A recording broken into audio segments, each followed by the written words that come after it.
It is oh dearie me time, because we do have the 87 NASCARs going around, but we also do have myself and Craig strapped into the booth for what will be probably the longest race that the Majors holds this year. Charlotte Roval Legacy Edition. I think this is 2008, isn't it, Craig?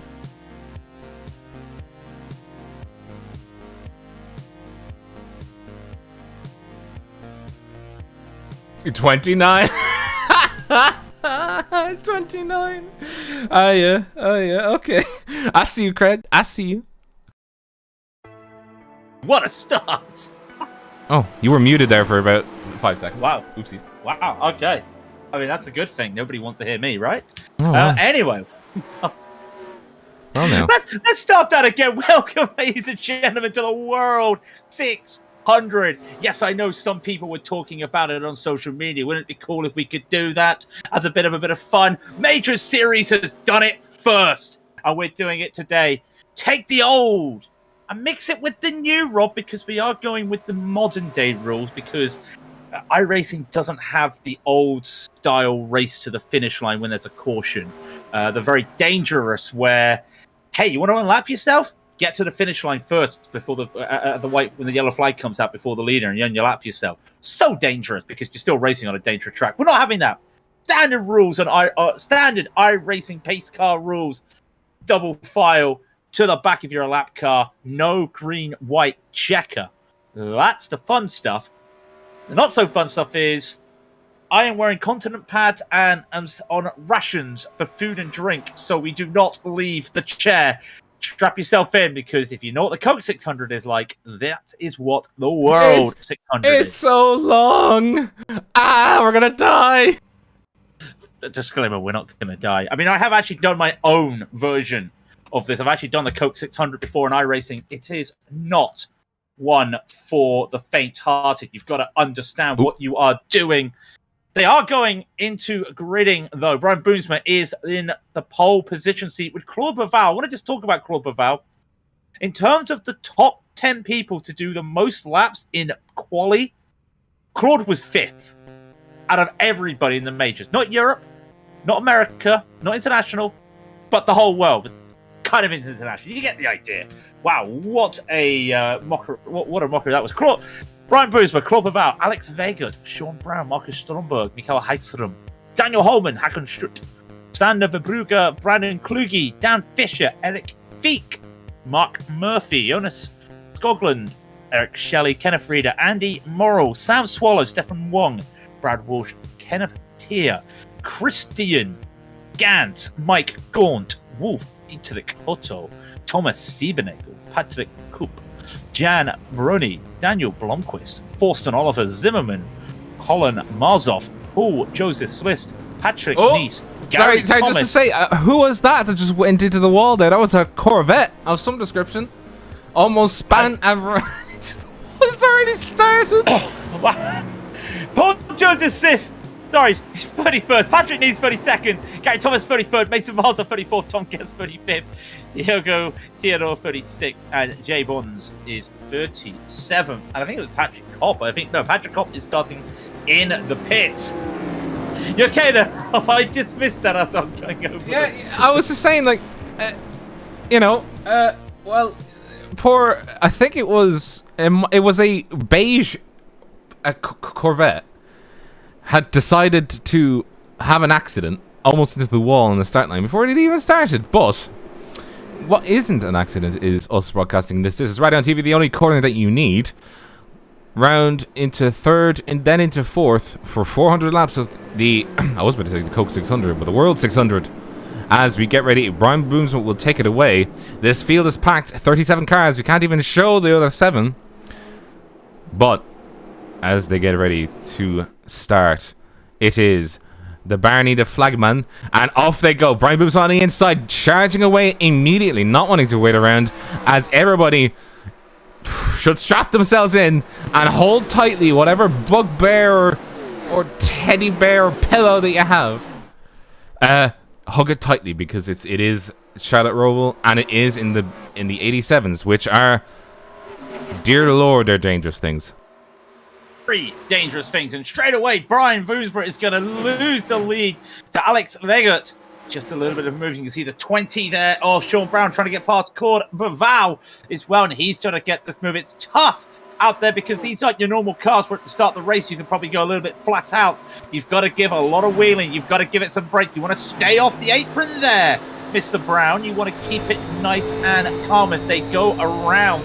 These tyres are not going to last long if you go full out here. If you give it the beans around here, you only get about 7 or 8 laps before these tyres start to drop off. We're seeing 36s, 35s to start off the race. Expect to lose about a second and a half when they start going. And Alex Vegas has decided, I'm just going to set the pace a little bit for 31.9. Setting into a nice little... It's actually been very quiet. There's been a few moves. Jonas What is that? Scotland? Scotland, Gee, yeah. Mike, yeah. Oh, well, it's the first time I've seen him. Welcome, Jonas. Welcome to the team. Sorry, Boomsma getting shuffled out. There's a few shufflers. I think it's fair to say. A few shuffles. You gotta shuffle. Do the shuffle. Well, we are at the home of music. So, you know, you got to know when to hold him and know when to fold him. Just saying, we are at Charlotte, North Carolina. Charlotte, North Carolina. Bit of country music going on. I've actually been to Charlotte, I'll have you know, for all of 2 hours. And it's a very nice airport. Well, were you kicked out by the end of it? No, I had to change flights there on the way back from Pittsburgh. And unfortunately, a storm meant that I was late by about 90 minutes. So I literally got into Charlotte, sprinted down to my gate, and within 10 minutes, the gate was taking check-ins for us to get on the flight. But it was very nice that, and then we have a caution straight off the bat. Oh, that is a car gone off.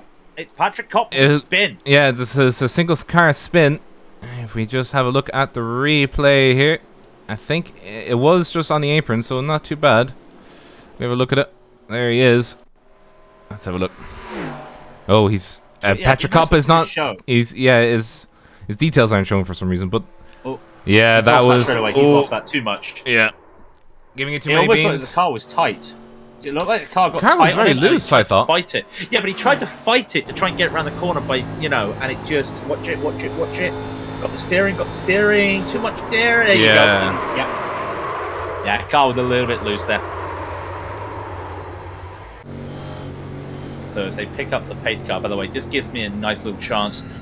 Now, if you're missing somebody, we are missing somebody. Of course, Garen Batten is not here this week. As he mentioned in the last race, he is on holiday. So we say good day, Garen, if you're watching, and I hope you're having a good time. So the championship leader having a little bit of a break, but his teammate Brian Boones was still sitting there in P2. And Alexander Olsen. Where's Alexander? No signs of P1 and P3 in the championship. P4, though, Daniel Blomqvist, I'm pretty sure we have seen. And then Daniel Holmer takes on P5. Daniel Holmer in P5, yeah. And we do have... Oddly enough, he's the only one to have done it in this caution cycle. Mark Murphy is in the pits. And... Oh, no, sorry, somebody else is joining him. What is Murphy doing? Do you know what he's doing? It is the age-old trick of long races in ovals. Go to the pits early, take a fuel stop, send you right to the back of the field. I don't want to be anywhere near it. They got 3.5 to 4 hours. It wasn't even an accident. It was just that, Yeah, but if you get any chance to get to the back of the field at this early stage, you don't really want to be racing Hellbent for Leather. You race Hellbent for Leather, you race the chance of a wreck. Some people like to start near the back and work their way because they know at the end of the race it's gonna be fine. So that's the way it goes. I won't question it, but no, I will question it because there's like he's Murphy came at 35th, right? So he's. I mean, if he's comfortable enough with the car, I'd say he should just stick to his guns. I don't understand why he's determined now at this point that he should send it to the back. Again, it's just a mentality that some drivers have. They like being as far away from the front as they can, even and they have on races like this. and Stuart Elder, as always, giving us the low down. They only have 13 sets of tires. Yeah. Also, happy birthday, Brad Walsh. Is his birthday there. And you don't want to be stopping under 30 lap stints. I was going to get onto this, but of course we had a little bit of time. A 2-tire pit stop would take 30 seconds for entry to exit. A 4-tire pit stop, 40 seconds. Now, these tires are going to be destroyed. And the interesting thing is, as Stuart Elder's saying, you get 30 laps per stint. Your tires go before your fuel goes. So you've really got to be careful with how you do this here. So you kind of have to.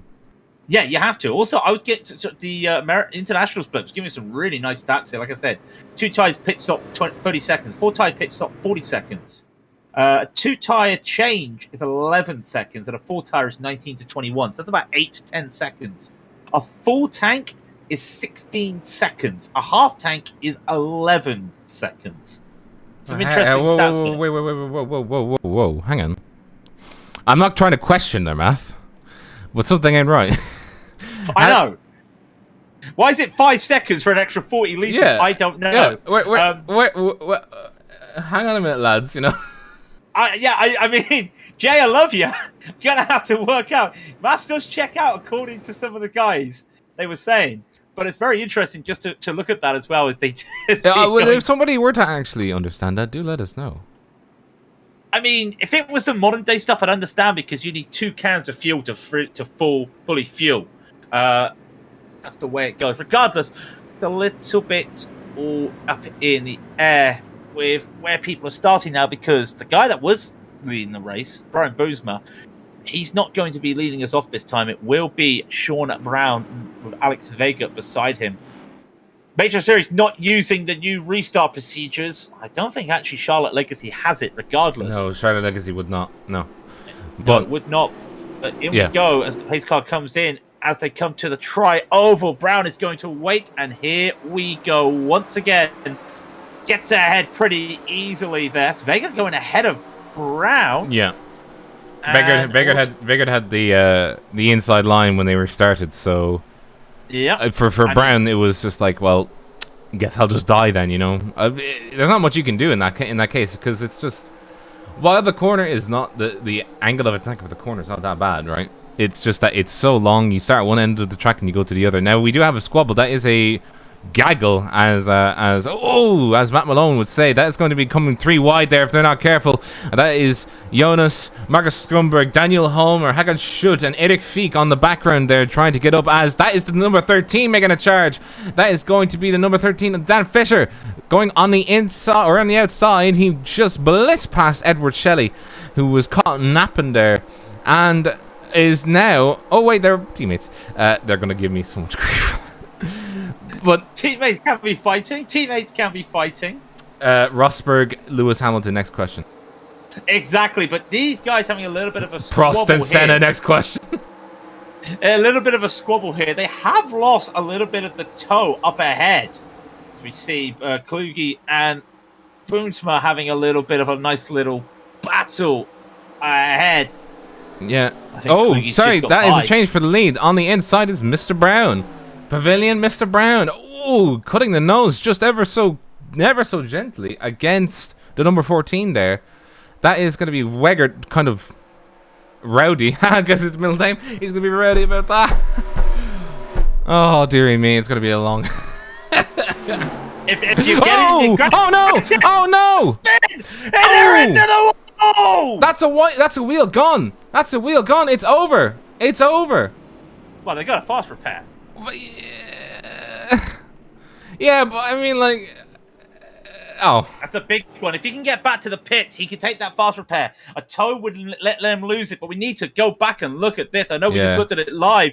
That looked to me like a little bit of a tap there, not understanding the situation. 44 of Vega and the 20 of Brown. Is this a little bit of a tap? Can they come around free into the tri-oval?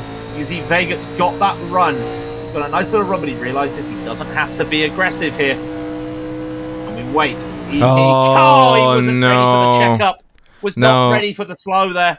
And he tried braking, but at that point the speed difference is too great. And I am pretty sure the wheel came off of Veget's car. Veget's It did. car. But here's the thing. Veget retained the lead because he kept above the apron. Everyone's had to wait for this free-wheel Bright Esports Ford Thunderbird. Oh, that get is... to the front. On the onboard sounds awful. What's scraping on his car? Is that the wheel? Is that the underfloor? That's the floor because there's free wheels on its wagon. Get into the pits, my son. Jeez. Oh yeah. Oh, that's not a happy car. Free wheels on my wagon. I don't know. The rest of This the ain't a Reliant Robin. I'm not singing Only Fools and Horses. All right. Na na na na Na, na, na. na na na na na na na. I mean, we could also La, go la, for la. Morgan. We could also go for Morgan and be quite British. Quite. What's more British? A Reliant Robin that Ooh. caused international incident because of how funny it looked, or a Morgan that only rich people pay for and still look like No. You know what? I'm gonna say it's the Morgan. Why? Because it was made during the war. It was made during the war. The old ones look like a bathtub on wheels, all right? And they are beautiful. And they're still made in the United Kingdom by hand, by wood, hand built, every one of them, all right? And I'm putting my hand down. I'm putting my hand down here. A Morgan's more British than a Reliant Robin from Only Fools and Horses. Damn. Well, We are 12 minutes into the race, and already I've had to put my foot down. yeah, your foot has been put down. On the idea of a Britishness more than anything else. Oh, sorry, that's the number 92 getting checked up there by the 311. I just wanted to point out, by the way, the number 92 is one of only two Buick LeSabres. Yes, I was going to bring this up. And the other one being the 233 of Sander Verburgi. Oh, I've just murdered the name, didn't I? Van Brugge. Yeah. I think you'll find. I think you'll find that my pronunciation is Pabst. Yeah, I want to point out something. We know that who was in that wreck back then? I can't remember. It was Kluge, wasn't it? Not Kluge. Sorry. No, Mr. Brown and Veget. Mr. Brown and Veget. Sorry, Veget was forced to take the fast repair. Brown didn't. He got it all fixed up. No, Brown did take a fast repair. So why did he spend a minute in the pits? Tires and fuel. This early? Okay. Well, I mean, here's the thing, right? A man's in the wall. Anyway, Claude Baval is leading the race at the moment, and on the back of his car is this race's charity. I almost said this race's sponsor, but no, we don't get a charity to sponsor us. No, we sponsor them because Sergeant Veteran Support once again. I don't know how many years we do this, and I still love it.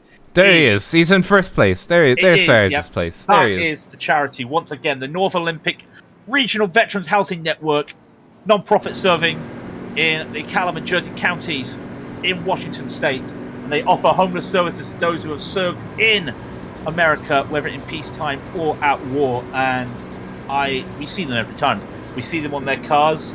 You know, we see them. They've been the charity of choice before, and it is beautiful. Look at that! And I'll tell you what, it's kind of a nice logo that fits the retro feel here, because a lot of the cars have gone with that retro vibe this week, this month, this race. So for us, to Sarge's place, even though neither of us are of the American type, we still send our support to Sarge's place as part of the rest of the majors and the charity of choice for the boys out there today. They're going to be lining back up for Sarge's place, and they're going to be lining back up knowing that that's the second caution of the day, with the restart being led by Claude Belval. That's the third person that has led a start, or restart technically in this case, and the start is always very calm. actually. Oh, well, I say You that. said that with 3 wide straight away. Ooh. You just had to jinx it. That is Homer Gogolin. And that was almost... Mikhail Hagstrom having to back out very quickly because he was about to get his nose chopped off, whether he liked to or not. That's a very pink Chevrolet Corvette. Sorry, no, not Chevrolet Corvette. It says Chevy Monte Carlo. I am about to get some hate mail for sacrilege. What I've just said. Pastel color. The pastel colors of the 101. You know, the basics. That's how you do it. The basics. The big boy. Also, here's a question, right? Why is the Chevy so wide? Why does it look so wide? American cars being big. Next question. Why are not many people running the Buick LeSabre? It looks like a gem. Mainly just due to the fact that it's a newer car out the three. Okay. Remember the Ford Thunderbird and the Chevy Monte Carlo were released at the same time, and then a couple of seasons ago, the Buick was finally scanned in, so iRacing could have the full works of the 3 top cars back in '87 or back in the '80s. Yeah. It's always yeah. nice Well, to I mean, bring it back. the years aimed for is '87, but more than that, it's covers a few years, doesn't it? Because I think these ran from what 87 to 89 or something like that. They didn't really change that much for a few years. No, they didn't change a lot from what I remember. Well, I mean, I wasn't even born back in '87. Well, I mean, the normal NASCARs didn't. Normally, NASCAR doesn't really change that much unless there's a reg change. Like, remember the old rules, Rob. You watch it win on a racetrack on a Sunday and drive it home on Monday. Drive home on a Monday, exactly, and that's what some of these cars basically were. To the point where I don't know if you've driven any of these before. The steering ratio on the wheels, you're up to about 20 to 1. Oh, it's awful. It's awful. Where you're like, you know, there's not really a lot of power steering, but yeah. Look, I'm going to be honest, right? I'm going to be honest. I would rather drive a boat. It's like I've never felt more scared than driving this car, and that, like, I know it's only like a bunch of pixels on the screen, but it's more than just that when you're sat behind the thing and you're just there going, please don't hurt me. I'm just an innocent, sweet boy. I'm just trying to please my daddy. I always remember the 87s came out, and week 13 was like Daytona, Talladega. I'm like, I'm going to try this. And of course, I'm used to basically you just put your foot down and go. These things you're having a brake on the corners at Daytona, and I'm like, what on earth is going on? I can't drive this. And then you just do some official races at Daytona. And I'll tell you what, this at super speedways is some of the greatest and scariest fun you can have. I would put this scarier than driving an Indy car at Talladega and Daytona, which has been done in iRacing. I would put this worse. I would say as well, the poor thing about the McMorris says it's like it is a Monte Carlo. I'm a Ford guy. If you're a Ford guy, it's not a great day for you. While Sargent's Place is leading with the Ford, the next one down is in 10th, and that's Kenneth Reader. Everything else in the middle is a Chevy Monte Carlo, and it is being led by this man, Brandon Kluge, number 40. Trying to get himself. I think I do think it was Kluge at the start that almost ran himself into the wall before the green flag even started. Yeah, I can't remember. I didn't see. Like I said, he spun the wheels. He spun the wheels, and the car just decided, oh, I'm just gonna go up. And now we get into the quiet time, which is my favorite because. Oh, sorry, I just seen this. It's number 38 as Toad. Let's have a look. See what happened to the 38. Oh.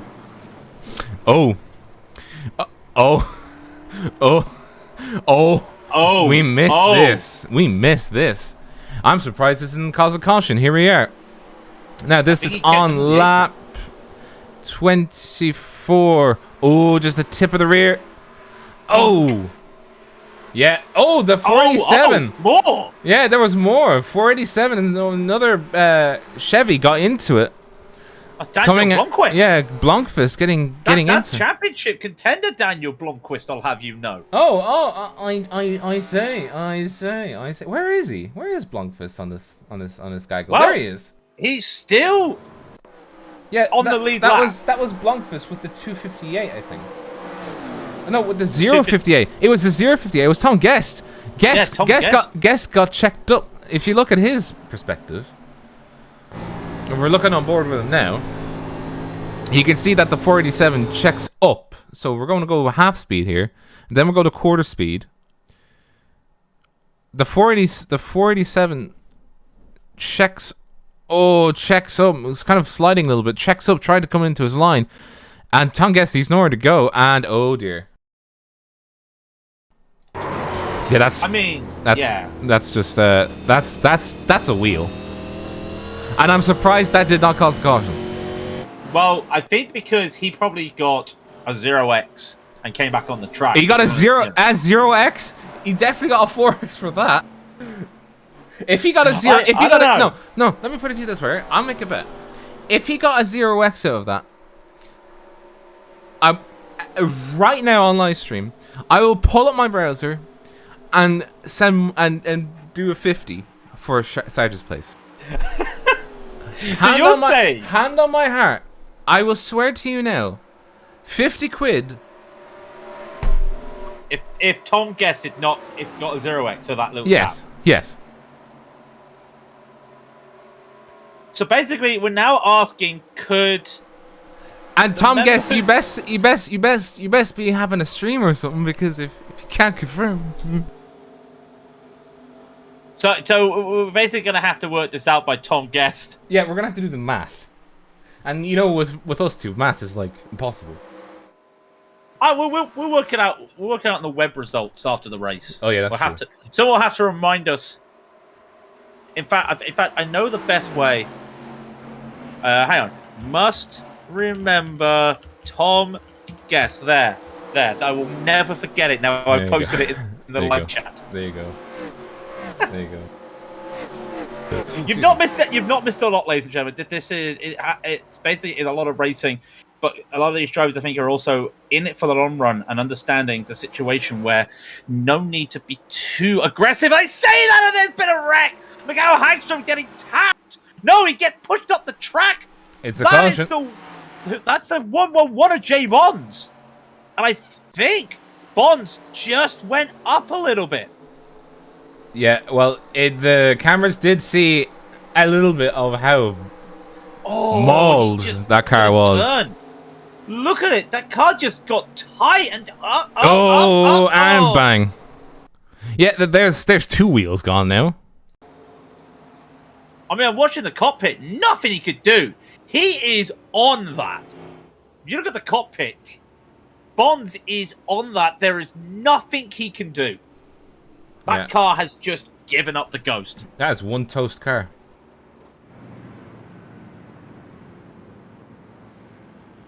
Well, I apologize for saying that everyone's just in the situation where they were going to wait a little bit, because no, that didn't happen. No. I think what you've done is you've cursed us. You've cursed all of us. You've cursed all of us.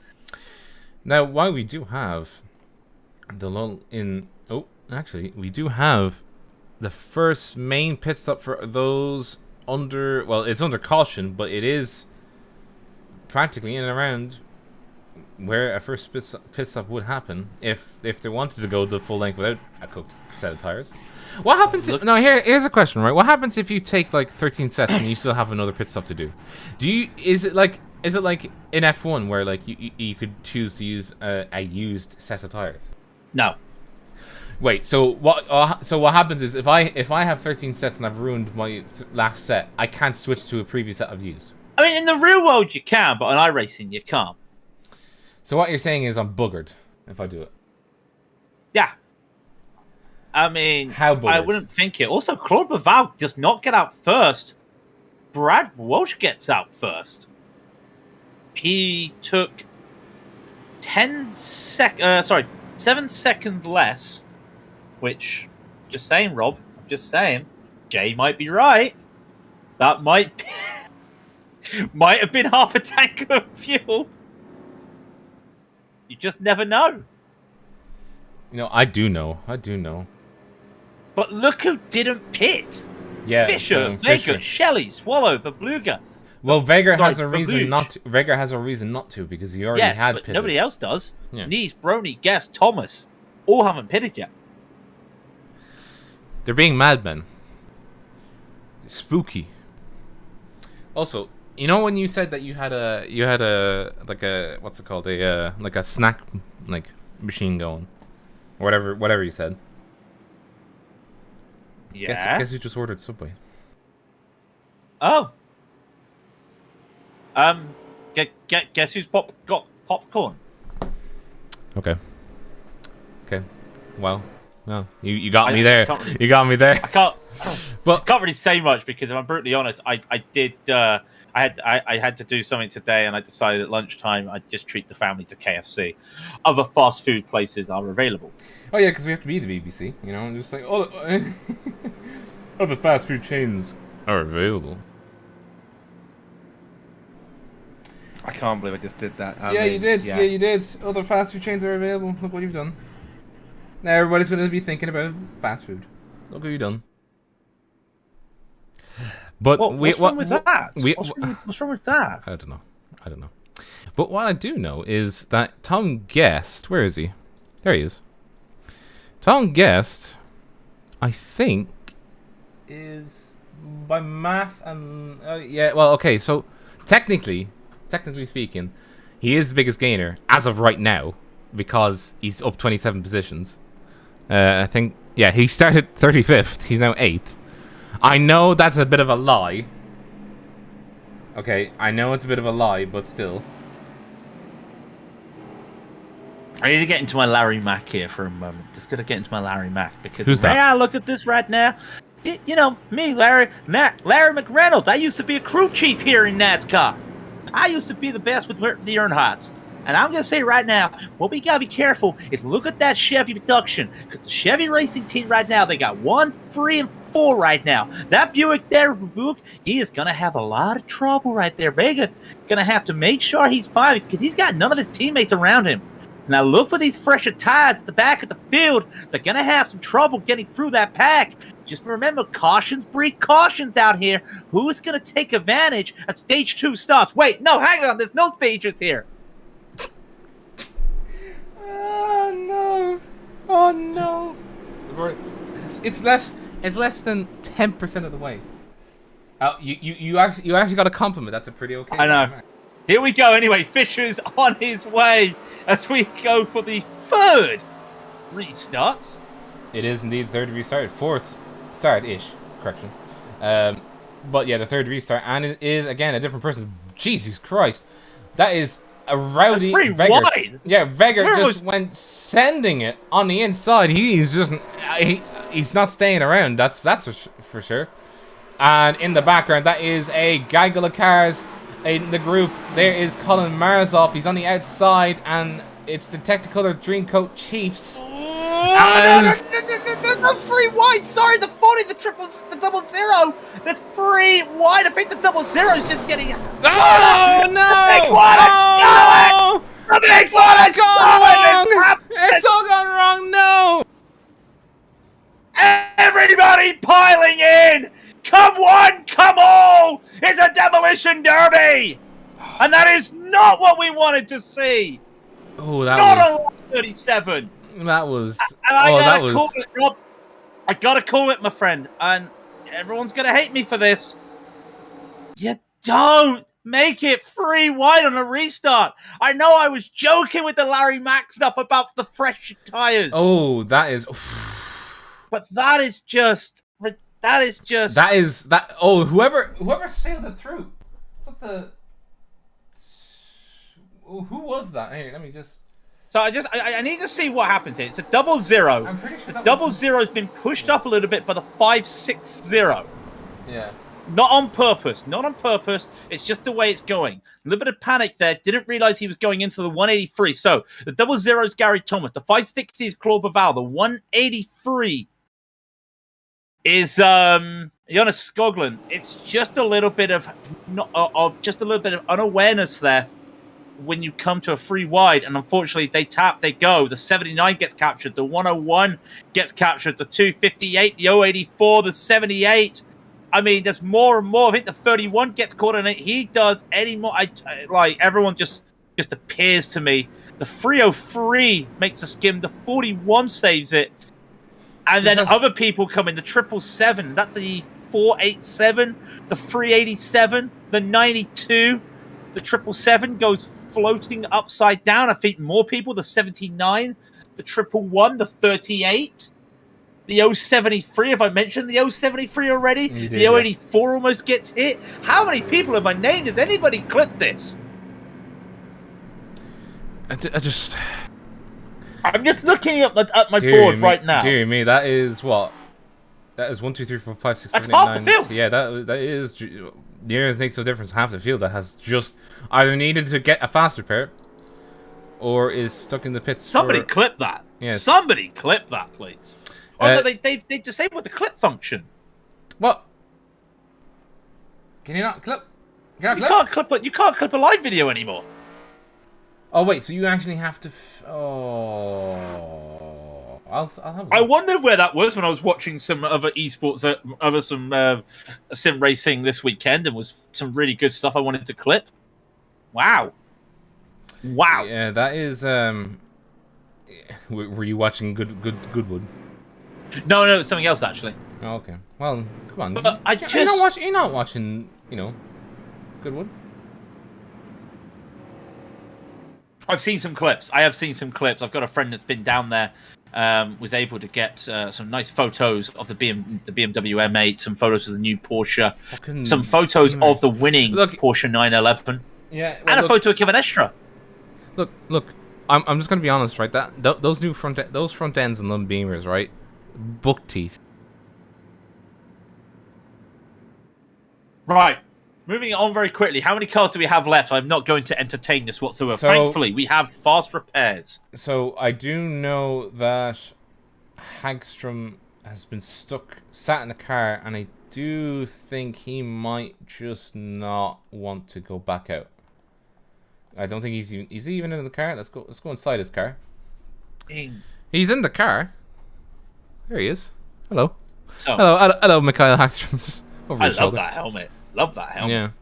What about this one? Kenneth Tears in this car, but not taking a fast repair. Oh, here he goes.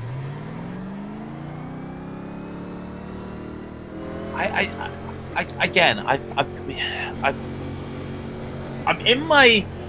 in this race mentality right now, and I'm like, we've all done official races and iRacing.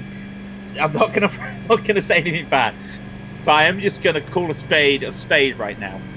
And when you're in these races and you see something like that, and you know this is a full-length race, and iRacing does do the Coke 600, or has to, you get a wreck like that this early in the race, and your first indication is sometimes you get mad at these people saying, "Why are you racing so hard? It's the start of a race." But at the same time, why are you taking it 3 wide on lap 37, wasn't it? 37, 38.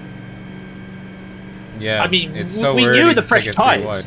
We knew the fresh tyres. Yeah, make the runs. But racing takes 2 to tango.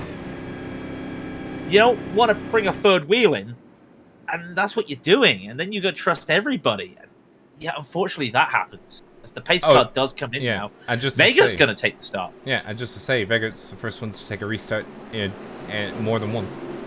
And as well as which, SimRacer59 said it's FYI for 12 sets of tires spare, and that includes the tires they started with. So they would have heard, you have 12 additional sets of tires. Be smooth and have a good run. Oh, Rob, I'm sorry. We almost had another one as Sean Brown hit the apron. I looked at. Another one. Another one. Caution's Yeah, back there has been a spin. There has been contact at the back of this field, and that is Wolfie Koto getting caught out there by Mark Murphy. Let's have a look. Oh yeah, he did.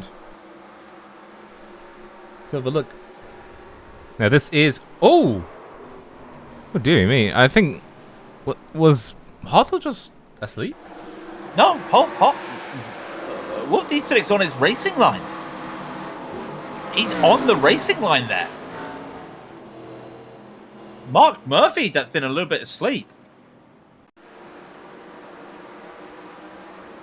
See it here. We'll see it here. And see where that line is that Wolf D to the Colto in the 31 takes. He's not alienating from that line. He just dumped him. This is from my perspective. It looked like Hotto was dumped. It just almost looks like once again people forgetting to turn. You know, these cars are different compared to driving a cup car, which is why I don't like the cup cars, because that's no knock on them. What? But I just remember. What do you mean? The cup cars are fine. Yeah, but I remember the generation we just had, and I remember when they first came out, and you had the top drivers. Carl Busch, I know he always likes to moan, but he was saying these cars don't take skill. You just put your foot down and turn. That was the cup cars. You've got to wheel it. That's why I like the Xfinities. That's why these are really good. And, you know, I can't drive them, and I will put my hand up. I can't drive these things. But some people are really good at them. Neither can I. The Firecracker, the Firecracker 500, isn't it? That's the one with these, isn't it? That does it with these. Am I right? Yeah. I think so. Yeah. Those guys know how to drive it. But yeah, let's try and get some clean driving here, lads, because this is, let's be brutally honest, it has been.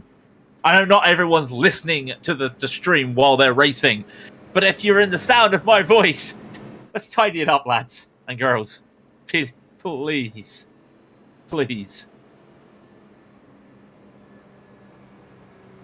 We're not even a quarter of the way through, Rob.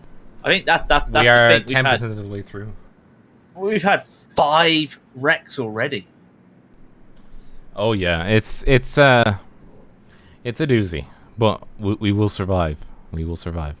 As long as I have Weetabix, I know I'll stay alive. Wait, you didn't have that advert over there. Do we? No, because we don't know what Weetabix. You don't have. Okay, whatever. Anyway, no, we do have Weetabix. I'm just pulling. But I mean, they basically took the song "I Will Survive." And International had 12 cautions all race. Yeah. Stuart Elder is kind of pointing something out. The International was very tame at this moment compared to. Is that including the caution they started with? Ha! Tire joke. Greg. Yeah. Your coat. I'm sorry, I couldn't resist. Yeah, so we are at, what, 5 now already? This is the 5th one. Cautions do breed cautions, because since that little wreck we had with the leaders, we've had 3 cautions back to back. We haven't actually gone a full lap. Some guys went a full lap, but then the big one happened halfway through the field. It's a good thing we got fast repairs, though, because, let's be honest, some of those drivers needed it. What's not a good thing is we've still got drivers out there on the tyres they started with. Looking at Shelley, looking at Fisher. Yeah. I think for them it's them playing a strategy, because for them it's like, you know, they're probably thinking the same thing that you are. Is like, well, if cautions are breeding cautions, then there's no point. You know. I mean, I always remember. I did short track racing, long short track race, and there were so many cautions. At one stage, we joked that we could do without changing fuel, adding fuel or changing tires. It was just going on for so long. Mm. But Vegert now sets a record. 3 restarts he will lead off with Edward Shelley right beside him. Now, the guy with the freshest tyres at the front of the track is Sean Brown, that 20. Falcon Pace Racework, car. He's got the freshest tyres out of these 4. Let's see what happens on the restart, because Vegert will lead them off with no tyre spin. Lots of NRG drivers there, but Sean Brown there in that 20. He's got a bit of a run, and I think he might be looking at it. Just don't take it free wide here, boys, please. And that is Vegert running away. Just immediately went, it's my race now. Bye-bye. And look at him. He's already 1.3 seconds ahead. Holy moly. He's wheeling and dealing. right now. He's a wheeler dealer? Yeah, he okay, is a I'll wheeler call Mike dealer. Brewer. Get me on the phone with Mike Brewer. No free wides, thankfully, but there are cars just making some moves. Yeah, up. Feek is one of them, actually, on the inside of Sam Swallow for the top 5. This should be a handy one for him. He just needs to keep it nice and tidy. Coming out of 2. He does indeed. He actually gives him a lot of space. It's very good racing there from Feek. On the inside, he actually did let it up a little bit. I don't think he... Oh, no, he didn't. No, he's clapped back. He clapped back, and the clap worked. Well done, Eric Feek, up into 5th. And we do have Jan Brony there. Is that, like, a play on... what the hell is Folgers? I don't know. I... Coffee machine. Okay. They had coffee machines in 87? Yeah, they did. They had coffee machines in the 60s. Like, blow your mind? I thought it was like a recent thing. No, depends what you call a coffee machine. Well, I mean, more so like, you know, the modern day coffee machines where it could literally just make you a coffee right there and then. I mean, you had to put the they've been around for a while. Okay. Do I have to Wikipedia this or something? Yes. Okay. So, just to give you guys an update, Alexander Rigger is in 1st place. Sean Brown is in 2nd, 2 seconds behind, and being chased by this man, Dan Fisher, on your screens, in 3rd position. Then in 4th is Edward Shelley. 5th is Eric Feek after moving up against Sam Swallow, who's dropped back into the clutches of Brandon Kluge, who's running in 7th. Up 3 positions and doing well for himself. Probably would want to have a look at the win if he continues with this pace. Sander Verbrugge. I have butchered the name once again, but one of only 2 Buick LeSabres in the grouping, and is running in 8th. So putting some work on the Buick LeSabre name. Brian Boomsma, who is I was about to say something sacrilege and say he's leading the standings, unless I'm wrong. Am I wrong? Who's that? Who? Sorry? Boomsma. No, Garen Batten's leading the championship by 28 points, followed by Boomsma. Okay, correct. Well, I mean, would it not technically be him leading after this, then? Providing that he does, yeah. Providing he does finish. Yes. But by the way, technically a coffee machine can also be a vacuum. One of the old style vacuums. But, excuse me, what? Technically a coffee... Anyway... Caution is out. I'll have to finish that at a later date. Who has gone around this time? It's Silbernagel. With severe front end damage, he will need advanced repair. Oh! Oh, yeah, the cameras did see it for a split second. This looks like a nasty one. Oh, yeah. So this is... Oh, getting pushed from the 311 who wanted to give him a push. And the 311 also just got... Oh, yeah, that oh.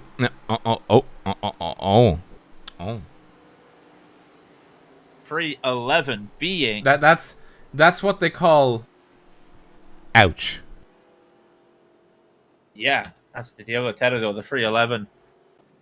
That's damn. That's again not a big. It's just one of those where you don't realize the other guy's slowing down faster than you are. Well, I think in this case the 311. So the 311 being Diogo F. Teodoro. I think he just wanted to give Silbernagel a push. Pushing the corners. Yeah, but yeah, in these cars, I wouldn't even push these cars. I wouldn't feel steady. Like, I push like the cup cars because they're steady. I wouldn't push these cars. By the way, I just want to point out, you say coffee machines weren't around in the 80s.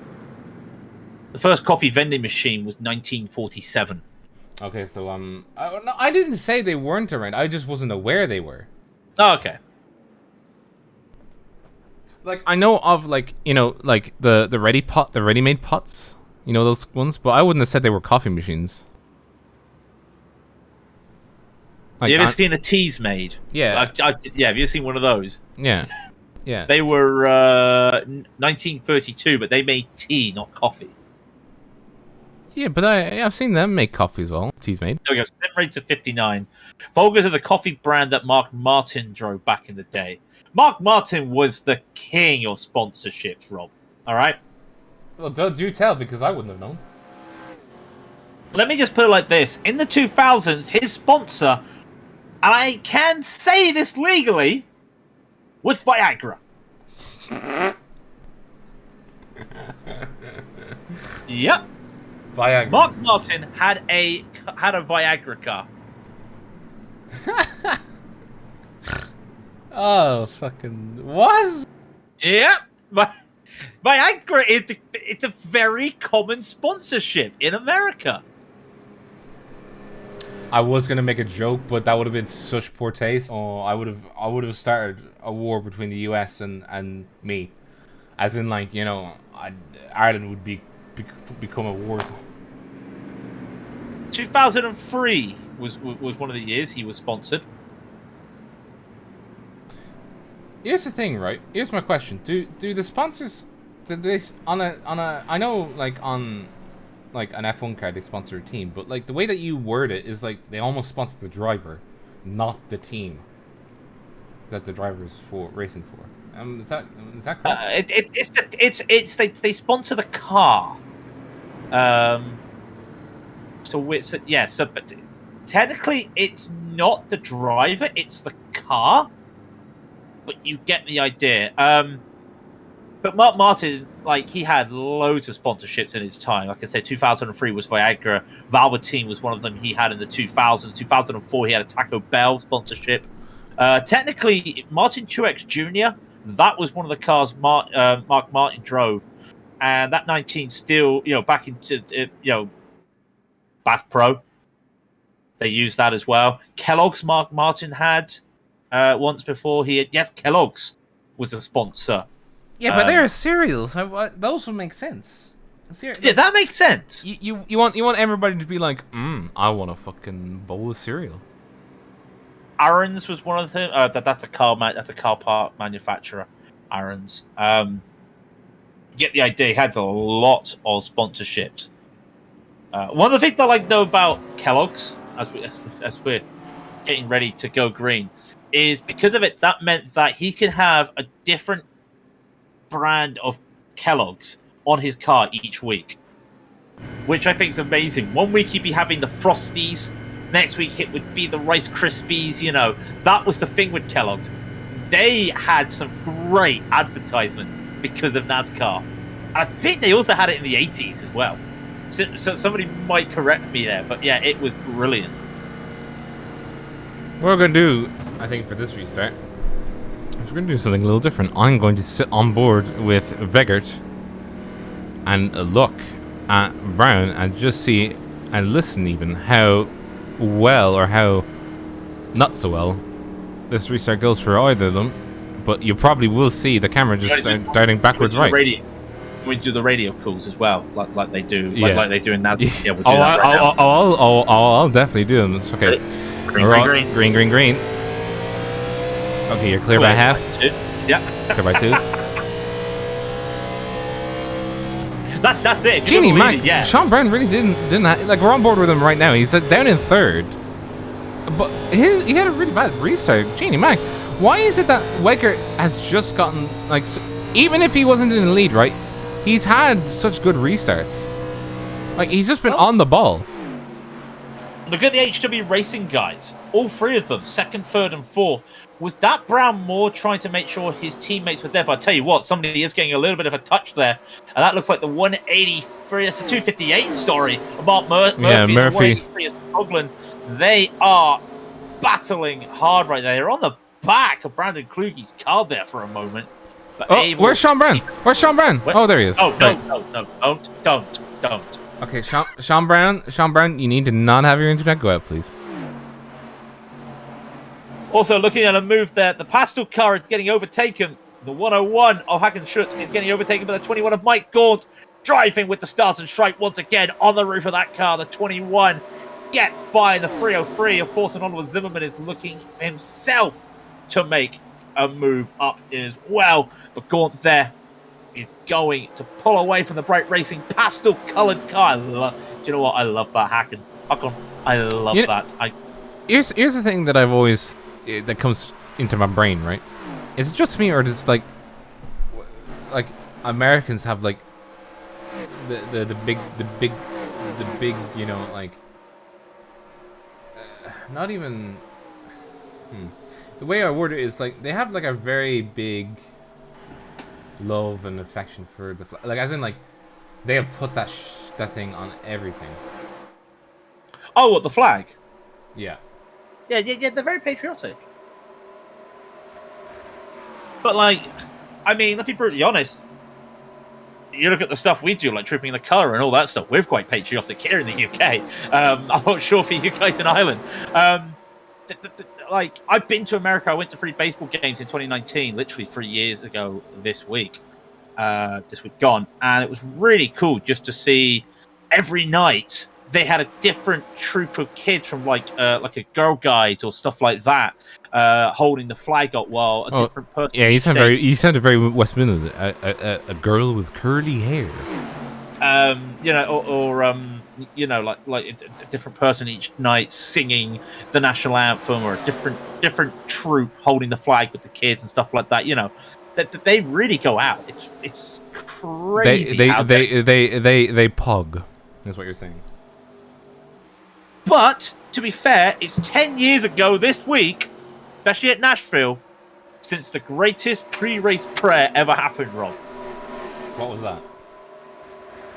Didn't you ever remember I want to thank my smoking hot wife? I have not seen this. I need to see this right this instant. What do you mean they said that?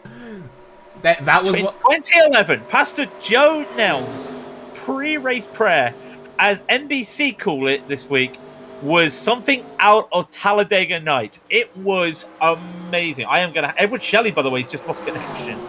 No, it's probably going to be our first retirement in that case. Our first drop, but there we go. I have given it to Rob, so you can look at later. But it is amazing because it was going off later, like. You mean look at it? Look at this. Oh. If you've never seen. Well, I'm just gonna bring this up, right? Where's my browser, right? Are you actually gonna bring it up on stream? Well, if no one's ever seen the boogity amen pre-race, or you know, it's just... Excuse me. Hang on. That is how he finished it. Okay, well, it was amazing. There is a race still going on, by the way, folks. Yeah, we'll keep this going, right? Top 3 are pushing hard. I've got to be brutally honest. I am looking at the top 3. We've got our cameras in the mid-pack. Because the top 3, Sean Brown is making a move on Alex Vega right here. But I think Vega's gone a bit wide. I'm sorry, I was just looking at the camera was panning to people, like, looking down, like, in solemn prayer, right? And the moment he goes by hot smoky white, everyone just cracks up. Yeah, everybody's just like, I'm sorry, what? Look at it push! Look at it push! It's going to be a push from the 60. Brown is trying to get a run going here on Vegas. Yeah, and he might get this. On the inside. Of course, the only way he can go. Car inside. Well, it does. Yeah, he's inside. There at your door. Clear by half. Actually, because of the way it's been, that's allowed Eric Feek to also get a sniff in right here. And he's going to take the inside. And all of a sudden, Vegas, there your door. Fender. Clear. 30 laps. Vegas is going down into P3 as 2 of the HW Racing guys are now first. Yeah, that is the shuffle. I think that was probably what was needed. I think Brown just needed a run of some description. But he is, like, look at Vegard. He's going to hound Feek. He is hounding Feek. Oh dear Lord, he's hounding Feek. Yeah, that is quite. It's tight. It's tight. Well, Larry, what are you hearing down in the pit lane, Larry? Well, I'll tell you right now, those Chevys are working fantastically. They planned that move up, William. They talked about it the last restart. Just hold on as much as they can, and they'll get this move going. And now watch out there for the Vega and the 40. And that Ford, looks like that Thunderbird might have a little bit of issues here with the tires. Look like he's losing it on the tires. So, I don't care if NASCAR hates me or whatever, but I want you guys to stream. I'm not gonna show the video. I'm just gonna let the audio play. Heavenly Father, we thank you tonight for all your blessings. You said in all things give thanks. So we want to thank you tonight for these mighty machines that you brought before us. Thank you for the Dodges and the Toyotas.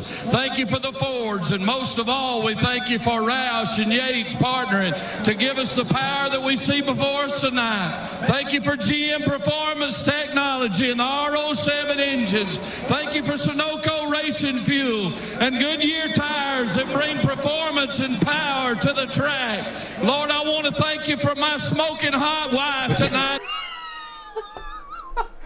I want to thank you for my smoking hot wife tonight. Oh, and we've had an accident right at... Oh. Caution. There's a caution. 228, the 303, and I'll tell you what, the 303, that was the 258 losing on the wall. 258 has called it. Oh, yeah, they're done. Mark Murphy. But look at this. Murphy just loses it. The car just gets tight on him. He goes up into the wall, and that's a hold your brakes moment there. And maybe not so with that much force, but he just came straight back in, and the 303 of Zimmerman had nowhere to go. And wait for it. Yeah, that's a dunner. Yeah, he's done. He's done. There's nothing you can do. Like, he's gone. But yeah, why would a pastor feel the need to say thank you for my smoking hot wife? Also, why?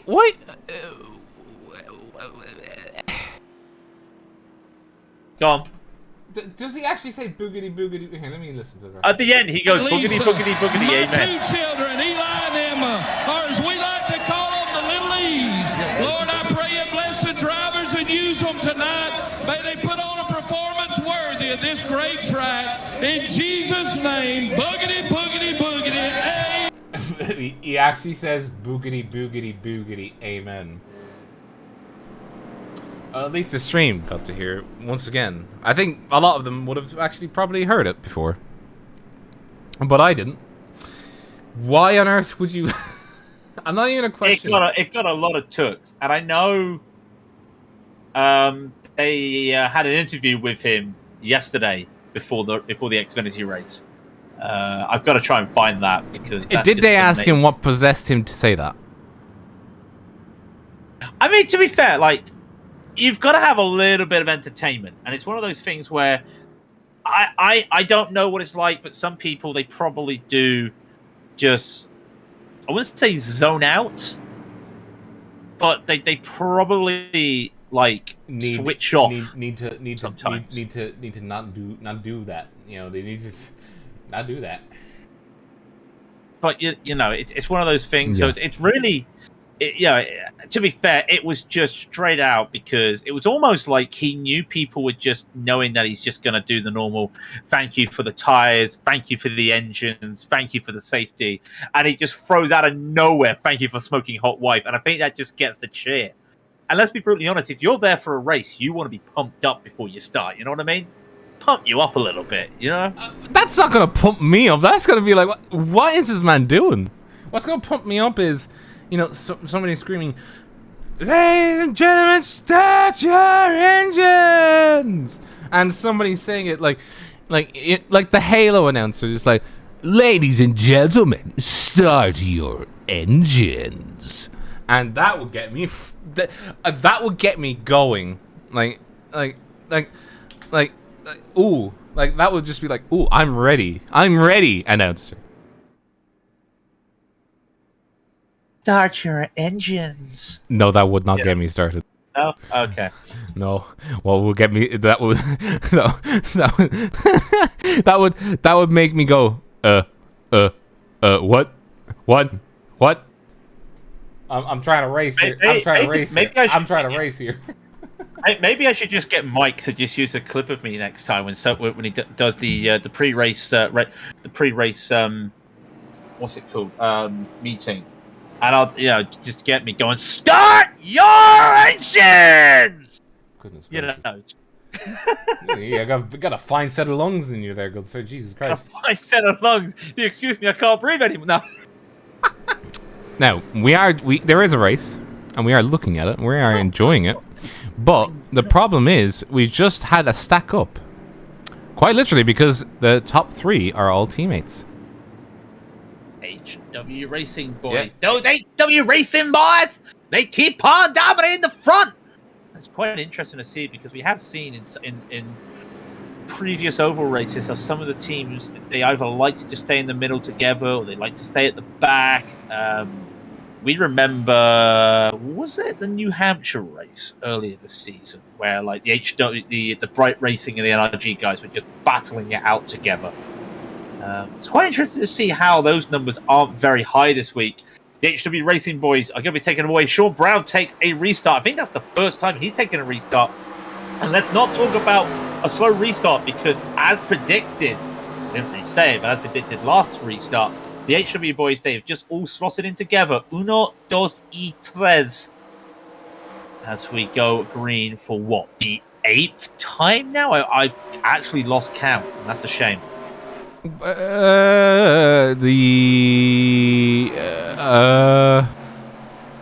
I don't. Okay, well, look, listen, right? Well, no one gets double digits because I think the both of us would agree it would have been double digits, but less of that. Oh, crikey! In the background, that is going to be Patrick Nice.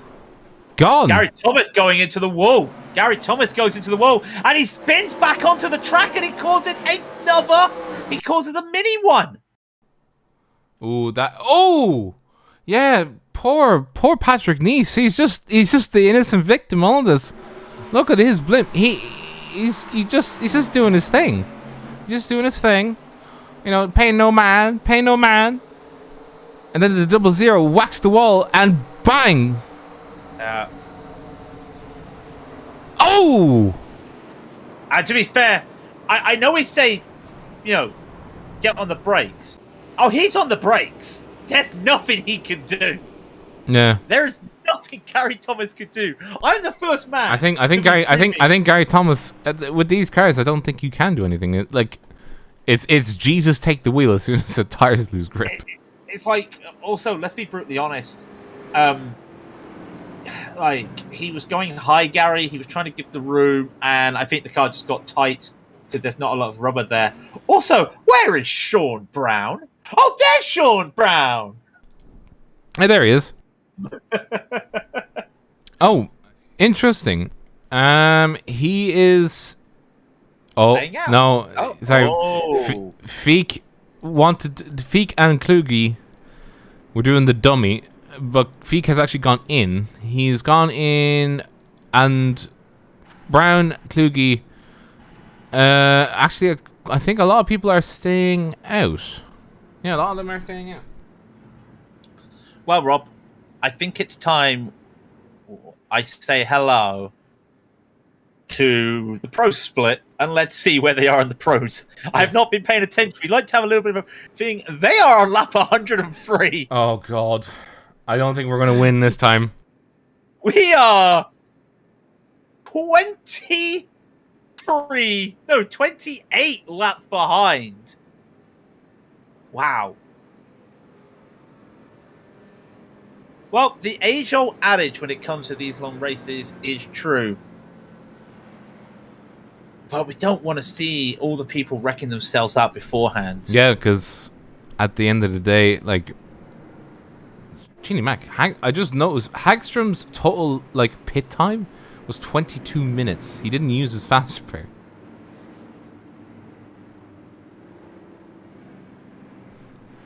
He's a patient boy, but he's 12 laps down.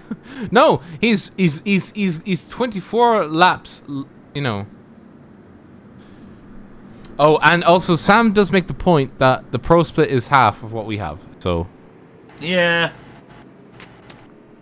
We're better. They did perform a caution-free Indy 500. Granted, due to the way cautions work in iRacing, it probably should have been 5 cautions, but yeah. Interesting to see the top 10. Brown, Kluge, Boomsma, Gaunt did pit at 32. Blomqvist at 38. Dan Fisher, 54. Siebenegel, 32. Swallow and Guest, 54. And Kenneth Reeder just pitted lap 71. So that's going to be very interesting just to see, what we're going to see in terms the fresh tire drivers are in the middle to the back of the field right now. And I hate to bring up the Larry Mack, but cautions breed cautions. No more cautions. No more cautions. Could you imagine if we went 322 laps with no cautions? We almost did on what was it? What was the last one we did? Oh, the Daytona. Yeah, the historic Daytona. Yeah. So historic Daytona. Yeah, we were very clean. Yeah, very clean split. I mean, we had one caution, but I think it was like lap 77. Then we didn't have anything else. Really, like 2 cautions. Yeah, I think it was like 2 cautions in the whole race. Yeah, and everyone just realized, well, let's just get to the end. I'm surprised no one's got that mentality. Well, I know, like, I'm not saying no one's got that. Some drivers have that mentality right now. Like I said, the HW Racing boys, they just get the front and just go in a line. Christian Gant has parked his car, by the way. Technically, we started with 37. We have 26 officially on the lead lap. Not everybody is out of it, though, because Colin has now also pulled it into pits. He's used his fast repair. So he has to either repair the damage manually, or he's done. That's a shame to see. Sean Brown is going to get... I think now Sean Brown leads the restarts with 4. This will be his 4th one. I think.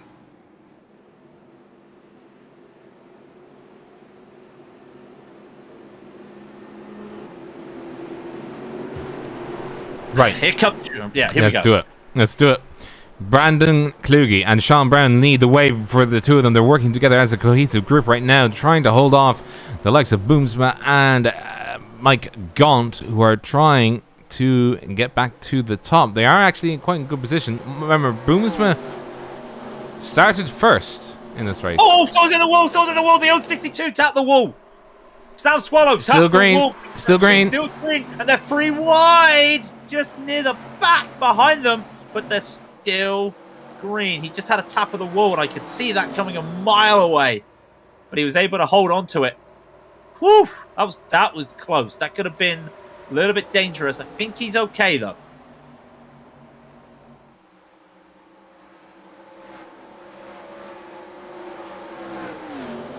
Yes, he's okay. We're fine. No one panic. Okie doke.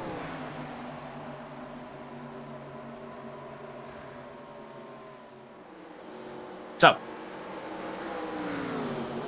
continue our little run here. You start to see some of the guys going a little bit. There's a couple too wide, just a couple overtakes going on. Teammates there look like it was Dan Fisher and Sam Swallow doing a switch up, but that's allowed Alex Vega to get in on the 13, and you just start to see there he goes on that move side by side. That'll be a little run unless the slipstream works for Fisher, and it does. And we do have another caution. And this is the 3-1-1 of Diogo. He's lost it and he's caused a big one. That is going to be... Ooh. Yeah, that's a big one. Oh, who is that got through? Who is that blue car that got through? Andy? Andy? Did he make that through? Yep. The seas parted. The seas parting, and he just went straight through. We'll actually get a different angle. Let's get on board with him. This is at half speed. There's the seas. They just about parted. I know it's not like at this time you should always count your lucky stones, but at the very same time, he's very lucky that the cars parted ways when they did, because he kept his foot in.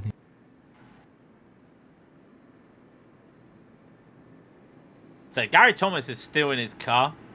I think Diogo will be having to get some repairs. Now, technically, there is a minimum race speed rule. So they must make sure that they can do a lap of under 40 seconds.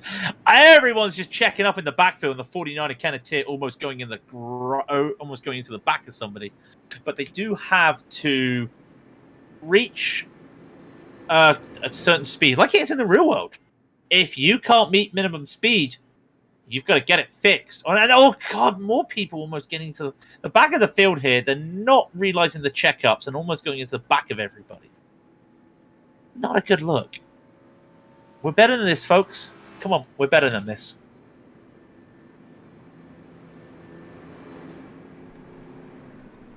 Lap 84.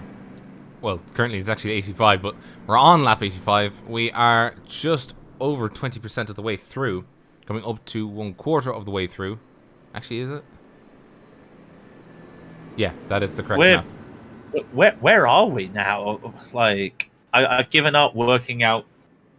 If I did 400 over 85, sorry, 85 divided by 400. We are over a fifth of the way through.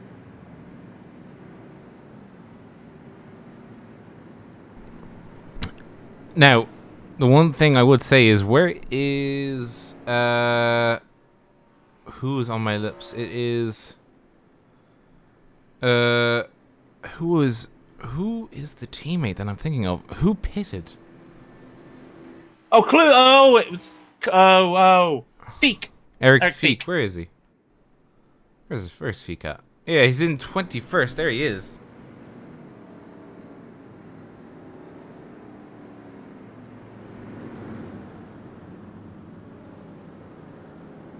So let you know, we are an hour and 11 minutes into the race, and we are on lap 86 of 400.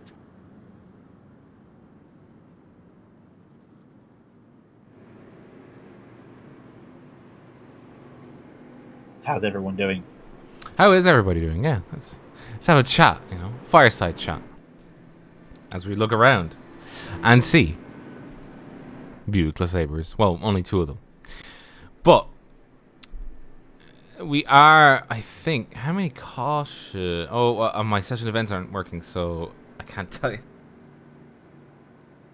What I will say is we do actually have a time limit on the race. It is 5 hours long. I'm hoping we don't need the 5 hours. We might need to figure out what length yet, because if it's 12, like, we're coming up to what the international split did in terms of cautions, and we're not even 25% of the way there yet. If we go the average speed we're going now, we're looking at 4 hours and 5 minutes. And yeah, I've kind of lost count of the cautions. 2, 3, 4, 5, 6, 7, 8. I want to say 9 cautions. I know, 9 cautions. This is Sean Brown is going to lead them off. As I don't know why I've gone somber there for a moment, but yeah, regardless, it's one of those things. It is motor racing. We're going to go green. Sean Brown, stop me if you've heard it before, leads us away. His teammate Brandon Kluge is going to go side by side. Now Kluge wants to get in as fast as he can behind his teammate. I think he's just going to be able to achieve that. Cautions do precautions. Come on, folks. Let's try and keep it clean. Please, let's keep it clean. Just for a nice run. I want to see some green flag pit stops. I don't know about you, Rob. I want to actually see some pit stops. I do too, yeah. I do. Because in these, they're slippery.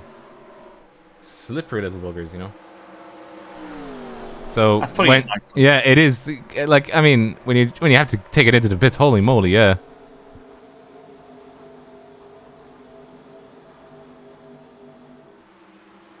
So, just looking around, it looks like Vega's made a move on Swallow in that top 5. He is trying to make some moves. Vega, with the fresher tyres out of everybody in the top 5 now, is looking pretty good at that. There is the leaders, as you see at the moment, the 23 of Boomsma, the 40 of Brandon Kluge. Sean Brown is starting to make a little bit of a run. Starting to pull away from everybody. That's somebody going really high in the backfield. Who was that in the green car? going high. I think he's got that saved, but that was a bit of a scary one. I think that was that Patrick Nice. No, it was Wolf Dietrich Hoto going very high, but able to keep it fine and dandy. Saw it in my little peripheral vision there. Yeah, what I do have though is Dan Fisher and Sam Swallow in your full front view. But Full frontal view. yeah, full frontal view, but there's teammates, so we're gonna have to go to my con. I was going to say, I was like, I know there's teammates up in the front there. I was like, yeah, should be all right. But yeah, no, they are doing it. But yeah, this is Mike Gaunt and Brian Boomsma. And that's the 14 of Vegas. Sorry, it's Vegas and Mike Gaunt, not Boomsma. Boomsma ahead of them. And Gaunt is just using what he can. Try and hold it there. Make the best. Remember, Gaunt is everybody in the top four are all on very old tires. They last pitted 60 laps ago. You shouldn't be going 60 laps on a tank of fuel and a set of tires in these things. That gives you an indication of what's been happening in this race. Vega pitted lap 71 20 laps ago. The stickers hasn't even rubbed off those tires yet, basically. So he's in a really good position at the moment. You can see he's got so much grip compared to the likes of Gaunt and Boomsma.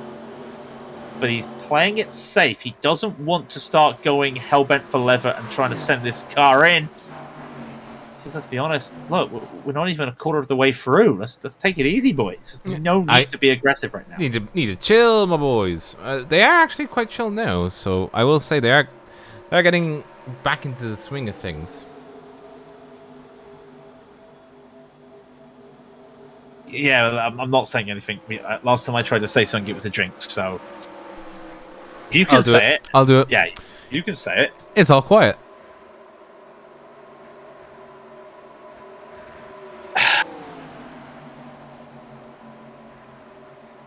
Yeah. Good luck. That's all I'm saying. Yeah. I know. I've done it now. It's gonna be over. It's my career. My career is over. By the way, just to say, Christian Gantz and Mark Murphy are the two confirmed down and outs of the race so far. So, only one just hitting the wall. Pass. Yes. Mike Gaunt just tapped the wall coming out there of NASCAR 2. Yeah, he did. Yeah, he gave that right out belt. But he's okay. I mean, that's one good thing with the new damage model I've discovered as well. Where, yeah, you think that a bigger hit and you're going to be ruining yourself here. No, it's pretty good. You can actually just be a little bit more aggressive. Tell you who had to be aggressive here. Sam Swallow and Dan Fisher. They're getting pressured by Kenneth Reeder. And Kenneth Reeder in that 41 does have fresher tires. Daniel Blomqvist is holding on to them. But all of a sudden, TFR Grizzly car is threatening the NRG boys. The top two running NRG boys at this moment. But you've just got to look out there because look who's going wide as well with them. That Blomqvist making a move around the outside of Kenneth Reeder on old tires. It is. It is indeed, yeah. Wow. What a move. And you know what? He's going to try it again. He's getting ready to make some moves here. Blomqvist, all of a sudden, this car... I think what he has done is accidentally shot himself in the foot. Because he tried it, and he just went back.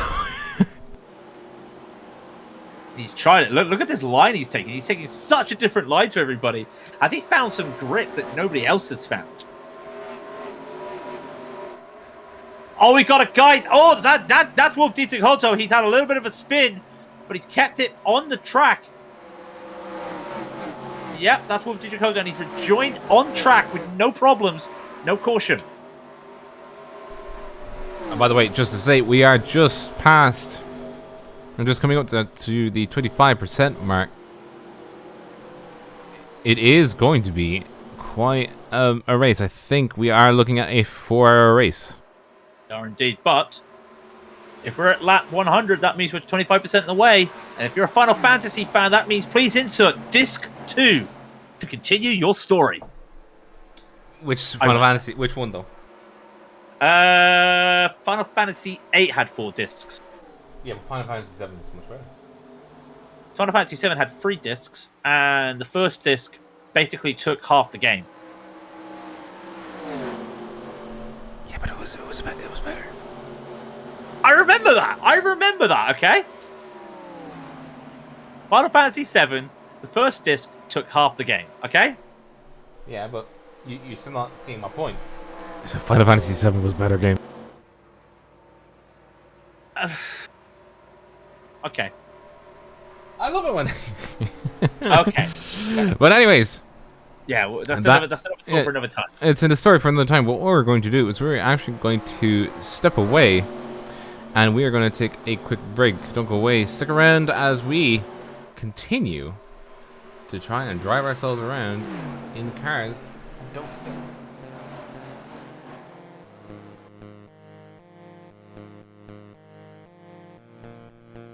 All right.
Just we come back, Rob, and there's a caution.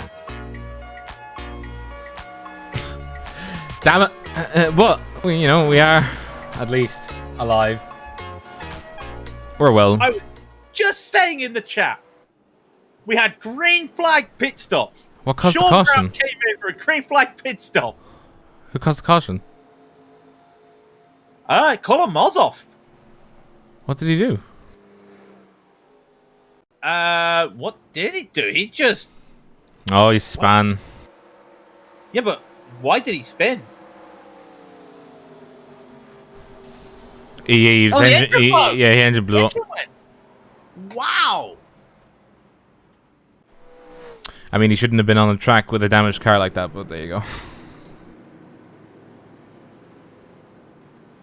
The problem is Sean Brown pitted. Yeah. Hang on 1 second.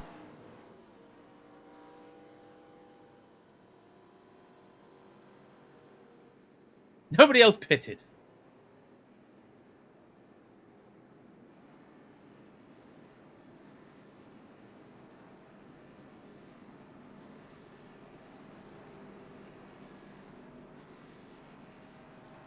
Okay.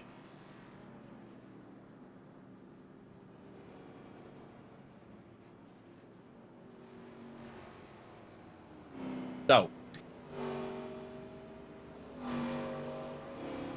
that gives us caution number, I want to say 10. Like, I've lost count. 10. It's unlucky if your name's Sean Brown, because taking a green flag pit stop there sounds good, but now he has to get a wave around, which he's going to get away.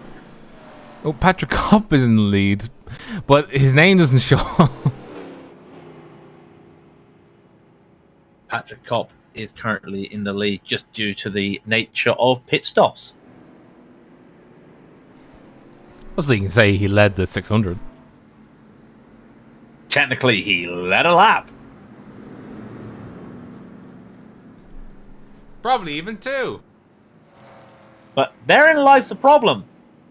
Everybody that was not a lap down took a pit stop there, apart from Patrick Kopp and Sander Babruga. Sander Babruga will have to go in again. In fact, more people are now going in. Sean Brown's actually in a good position. Let's be brutally honest. He's in a fantastic position. Yes, he'll be at the back of the field, but at least he's technically filled up and got the same tyres. There goes Kluge going in. I think Kopp's just come in as well. Yeah, he's come in. He's realised the situation. That caution caused by a blown engine.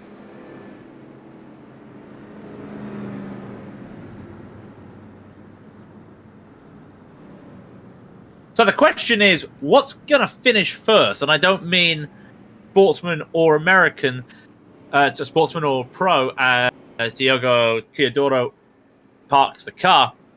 No, I'm on about what comes first, the Watkins Glen 6 hours or this? Oh, wait, Christ, that's today, isn't it? That's been happening while we've been going on. And the start of the race saw 2 LMP3s die, a tyre fall off one of the cars as they're going up to the connector of the boot to the short layout, and the tyre went The tire literally came off the car. I don't know if you have to find the clip, but came up the car going up to what we call the first of the three amigos, the last three corners of the track. Yeah. He's come off the car. He's gone around the tire because the tire's full speed. The tire's gone up that hill, not lost any of its momentum, hit the tire wall, and then flown in the air. And when I mean flown, I'm not talking like 6 foot. No, I'm talking 10, 15 feet in the air. It went flying at that much impact. An LMP3 also blew up, as in caught fire. And unfortunately, that's all I know because I've not been watching. I've just been getting my news from other people. News. No? No, as in news. I was saying news. Oh, news. I could do a British Pathé news.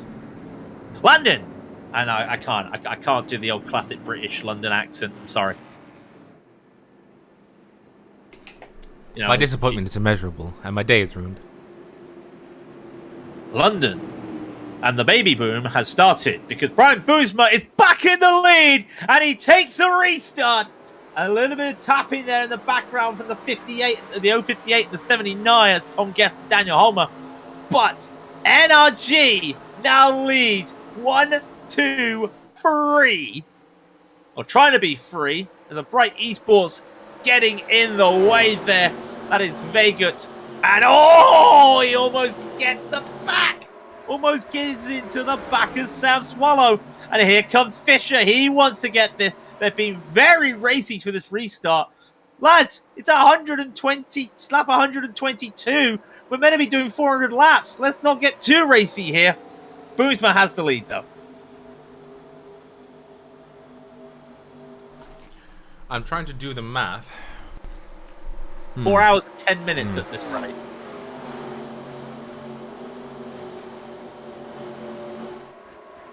Good enough for you? There we go. The 60 of Eric Feek also trying to make some moves on the 78 of Stephen Nagel, and he is making it. He's getting a little bit of a toe from the 41. Now the 41 gives the toe to the 78. And those two are still side by side as they go on. And then I think that will be Feek getting that move done. He does not have it again. And going on the inside like that is really going to hurt those tires. Really trying to push those tires. Cannot make it.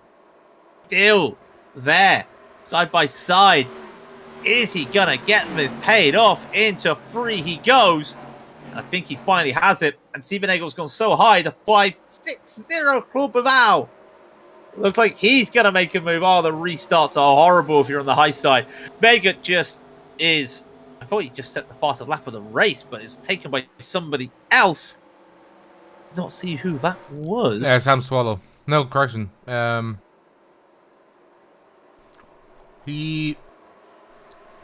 Beggar has the fastest lap. Okay. That was a 31 something. Yeah, I did he's see the only one. He's the only one with a 31. Wow. Eric Feet getting past Kenneth Reed as we just saw there, and here is a battle between For the lead. For the lead, and Vegut takes it. All of a sudden, now it's Bright versus NRG at the front. It's almost like this race has come alive at the front. HW Racing no longer leading the charge at the front of the field. No, it's all about our usual suspects. The usual suspects. Oh, Feek almost touching the back of the 13. And that's Dan Fisher. He's getting really close. Trying to see. Everyone at the front is just getting touching close. Really am worried here because one wreck could take... Well, let's be brutally honest. Rob probably knows who's got the old quick repair still. The 60 of Eric Feek goes in. He might get a twofer here. He overtook the 13. He's going to overtake the 062. Eric Feek with 2 in 1. Well, 2 in 2. But he makes a double overtake. That's brilliant. Can he keep this momentum up? Is there a response from Swallow? No. Wow. Wow. Solo's line was compromised on the inside because his nose was just there. And Kenneth Reader. Oh, and that's a caution. There's a caution. They come back onto the track. There we go. Kenneth Reader. Dan Fisher. Oh, back end went out. Yep, just lost control. Yeah, 40. That was nothing. That was nothing Reader could do there. He just lost control trying to save it, not realizing that Dan Fisher was right there. Nothing could be done there, unfortunately. It's just one of those, isn't it? It's one of those.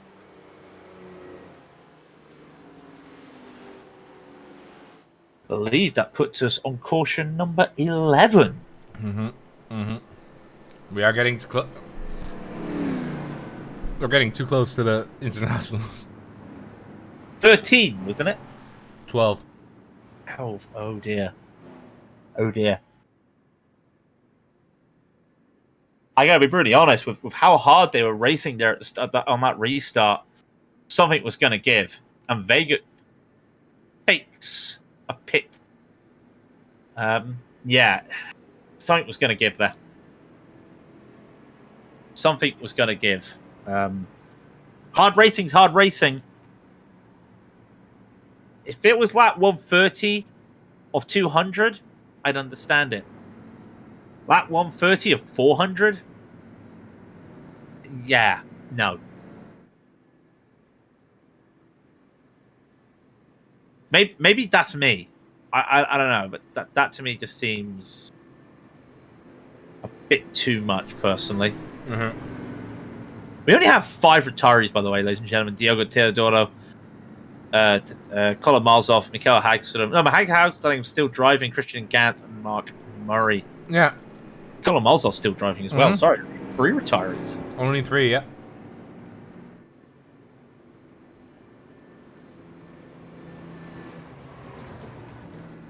So we are now 30 laps behind the pros. We are only 30 laps behind. Only 30 laps behind. And then they must have had caution after caution like we did then.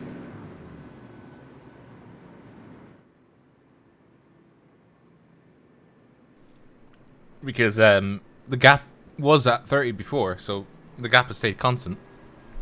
At least for my own math. Have a little bit of fun while we're waiting here, because there are some other standings that we never talk about until the end of the season. And we're talking about, of course, the legends. Hakan Schutt was leading the legends. Unfortunately, something tells me he's going to be holding on to it, but Jan Brony is P2 in that championship with Michael Hagstrom in P3. Sorry if you heard anything there. The gap there is 34 points between the top 3. Anything can happen between those guys. That is, I wouldn't say it's more the older gentlemen than the legends. I'm not sure what the cutoff is, but it's always nice to see that. And also, we want to talk about the team standings because Rob mentioned the usual suspects. 30 points between NRG and Bright Esports. Next team, HR Hanson Brothers Racing, 1,351 points behind the leaders. Yeah, I think it's a 2-horse race. Genie man. So that is those standings. Well, but motorsport news. Actually, that should be my corner. Here, let me go look at some motorsport news. Because I know there's some. Oh, motorsport news? Yeah. How about the big one that dropped last night? What was that? Toyota confirmed as one of the customer teams for the new Porsche hypercar next season. Oh, yeah. As in the team that literally won the LMP2 title at Le Mans 2 weeks ago. Mm-hmm. God, was it really 2 weeks ago? Wow. It was, yeah. Yeah. So Toyota going up to the hypercar, that's and it's being sponsored by Hertz and Singer. So that is some names that's really going to help. Yeah, but where's my DMG Maureen? Porsche. think DM might be going into IMSA. I can't remember. There's still one left, but we have 369 laps remaining here. 269 laps. Whew. Hey, Here we go again. Baker goes again. And we've already got a guy off in the caution. Oh, no! No! That was Claude Bilbao. I'll tell you why. This is what happened. Did he miss his shift? Got rear-ended. Yeah, but he was very slow. Go look.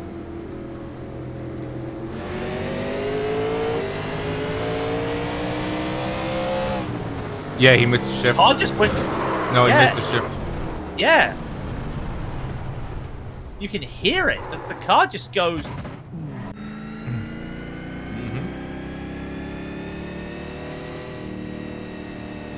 Wow. Well, as we were saying, I'll go back to my news. Yeah. Porsche working with the Jota team. That's going to be a really good team. Like, I know we still got Cadillac showing off their new car, BMW showing off their hypercar, which looks beautiful with the Porsche. Peugeot, remember, Monza 6 Hours, Peugeot's going to be debuting that hypercar. That's going to be amazing. Let's just say the 100th running of the 24 Hours of Le Mans next year. If you're not planning to go, why? And if you are, I might need a lift. That's all I'm saying. Yeah, like, WEC is going to be amazing next year. WEC is going to be packed, yeah. Well, I mean, then you've got the issue of GT. That's the elephant in the room. Because LMP2 has been really competitive recently in the last few years because everyone knew about Hypercar and people are gearing up. Hypercar, it's been a slow burner. And then you come to GT and they want to run.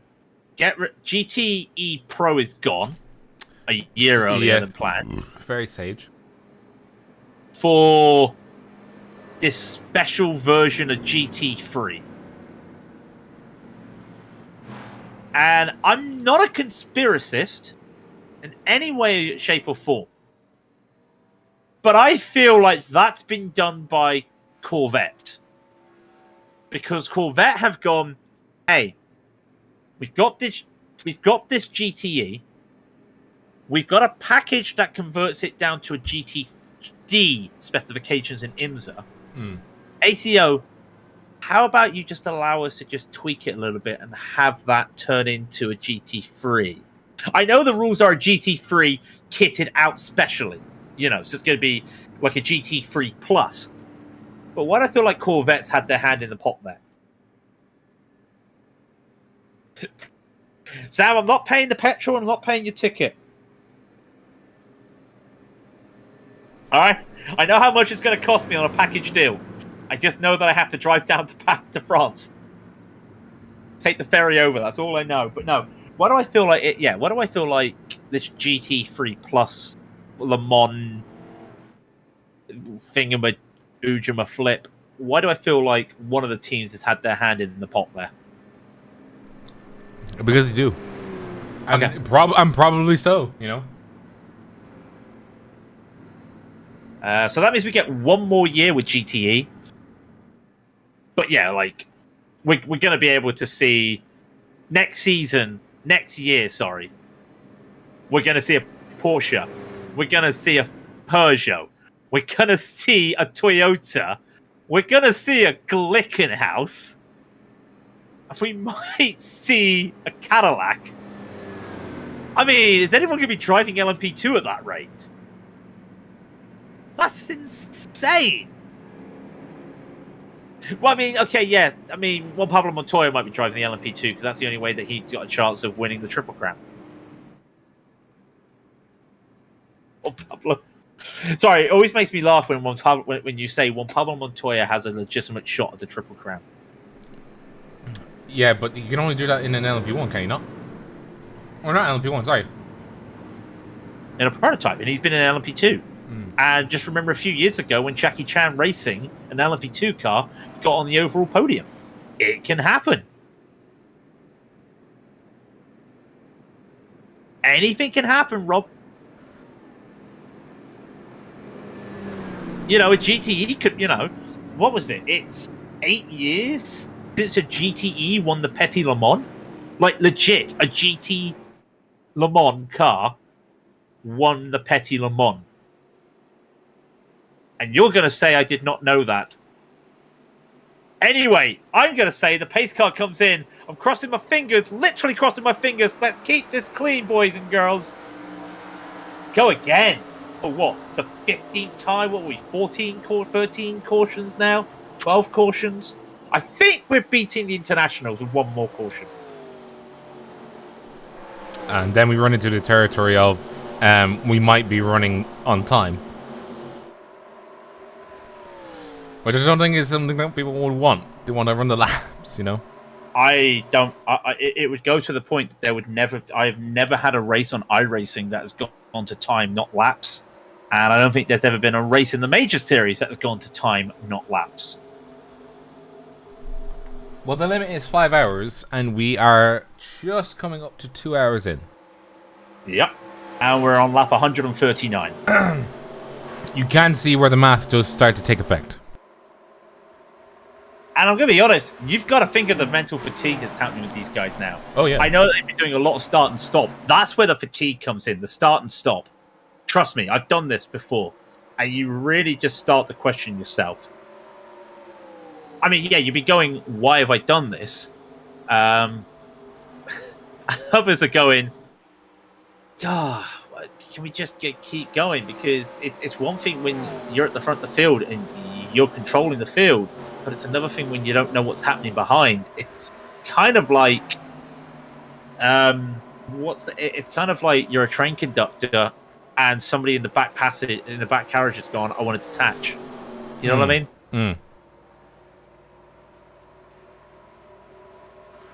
I think the leaders have kind of cooled down now because we did have that wreck a couple cautions ago because of the leaders just getting a little bit hot with the racing.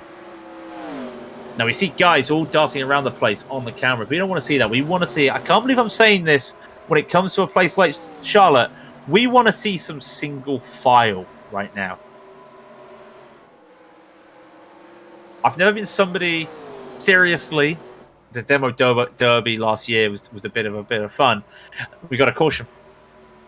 And it's the 487 getting into the 40.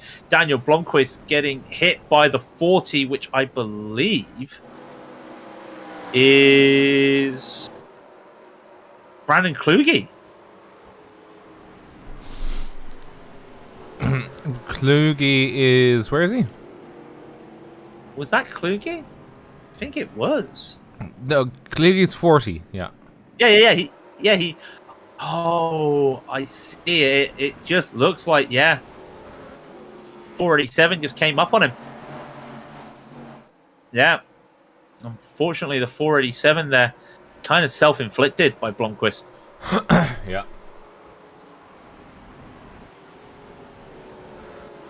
Yeah. You know, do match the international split for a number of cautions, so we can only try and keep them as clean as possible. But yeah, we're now under serious threat that the timer might be used here. That sounds bad. I mean, okay, Rob. Let's be serious. I don't like putting my serious face on, but we've done it enough this race, and I think it is getting to that point. I don't mind doing a 400 lap race as a driver, and you get 13 cautions when you know that they're dotted around the place. The pros at the moment are getting cautions at the end of long runs. We're getting cautions at the start of a run. We're not getting into a run. We had one run. Maybe, I don't mind 13 cautions when I'm in a 400 lap race when they are dotted around the place. We're not even halfway and we've had 13 cautions. I mean, it's not for like the last few cautions. It's not even been bad cautions. It's just been like, well, It has to be a caution. But let me talk for that mentality again. Say you are in this race and you've had a start with loads of cautions. Just any caution, regardless, it's going to send you over the edge. Oh yeah, I mean, people mad, you know. Yeah, you're probably going to have Vegert here, probably ballistic beside himself. It's like, I want to race, god damn it. Yeah, guys at the front in officials, if you do a long race like an NIS, like a Daytona 500, the Coke 600, you know, you name it, a full-length race, you get a wreck, and you're at the front, and you don't know what the hell's going on. You're moaning. You're asking why they're wrecking for 20th. You're asking why they're fighting for 20th. You're asking what's going on, because you don't know. That causes anger. You get anger, you get in the red spot. What happens in the red spot? Tunnel vision. You're too angry. We're on lap 145 and we've had 13 cautions. People are going to be... If anyone from this race is watching this back and they get to this stage, I'm saying this right now to you. What the hell are we doing? Because this is not racing right now. You would have thought after the big one at lap... Where was the big one? Lap 40? When half the field got caught in a wreck? You would have thought... Okay, guys. Yeah. Half of us don't have fast repairs now. Or, you know, we're a little bit nervous. Let's just take it easy for 100 laps or so. You know. No. Not happened. Sorry. And I know a lot of people in the chat, if they're watching, they're going to be like, wow, why is he being this? So, you know, no, I'm just going to cut straight. This hasn't been racing. Best racing we had also turned out to be cautions. Because they were getting too close. I'm sorry, guys. Let's be cleaner. Come on. I don't know how that is to be cleaner, you know. Like, some of these guys, yeah, you're fast. Yeah, you probably are got the speed to lead or something. But if you thought about this 400 laps, come on, guys.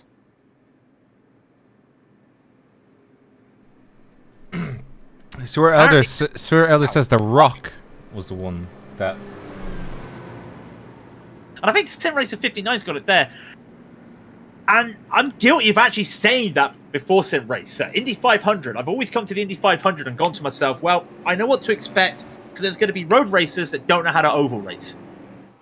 Yeah, that's why some of my guys, that's why some of my friends say to me, hey, if you're an iRating under 2K, you want to qualify for the Indy 500 to get a chance of being a better split, because then you don't get the road racers, because some road racers, they just get their C license in oval and they're 1500, they're 1300. So if you're under 2K, you want to qualify. Anything over 2K, you don't have to worry too much about qualifying, because you know the iRating splits are going to give you good racing because of the road racer mentality. And it's a shame. Yeah, I think you're right. And I will say, Stuart, I turn off the radio. We turn off the radio. The only time I turn on the radio when it comes to oval racing is plate racing. So I get an idea of knowing who's going pitting or what. They're about to go green once again. I mean, to be an American commentator right now, I don't know how long they're going to go green. I don't know when the next wreck is, but there's going to be one. That's all I can say. And that is... excuse me. Alex Vegert and Eric Feek leading the charge off the start for the... What caution is it now? Who knows? Who cares? I care. I mean, I'm statistics. I am the statistics man. That's not so bad. I think we're 14 now. I need to try and count up. I think we're at 14.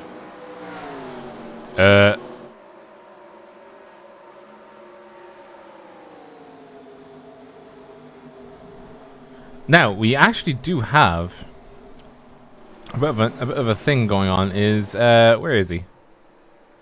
There he is. Mr. Tom Guest.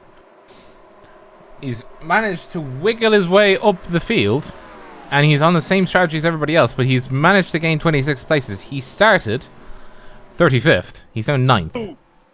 Yeah, guys, come on! Who's gone off now? Oh, crikey, that's a lot. Let me have a look. You've got the 20 is Sean Brown with the 92. The 92 is Paul Sith. They just tap, and the 92 goes around. Let's have a look. Let's see now. Blimp. Let's have a look.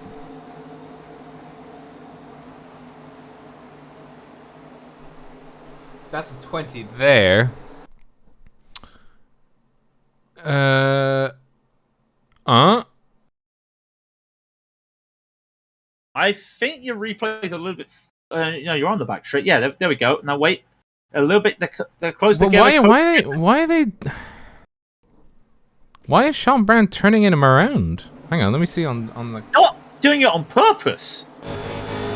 Yeah, it's just you look at that cockpit, and you should be getting a call there. No call. You should be getting a call there, a car right. Yeah. And I think Sean Brown maybe needs. Yeah, he's not got a fast repair, so he has to do manual repair. So he's going to be quite a bit down. I need. Okay. 1, 2, 3, 4, 5, 6, 7, 8, 9, 10. I count 11 cautions in terms of where the time for like Vega is over a minute, which would basically sum up a caution. Yeah. Can't be right.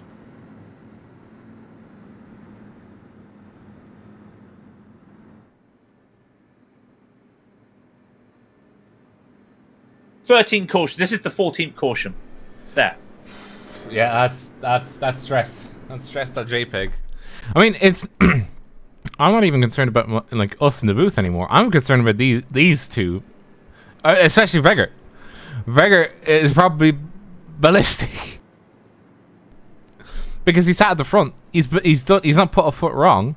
He has had to use a fast repair. He's not put a foot wrong.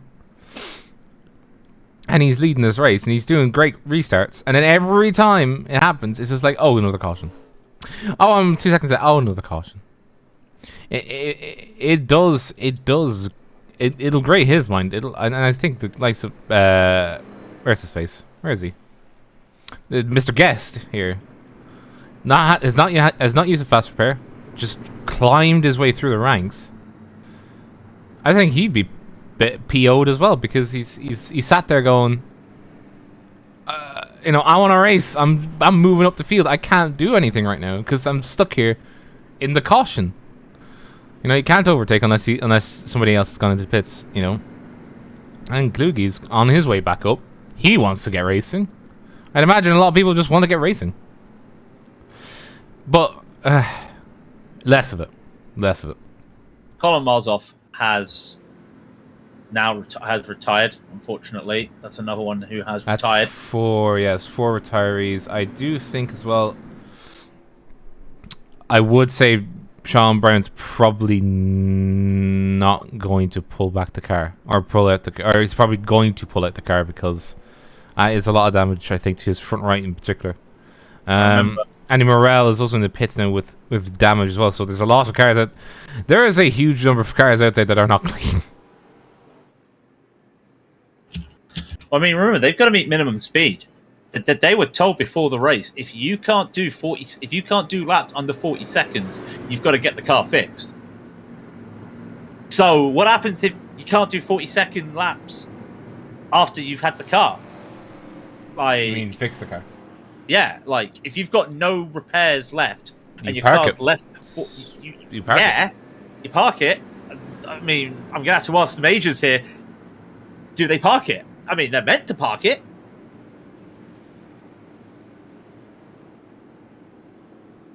We are now estimating 4 hours and 18 minutes as we're about to go green yet again for restart number 15. I mean, he's just getting like a football score now. 15 innings.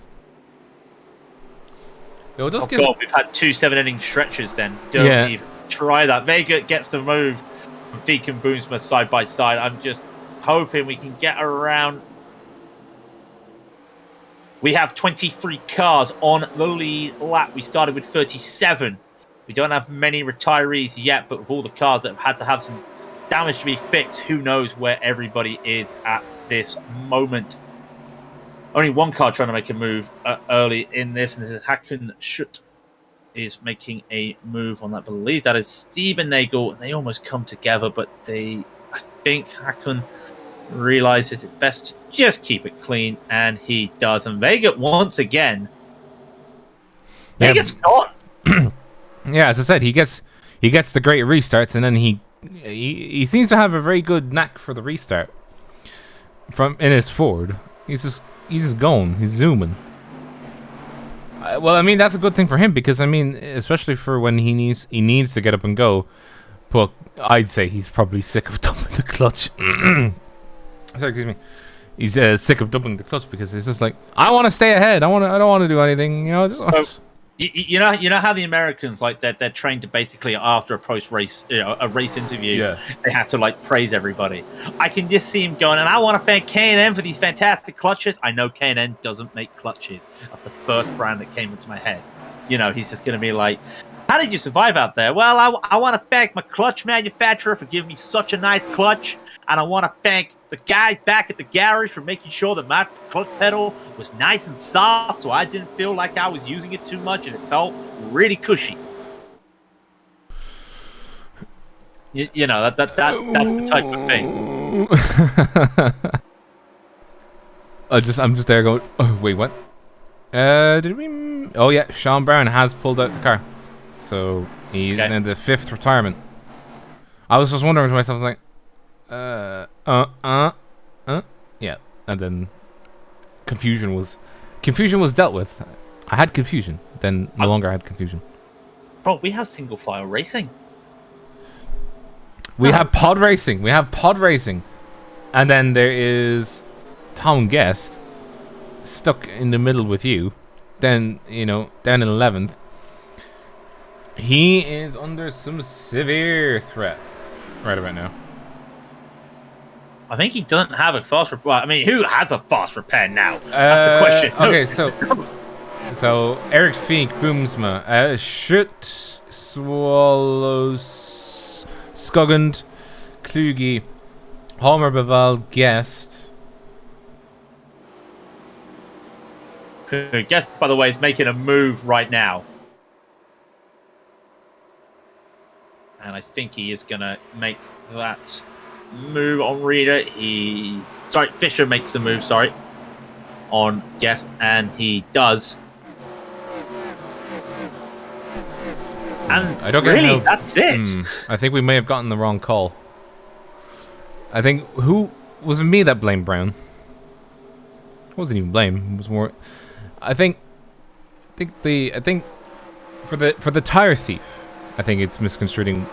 I think I initially blamed Brown, but I would retract it. But yeah, I would have said. So there's not a lot of space being left under any regard for the car ahead because you know the car ahead did get turned. It's a racing incident, but Brown should have left the space. Like I said, everyone here is racing, but I do feel there's been too close racing for such early in the race. Especially, like I said, it's 400 laps. But like I was saying, I can understand where the frustration's coming because of all these cautions. We've had 14 cautions now, so you can understand some of these guys just want to go racing. And they're unable to. You know, we had green flag pit stops, and Sean Brown was the first one to do a proper green flag pit stop. And then the caution came, you know, and that was such a shame. That was such a shame. Just checking out Boomsma. I'm just doing the math. He started first and he's in 3rd. He went all the way down to 5th, as far as I'm aware. He went into 5th and this went back into 3rd. Is he waiting for a teammate? Is he waiting for a mate? Because if he's waiting for a mate, next mate down is Swallow. And Swallow needs to get past Schutt and Silbernagel, and Silbernagel is putting on the Ministry of Defense right now because he's not letting Hakan should get up close, and has got a good gap ahead of him to play with. That's it. Yeah, well, I mean, there are certain, like, in certain aspects, there are plenty of people, you know, in the sportsman split who are the Minister of Defence. Like, I would have said Wegger is right now the Minister of Defence, or the Secretary of Defence, because he's having to put off Eric Feek, you know, in a massive way, because Eric Feek is now trying high and low. He was on high for the 3 into 4, and I think he will try it again if he can. He's just too far back though, but he is pretty close now. This is going to start. Ooh, does he go on the inside for the 3 and 4? No, he's going to hold on here. No need to when he doesn't have a run at the moment. He has to build himself Well, he up. could have a run. I mean, He could have a run, but do you really want to send it on lap 164, Rob? Come on. We don't want to. well, you don't even need to send it. You just send it around the outside. You know, tuck the Thunderbird in on the inside, right? You go around the outside. Tuck the Thunderbird in the inside. You know, Bob's your uncle. No, Bob isn't. No. But yeah, I don't have an uncle named Bob, but he is my uncle now because I said it. like he keeps looking. He has to run, but by the time he gets to the start of the corner, he's unable to look at any chance of a run and going around the outside on these old tires. Because let's be honest, yeah, they haven't pitted for 50 laps now, regardless of the cautions. It's just one of those things where they've just got to start thinking about this and just hold on, wait. And just hold up. Hoping. Wait a minute. Something ain't right. What isn't right though is actually down the field a bit of a ways. We do have a 3-way battle. It is an actually 4-way battle. Correction. No, actually 5-way battle. Correction. Again, Brandon Kluge leads a group of 5 at the moment, and it's a mix between Monte Carlos and Thunderbirds. But Kluge is ahead of the pack in 8th position. He's holding off the following: Daniel Homer, Jonas Skoglund, Claude Baval, Kenneth Reeder, Tom Guest, and Brad Walsh. Sorry, that's not 5, that's 7. And on the inside is Sarge's Place. Sarge's Place on the inside, that's the car number 560. As I would like to remind, Sarge's Place is the charity of choice for today's race. So the World 600 in benefit for Sarge's Place, helping veterans, mainly, I think it's in the US, just the Washington region. Yeah, in the Washington region. Get the assistance and help they need past their service, and I think even in current service. Yeah, mainly homelessness as well. Mainly for homeless. But regardless, it is a charity for veterans and currently serving armed forces. Yeah, which was really good. Green flag pit stop from Hakan Schutt. Oh, it's interesting. And also Eric Feek's right on the back of Vega right now, and maybe those tires are starting to play havoc here. Look at the touch there! And then side by side! Oh, me days. Maybe you should do this. He get that around the outside. No, he doesn't. Almost. Come on, boys. Let's keep it up there. To be fair, Eric was right on the back of Vega all that time. And there was nothing he could do. Vega did not realize the speed difference there. He will take that lead. And I know there's some chatter on the radio. I don't know what's being said. There is some chatter on the radio after that. We're going to see this. Let's have a look. Yeah, just wanted to give you an idea. Let's actually go with Feek's view. So this is a replay on board with Feek. We're going to go to half speed.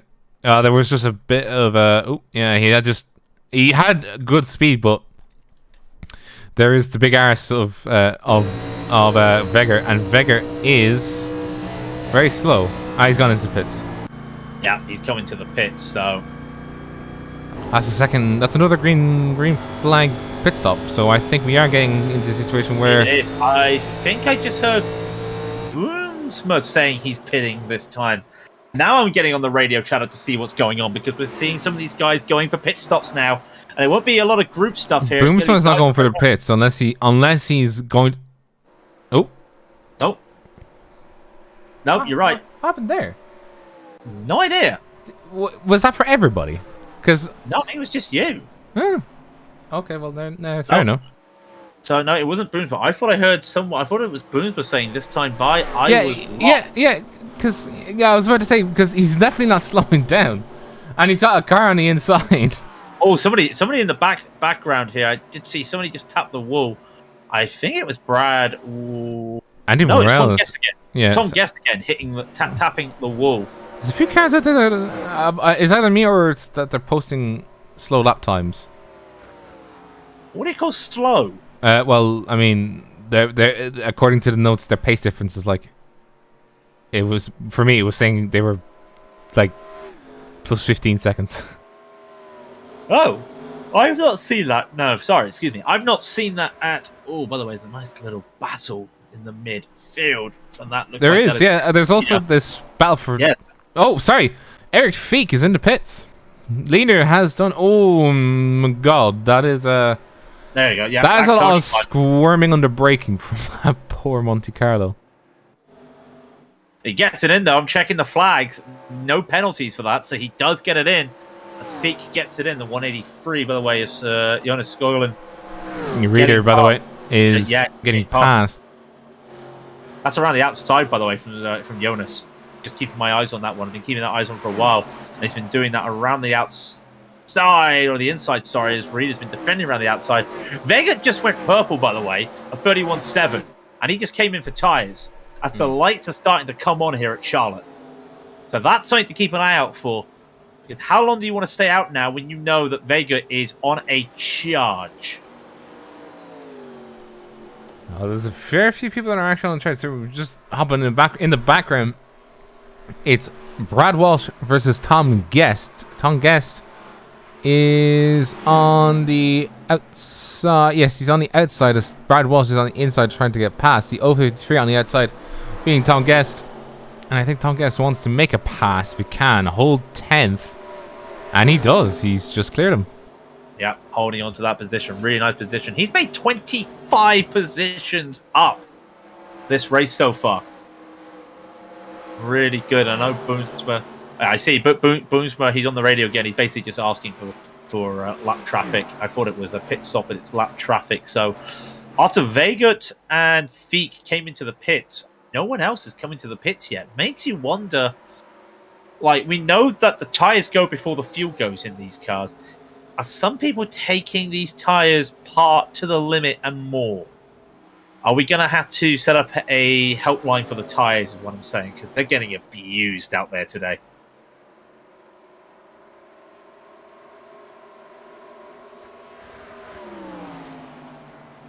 And I apologise for that joke.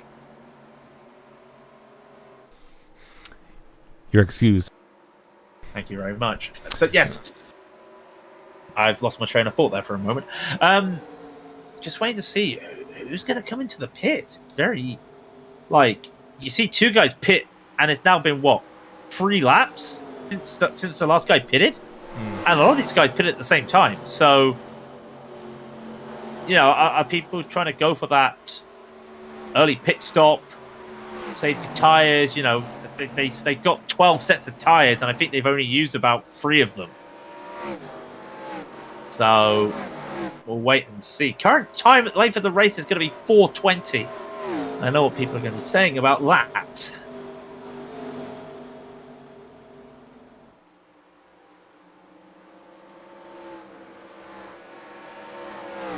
Now, Tom Guest and Brad Walsh are still battling. Oh, they're very close. A caution, and a caution. A caution. It's the 303 getting into it with the 60. Where is the 60? Where is the 60? There, Eric Feek. Wait, are you sure it's the 60? Oh, it is. Yeah. Oh, it is. Oh, no. And they collected the 49 as well. The 49 got collected. Oh, who got collected with the 49? Oh, for God's sake. Daniel Blomqvist got caught up. No, is it Daniel Blomqvist got caught up in?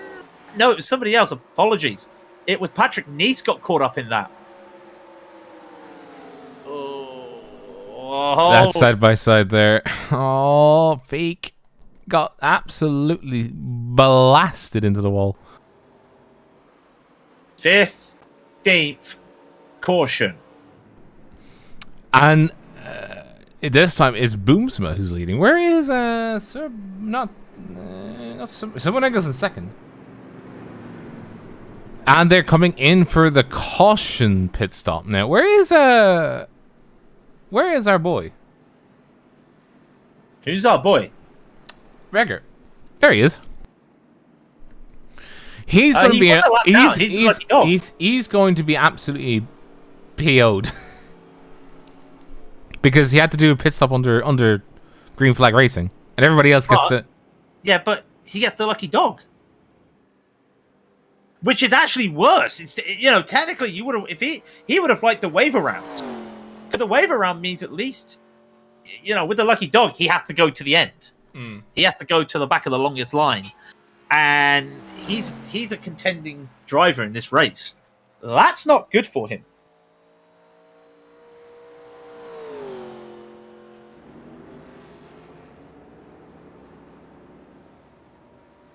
So he will get by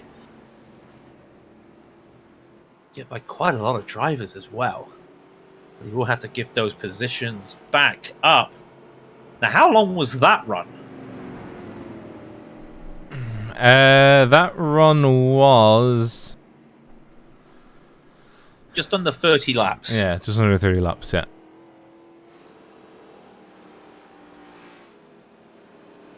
So Vega's actually in a disadvantage here because he's on 10-lap-old tires, 10 laps of fuel.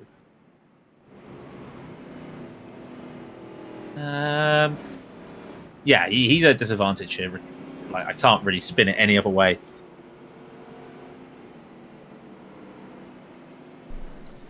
Though I think Silvernagel's going to be very happy. He's going to lead a lap. Is Silvernagel losing a lap here? No, leading. Oh, yeah. Well, technically speaking. But yeah, he will be leading. He gets a lap led, technically.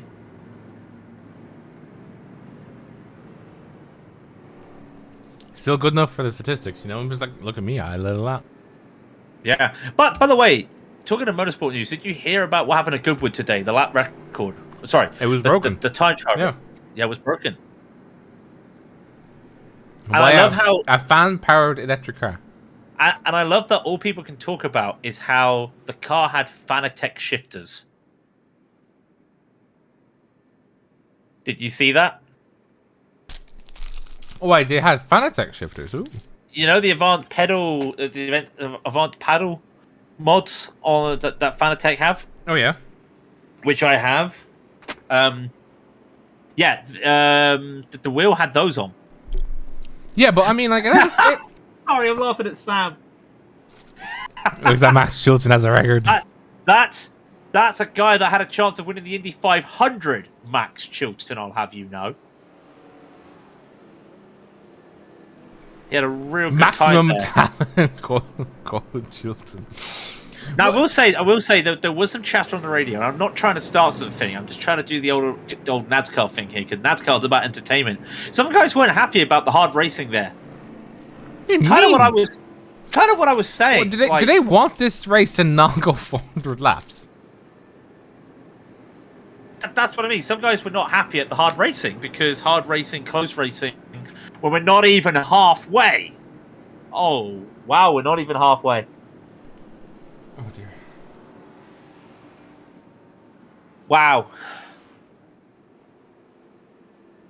I just realized that. Sorry.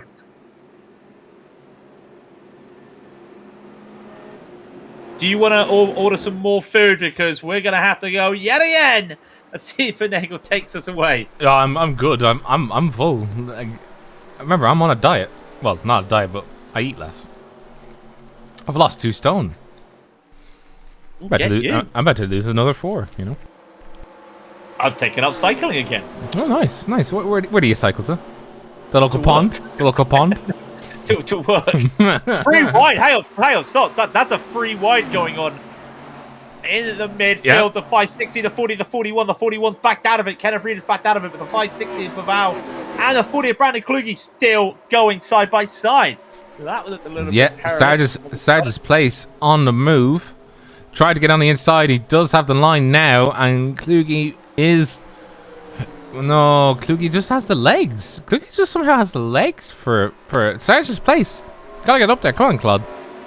Oh, we're just almost tapping the wall there. That's going to allow Kluge to go in there, and he's going to try and make a move. And there is no overlap there, but the inside does belong to that car, the 40. And he's going to try and stack it up, but he does not make the move. Playing it safe here. Shoot comes into the pit. I think he had to take a penalty. Not sure about that. Did not see anything there. Actually, yeah, there's 3 drivers with black flags out there. Patrick Nee, Stefan Wong, and Schut all have penalties. And Stefan Wong is the latest one to get it. Patrick Nee, I do not see where he's still in the pit lane. Regardless, forget that. So 3 drivers having to take penalties there on that last time by. Wait, why were they giving stop and goes? I'm gonna guess. A restart infraction. I thought that was a stop. I thought that was a drive-through. No. I don't know how iRacing does the oval cautions. I only know the roadside cautions. But what I do know is that there has to be a big caution here paid attention to, because that is a battle for 5th between Kluge and Daniel Holmer. Holmer on the outside, Kluge on the inside. Now, Kluge did work the outside to pass Sarge's place. It seems that the outside line with the new tires seems to be OP, because Holmer just kept going. Oh, and he did strike the wall, but Genie Mac, he did strike the wall quite hard. He's kept it out of it, though. He's kept it clean. I think the 79 there of Holmer, I think he's just starting to just pull away a little bit. Just hold these positions. I think a lot of these guys have just decided to hold on a bit. You start to see guys just behind them taking different lines. Keep an eye out on that 41 of Kenneth Reeder. He's getting pressured by the 183 of Jonas Skoglund. There he is. There he is, indeed. He's just trying to take different lines. And I think Kenneth's looking to set up a move here on Vavau. Gets the overlap down into the inside. Hold on a minute. Who was that on the apron? Sorry. Gotta be a lap car. Gotta be a lap car. No, it was not a lapped car. It was actual. Hang on. It was the red mobile. Like they just threw it 4 wide. Almost. It's the Fulgers car, the 88. Jan Brony was on the apron. Speeding in the pits. Ah, okay. So if somebody was speeding in pits, it's a 40-second stop and hold. Okay. Fair enough. Genie Mac, that's harsh. Well, I mean, I just want to say, everyone talked about Juan Pablo Montoya's NASCAR career and defines it by the jet dryer. Oh, no. I define it by the Brickyard, where he was so dominant at Indianapolis because, he drove IndyCar there and won the Indy 500 there, that he lost his greatest shot at winning an oval race because he sped in the pit lane, to which he then went on the radio, "I swear on my parents' grave, I did not speed." He was 2 miles over the speed limit. Well, to be honest, when did this happen? Like, what year did this happen? Oh, wow. I want to say 2009 or 2010. I would have said it was a big deal. Yeah, if it was early 2000s, I would have said, I probably would have given them the benefit of the doubt because the caution. Oh, we have a caution. It's not any of the front drivers though; they're all fine. I don't see who it is. I think, I can't actually see who it is. Oh, I just saw. There we go. Who was that? Is that Eric Feek? No, Eric Feek went by it. He witnessed it, but he didn't see. I don't know who.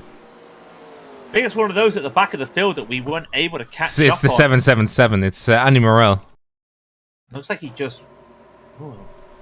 Let's have a look. He went high. Yeah, he went high, hit the wall. There's your spin. There's your back over the apron. And that is a definition on iRacing of a caution. Well, I mean, in that case, it would have been worthy of caution because the car came right back up. So 16 cautions.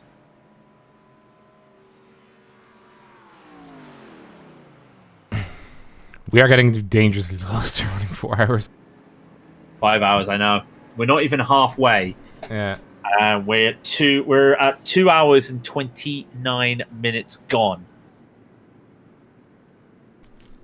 Wait, 2 hours and how many? We're 2 hours and 29 minutes gone. So yeah, in the race. If the current pace were to be replicated across the board, we're looking at laps we're looking at times instead of laps, essentially. If we went caution free now for the rest of the race, we'd be fine. If everything was how we want it in the world, if would not exist. Look at me being philosophical. Philosophical? Philosophical? Look at you. I don't know. See what I did? I pronounced the K. K. No. Huh. Anyways, the one person. Oh, it's Silvernagle. He'll be able to lead a lap. Well, technically speaking, now, but I mean, he is up 24 positions. And that car's looking clean. So I'd say he does have every right to be there. And by the way, as well, the second, third, and fourth, it's the teammates again. NRG back at it again with the Krispy Kremes. Daniel Holmer. That is a good question. Where is the rest of the Bright Esports? Park. I only saw the one, and then there's Vegert. Vegert's another one. Vegert's one. Yeah, but why is it livery so different? I mean, no, they're completely different. Look at Wegert versus what's his face, Halmer. Yeah, I noticed that. I just don't. Also, who's in the pastel car? He was a It's Shoot. He's Shoot. You know. I mean, they're nice. They're nice liveries, but they're different. Yeah. From one to another, they're so different. Well, Rob, do you know that since 2011, Sarge's Veteran Support has housed 218 veterans, 18 partners, spouses, 38 children, 26 dogs and cats, 34 chickens, and 5 guinea pigs? Did you know that? I didn't know that. Well, now I do. Now you do. And I do know that Mason Marzov, that is one toast car. That front wheel is missing. Is he still driving? No, he's stuck in the bits. I mean, look at the camera. Look at the cameras. Well, Andy Morrow has I do not think this is moving. You know, if I turn it this way, I do not think that's moving.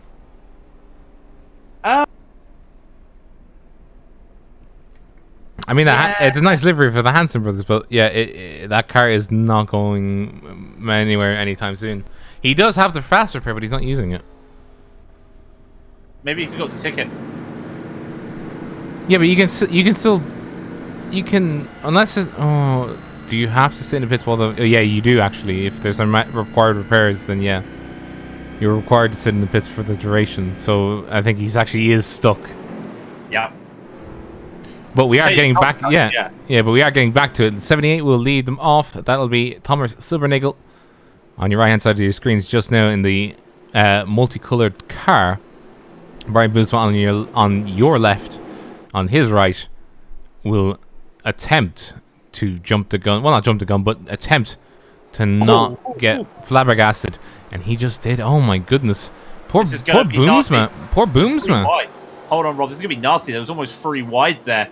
Just how that was going. I gotta check. Did anybody get a black flag for that? No. But that could have been very nasty. Andy Morrow does have to serve a black flag for a pit stop infraction. I think it was speeding. But we got to keep an eye out there because that's a very clustered restart there. Great for Swallow to get by, but look what it's done for the rest of the field. It's all over. We're all going to be very sad. But what we are actually going to have to worry about now is if it so happens that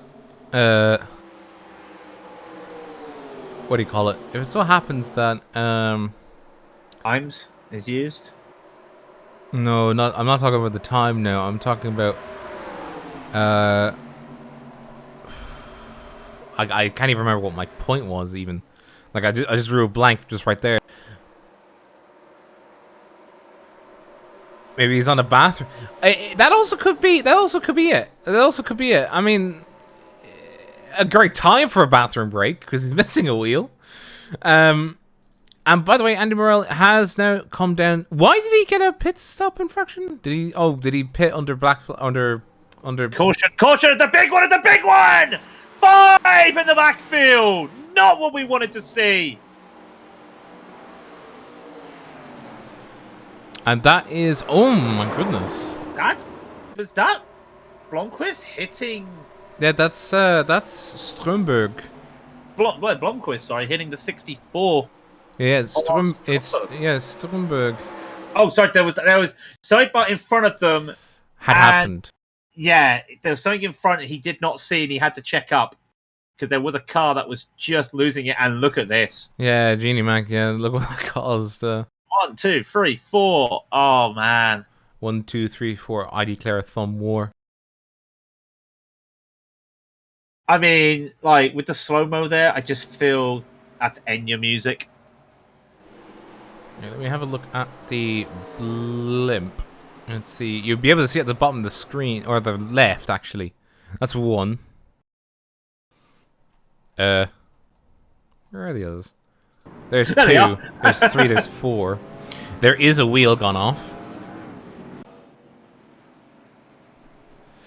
But I think with the caution, we will go ahead and take a quick break. We will be back 16 on the 16th caution. We will be back with further updates as we go through the second half of the race, so stick around.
And with good timing on our side, we are back at it once again. 17-3 start. We are going. Oh, that is a change of pace. Silbernagel held the line until he didn't go straight away. Now that is see smart. that a lot. Yeah, that I is like smart. that. Yeah, that's a bit smart. I don't know if it'll do anything for him.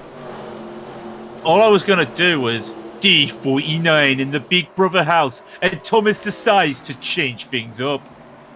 I can't really do that northern accent, but you get the idea. Big Brother.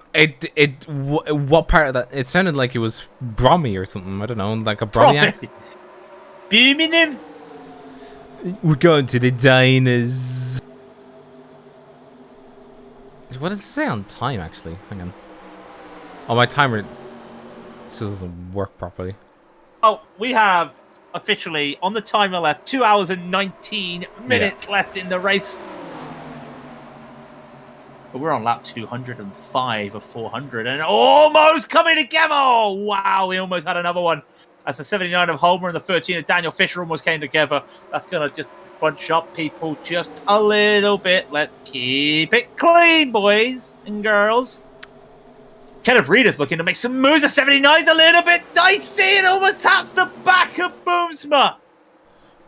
I think Homer is trying to hold on because I think he's only 25 laps into his stint. So he should have okay-ish tires. I think he's just getting a bit loose on the cut. I'm starting to use NASCAR terms. It's tight. Vice is tight. Here's the question: where does the Vice is tight come from? That's just something Jordan Worth said. Yeah, but why does he say the Vice is tight? I don't know. Well, okay. You know what a vice grip is, right? Yeah, I know what a pair of vice grip. vices I know what a are. vice grip is, but like, it's tight. Yeah, but why do you have to say the Vice is tight? I don't know. Like, I'm sorry, but if your vice is not tight, then sir, you've got to get yourself a new vice. Just saying. All right. Anyway, you start to see some moves being moved here. The 23 of. There is moves. It's just that it's very scary because I think on the bottom right here are the NRG boys, and they're trying to get around people, and it is not working. Tell you that for sure. Well, yeah, the idea is that Homer shouldn't have been able to move up. We got a caution, and it's another cluster. Yeah. Oh, good. In it as well. Oh. Yeah, Hacken shoot. What happened to him? He didn't know where to go. Oh, your brakes. And he's holding his brake and oh my word. Rob, you need to, let's just go back to this and let's time this. All right. This is not good. This is not good, guys. All right, let's have a look. This is racecraft. So let's see the first wreck. Hacken sees it. Yeah. Right? Hacken sees it, but the guys coming back on the track did not help the brakes. Let's give right 1, 2. Oh no, you got. Yeah. So this is. So that's about 2 seconds ish. 3, 4, 5. Yeah. Basically, that wreck could have. Loads of people there could have avoided it, but were unable to. And that. I think Hacken went the right way. I think the 88 did have the brakes on. I'll rescind what I said. It's just so hard. Yeah, we're only the brakes on. Yeah, I think he had the brakes on. I'm not gonna question Jan. You can see tire smoke. Yeah, with Sam is saying that it is impossible to change, and yeah. What caused that wreck, though? That's my question. What caused it? I think there's a little tap. To be fair, Sam, I will say that like I am used to the idea of like a car with downforce around here. Like I said, the 87s are not my... yeah, more than just a tap. He got rear-ended. Yeah, that second one... He probably had the brakes on, and then that second one... Yes, there was no way for Hacken to go there. Wolfie to the console. Yeah. Let's have a look. No, he didn't brake enough. Oh, wow. Wow, yeah. He drifted into the corner and he didn't let it. Yeah. Anyways, we're back at it. Back at it again with Krispy Kreme. We're back in it in the New York Minute.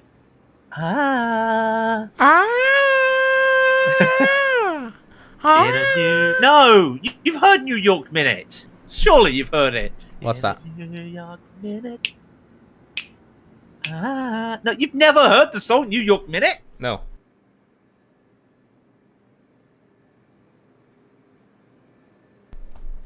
What's with the silence? Why am I getting the silence treatment? What have I done wrong? It's a song from Donna Henley, right? It's a really good song. Who's that? From '88.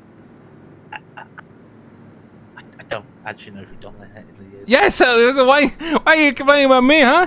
Yeah, but like, I've heard the song and it's a really nice song. You know what a good song is? Out of Touch. 'Cause you're out of touch, I'm out of time. We're not out of time yet. We've still got time. Got the bottom of my head when you got around. Oh, I mean, oh, for the next 180 laps, I could possibly talk about everything that's going on in motor racing, and I think we still wouldn't get the race finished. Well, you know, the one thing I would have said is I just had a look right at. Well, I actually did have a look at the Porsche before. I think a day or two ago.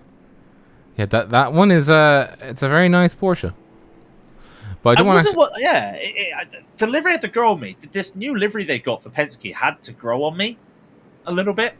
No, hell no, that didn't have to grow on me. That was. First look, I didn't like it, but then when I saw the other angles, I'm like, I get this. No, the shape of that car is just. Are you saying that you're in love with the shape of you when you're talking about the Porsche? I can't believe you've done this. What? I can't believe you've done this. By the way, I think we're losing the top trumps this time around because the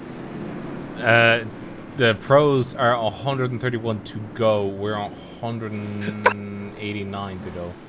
We're 50 laps behind them. Yeah. 17 cautions. Yep. Here we go. Tom and Steve are going to go for the 18th time. We go legal. He goes. I can't believe I just did that. As he takes us away. The coat is right there for what you've just said. Oh my god, I cannot believe you've done this. I cannot believe I just said that myself. Regardless, we keep going.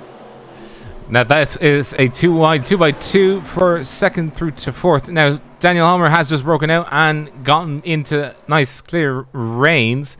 However, it's 2x2 essentially from third to sixth now at the moment. That is going to be the NRG boys trying to figure amongst themselves who's going to lead this pack. That's car number 23 currently leading them right now. Sam Swallow, the 062, leading in fifth. Dan Fisher on the bottom row as Veger, of all people, Veger's come back. Veger, our boy, our kid, has come back. Oh, look at the move he's making. He's got boxed in by these NRG guys. And this the one bright driver on his own is making a head charge. Remember, he's on 10-lap older tyres. He's got past Swallow. He's got past Fisher. He's got the big fish in the pond, and Boomsma left to overtake. And Boomsma holds off the inside. Most coming together. But look at the run he's making around the outside.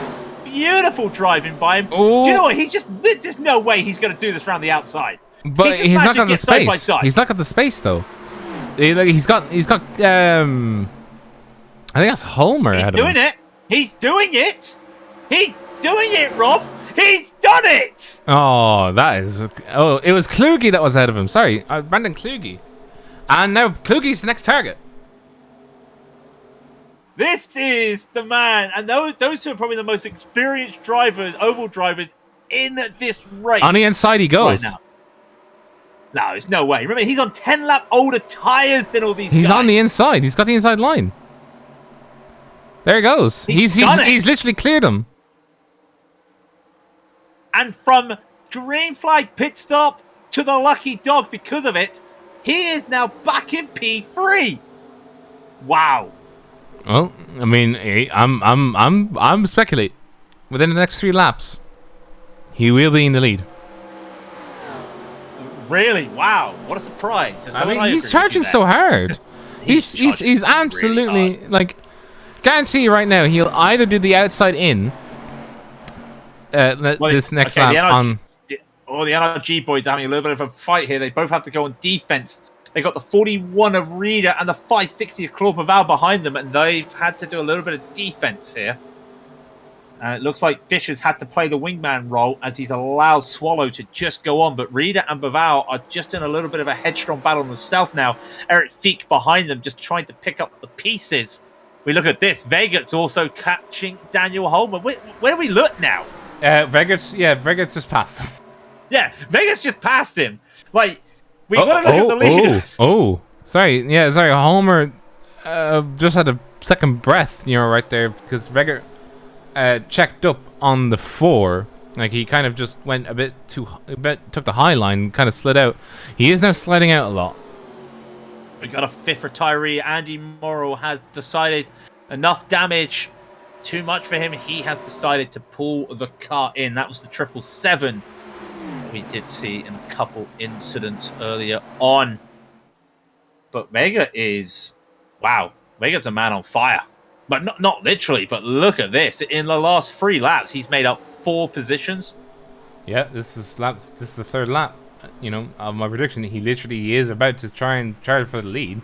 Look how close he is on that apex. Look how close he is to the apron compared to Siebernagel.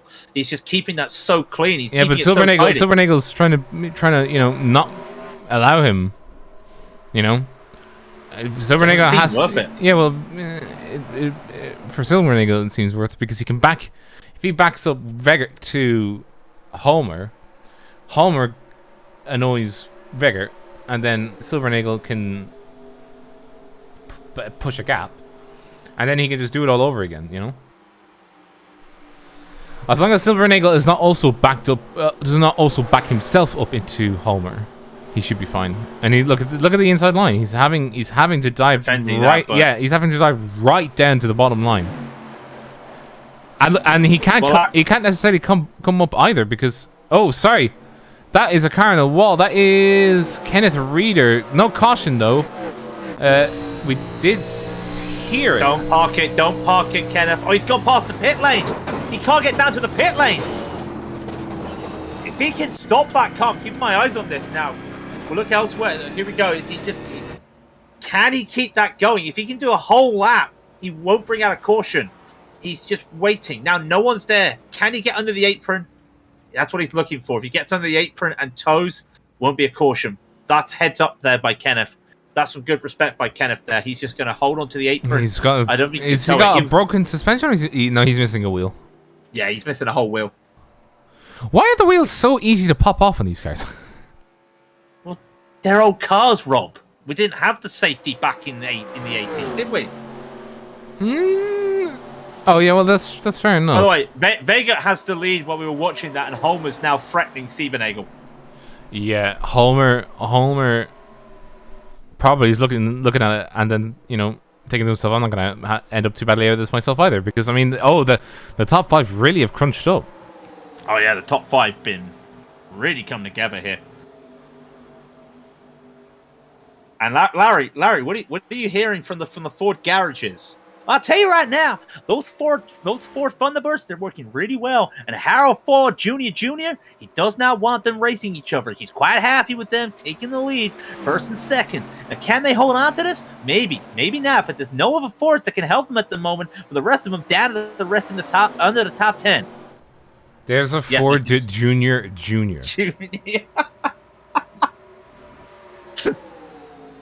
No, I'm just saying.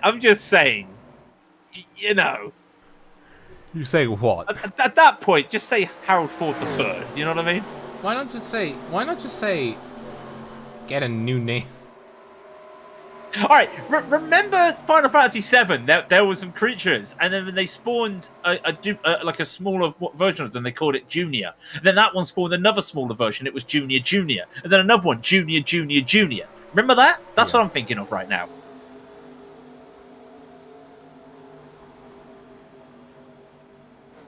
No, I've lost him. I've lost him. My brain has just melted. Yeah, I know. So, this is now the longest, I think. Wait, let's not jinx it. Nope, not the longest. No, it's the second longest. God. The second longest here, and I'll tell you what, I don't think these guys at the front, they're just trying to keep safe. Because there are runs happening here. In fact, look at that. Oh, wow. Wow, and that's Seabenego having to take a defense on Holmer. While Wegert's just there like, what are you guys doing? No, Vegert's going high. Not the end of the world, though. We've seen what he can do going high, so... Yeah, but yeah, attacking, yes, but not when he's defending. Look at Holmer. He's gone high as well. He's just had, like, the speed right now. I don't think the drivers... They're really not picking up on the speed. Holmer. There is overlap there. And that's a little bit clip of the grass there by Seabenego. Will that allow Holmer to make a move around the outside here? It's going to be tough. I don't think he's got it now. That's going to actually cost him. Brandon Kluge's looking right at him. And I wonder if he's going to try it again. Kluge's now looking at this thinking, yeah, I might have a place here. With like 17 asterisks, however, I might have a place here, you know. Terms and conditions apply. Homer in the wall! Homer just tapped the wall! He just tapped the wall, that might allow Kluge! Oh, just... The problem was he just went too deep on the 3, and then when he came out for the 4, just... It kind of washed up on him. And I think at this point, these tires are starting to get right on in age, you know. Like, I'm surprised that Vegert is going a lap. He's now coming on to lap 59 of his stint. Lap 59? Yeah. Now, that's crazy. Absolutely crazy, but well done. Well, I mean, I would say don't take a bow, because if he's able to beat people on 10 lap older tires and still hold the lead. Well, I've just jinxed him, haven't I? Yeah, you just jinxed him. Seabenego to the inside. He's going to try and make this move. And for the last couple laps, Wegert's been able to get down low early enough. Not then. And Holmer just almost making a check to the side of Kluge there. Holmer may make this. No, he doesn't. He holds back. But he is under threat from Kluge. It's safe racing, but they're getting close every now and then, and you just hold your breath a second. You know what I mean? Yeah.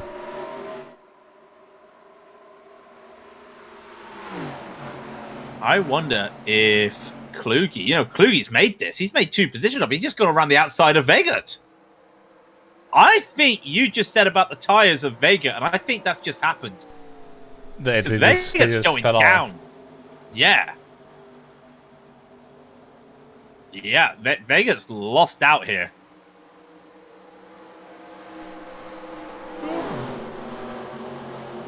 Close again. Oh, it's just so...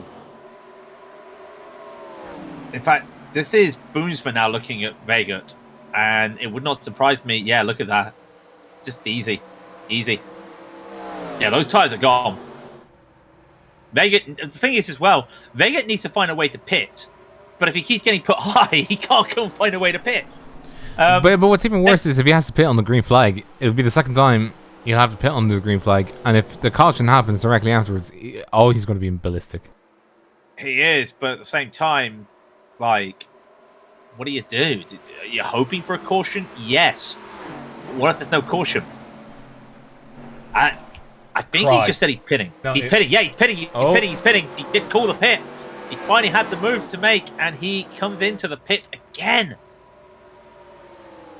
Another green flag pit stop. And he's in the pit lane, so after the caution now, he's fine. But that's not where he wants to be right now.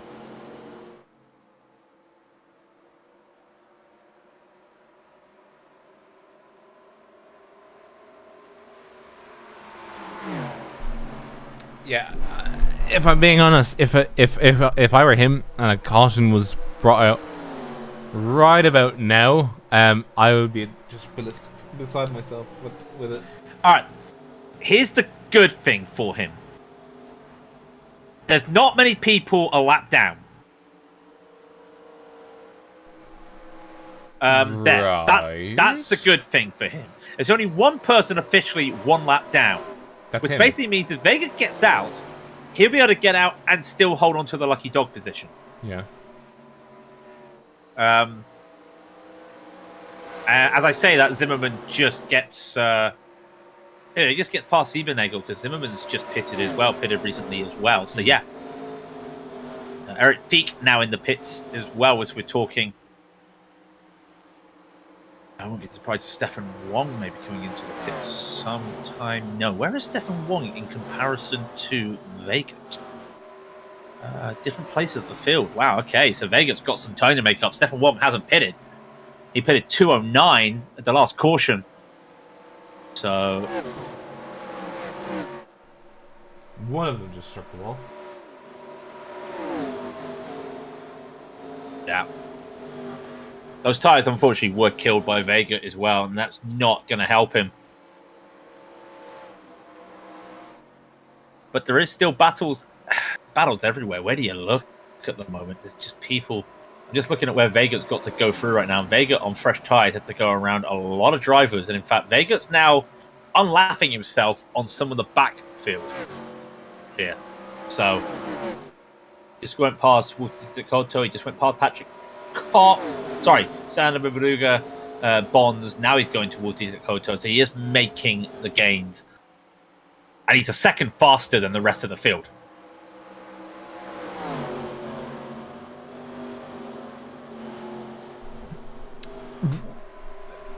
Oh, well, I mean, I was just thinking to myself, a second faster? Really? That's it? Like, I would have been more surprised if I would have been more, like, expecting of, like, a 1.5 to 2 seconds, you know? But he's had to get around people. Let's see. Yeah, but Sam makes the point, right? He's going to kill his tires. He's killed his tires doing that early on. Yeah, he's already killed his tires. He's going to do the exact same thing again. But he needs to get in. He needs to get that position. And yeah, but again, Sam on the money with this one. I think me and him are thinking 100%. The same thing. It's like if he keeps driving this, he'll unlap himself. Yes, but if it stays green, he'll need to pit again when everyone else pits. So he'll not get the lap back. He'll not. But he can't. Like, there was no way he could hold on another 10 laps on those tires. They were going to go. Let's be brutally honest. He was losing too much time. The rule of thumb usually is 2 seconds. If you start going 2 seconds slower than what you did on fresh tires, that is a time for you to pit. So, he's also now 3 seconds behind Stefan Wong in the battle for the lucky dog. Mm-hmm. So, he has a chance. I wonder, what if he unlaps himself and then there's another caution? Could happen. What if everybody pits and then there's another caution? Does he pit again and just take the freshies? You know, it's a tough one. We've now hit the 3-hour mark, by the way, while we were looking at this and talking about that. We have hit the 3-hour mark. Now, I will say I think we're. How long have we been clean? Now. I'm not jinxing anything. You can jinx it. All right then. I'll say. I'll ask you the question. You can give the answer. I'll be the one that jinxed it because I'll have asked the question. How long have we been green for? 30 laps. Not too bad.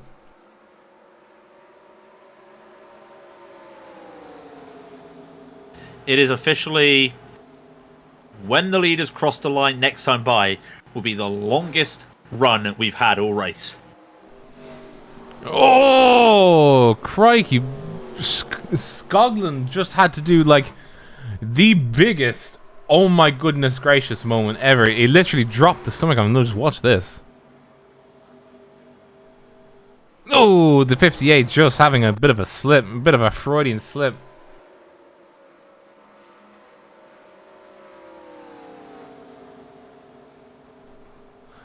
Just look. Oh, no, and I've done it again. I wanted to slow it down and reround it. Well, Brandon Kluge has taken the lead, and Homer's getting What are you attacked eating? by Steven Eagle. Pardon? What are you eating? I don't know. What was I eating? I wasn't eating anything. You heard nothing. Well, no, I was actually curious. I was actually genuinely curious. Like, well, what are you eating? Oh, just the pastry. Oh, okay. What kind of pastry?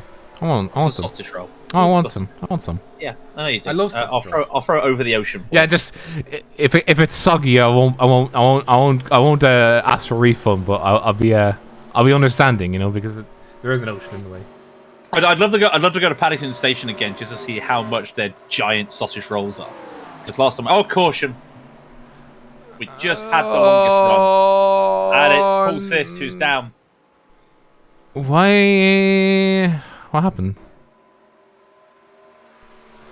Okay, so he did spin. He did spinish. What happened? Don't know. Uh, Oh! But then if he goes under the line, No, he parked it. he starts. Well, I mean, he did the right thing. He held his brakes. Yeah. So, all of a sudden, Hold on now. Let me just see what happened. Was it a hardware failure? Or... Yeah, my cabbages. Oh yeah, he just hands were doing one thing and the brain was thinking of another because like that was an oops. Yeah.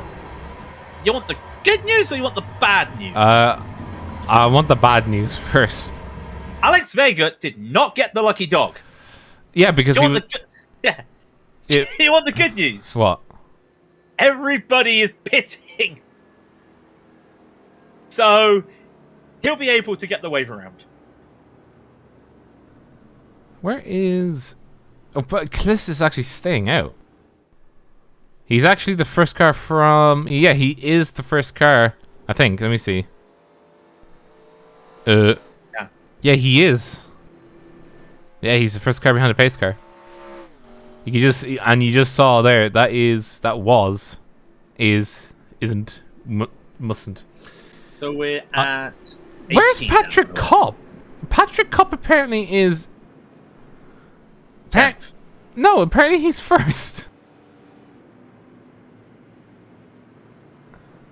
He's pitted 17 times. Excuse me? He has pitted 17 times.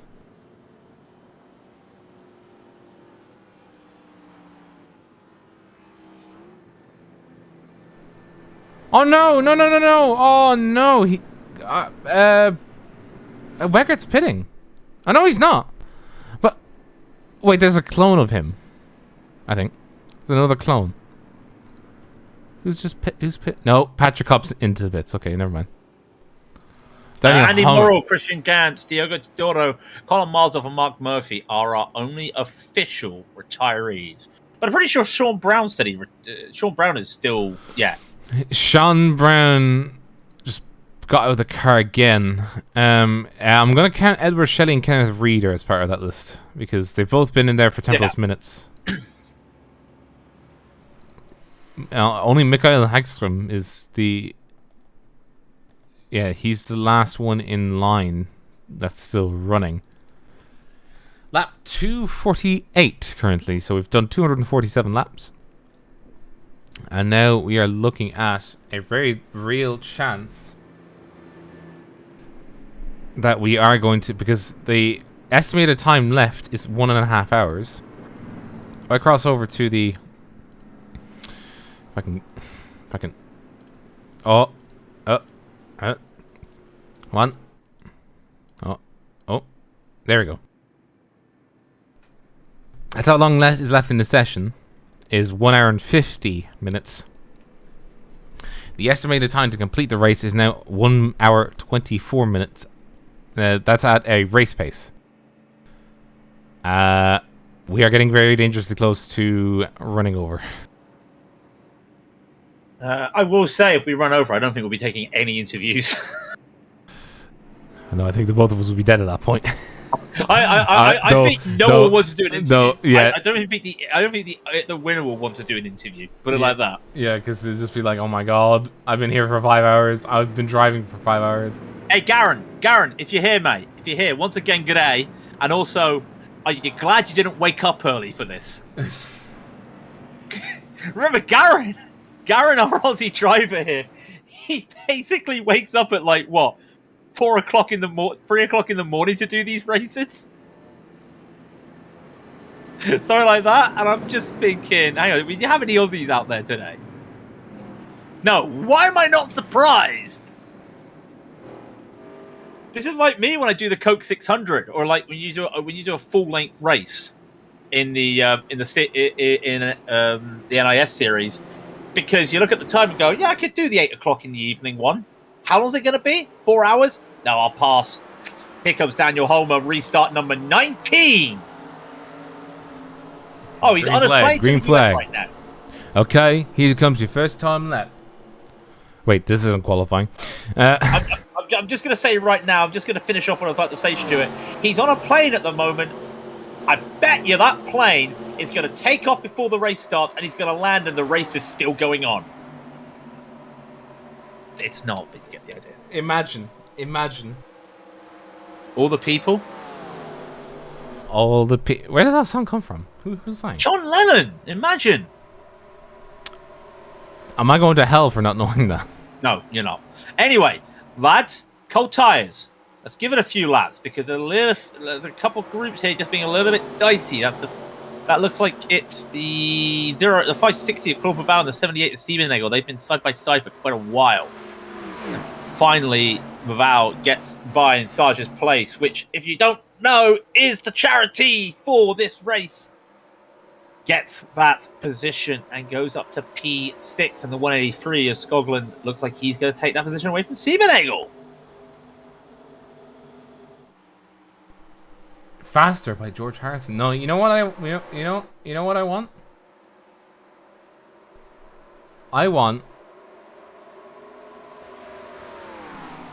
You know what I want in life? I don't know. What do you want? Push it to the limit. Because I'm pushing to the limit. Down.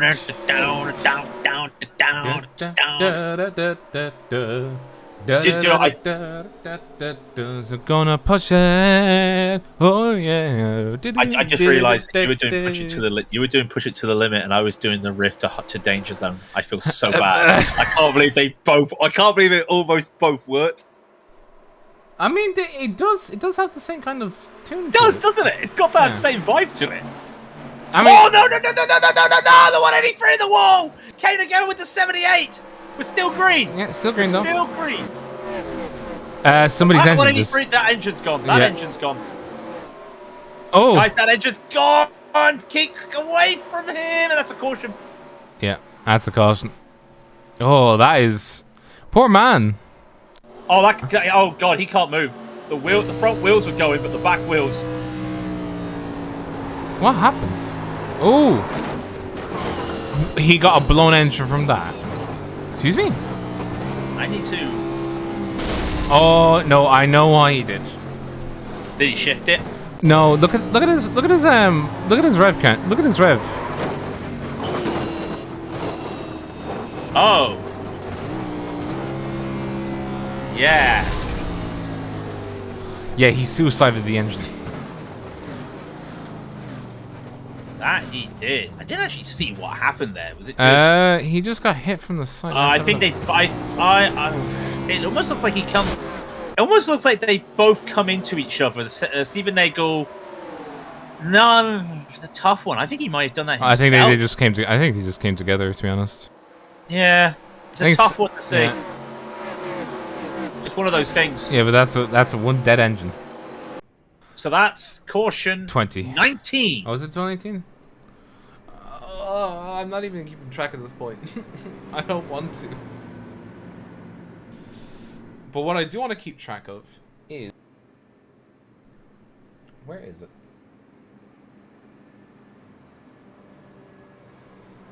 So you gotta push it. Push it! So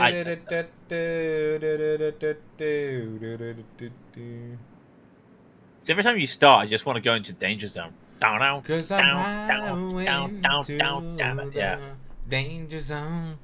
Danger zone. I'ma take you right into the danger zone.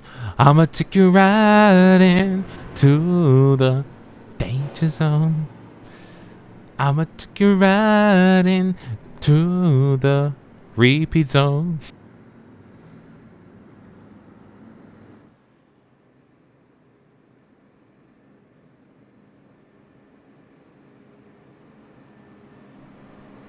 I'm here.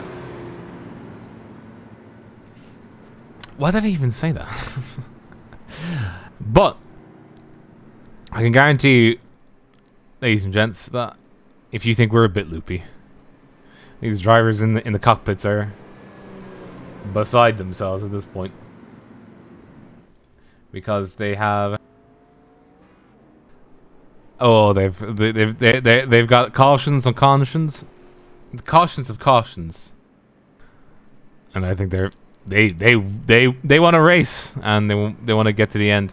We do have 1, 2, 3, 4, 5, 6, 7, 8 retirees, 29 cars running,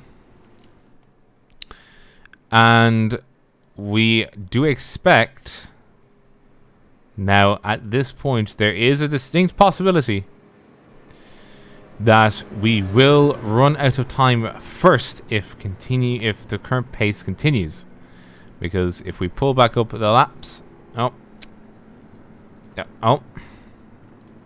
we go. 1 hour and 43 minutes remain on the session time. However, we bring up the laps is 256, and the perspective is 1 hour and 50 and 1 hour and 18 minutes remain at race pace. So it is getting quite strenuous out there.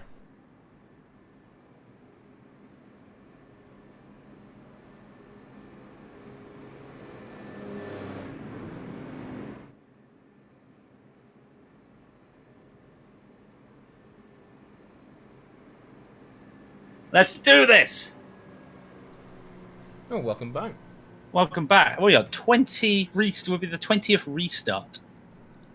I am the 20th restart. What are you talking about? I don't know anymore.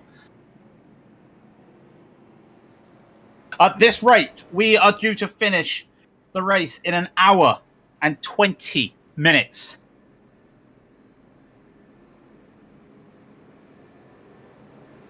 That's the Coke. You said Coke, didn't you? You said Coke. Buzzer. Somebody wow. They've just red flagged the IMSA race. I'm sorry. What? I mean, they never red flagged the IMSA race. I'm sorry. So I'm sorry. What? Yeah, that's gonna have to be. What do you mean red flag?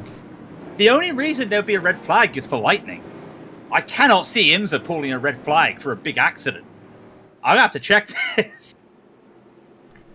That's a new one to me, Rob. At Watkins Glen? There have been times where I have seen accidents and gone, you need to red flag this, and they haven't. Oh my god, it's lightning. Bazinga. It is. It's a lightning hold. So what does that mean? Okay, explain to me. I'm a fan of road racing, but I've never seen lightning cause a red flag. In America, there is a rule for all American motorsport. If there is lightning in I want to say 15-mile radius, they start a clock. Lightning strike happens, 30-minute timer starts, red flag. You get everybody in. I remember I said this to you once in an oval race before we went on broadcast. I do. Yeah, Rob went to me. Yeah, Rob went to me. Why are they red flagging for lightning? I said, Rob, they got people up in the sky on the top of the tower, and they have to get them safe. That is a rule. It is a safety thing. So, Red flag, lightning goes. Lynn, red flag, sorry, just 30-minute clock. Sorry, just wanted to say, it's not a 15 mile, it's an 8 mile, according to Lynn. Oh, 8 mile. Okay, thank you, Lynn. Kinchlow, there we go. Yeah. Any lightning within 8 miles of the track, they have to pause for at least 30 minutes. Is that a timer pause, is it? No, well, for this race right now, the clock goes on. It happened as well in the Sebring race, the WEC Sebring race.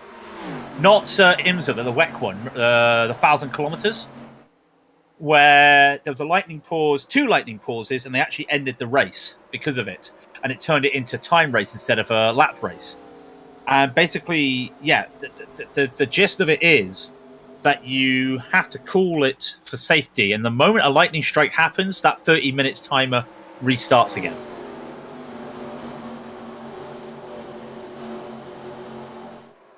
But, yeah. And what I love is IMSA TV at the moment, because they can't show anything. They're just showing the camera at the entrance to the bus stop. Wait, is that all they have? Well, they don't want to show anything else because it's probably the only static camera they've got, because they've got to get everybody in. Yeah, but they have more than... Oh, caution. Another caution. What happened? Whoa. Oh, I don't know, but I just saw some people sideways. That is Wolf Dietrich Honto. And this is going to be an accident. Oh, yeah. Sander Verbrugge is... what's going on? The 60. Who's the 60? What? Just drove right through him. Oh! And that's Wolf Dietrich Hoto going bye-bye. Yeah, Hoto checked up. Hoto had checked up. The car behind him didn't at all. Just drove right through him. The 60. Who is the 60? Feet. It's feet. Yeah. Yeah,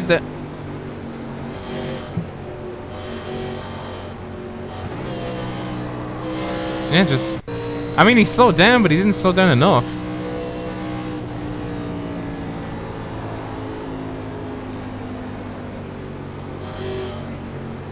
I'm just looking at our Raidillon TV Discord, and Lynn's decided to post a meme.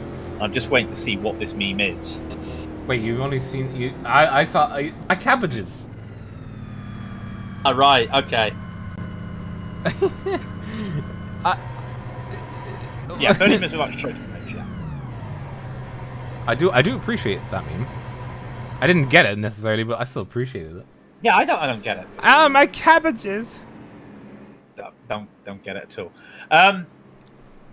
Lap 265, 26. Yeah, it has just ticked over into lap 265. 264 laps. That's Look at this. Like these. Oh, another one! We've had a wreck on caution. What? What do you mean? We've had a wreck under caution. Oh, for God's sake! Let me see this. Sander. And it's Mason Marzov not picking up. Ooh, what the? Oh! What? Lads! What? What are you...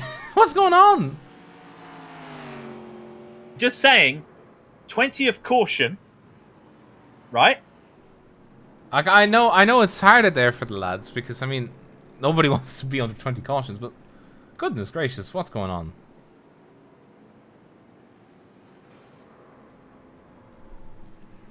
Poor Hoto, you need to slow down, my friend. That's the 82. The 82... Is that the 82? No, it's 92. 92. Yeah, the 387 just... Mason, what's going on?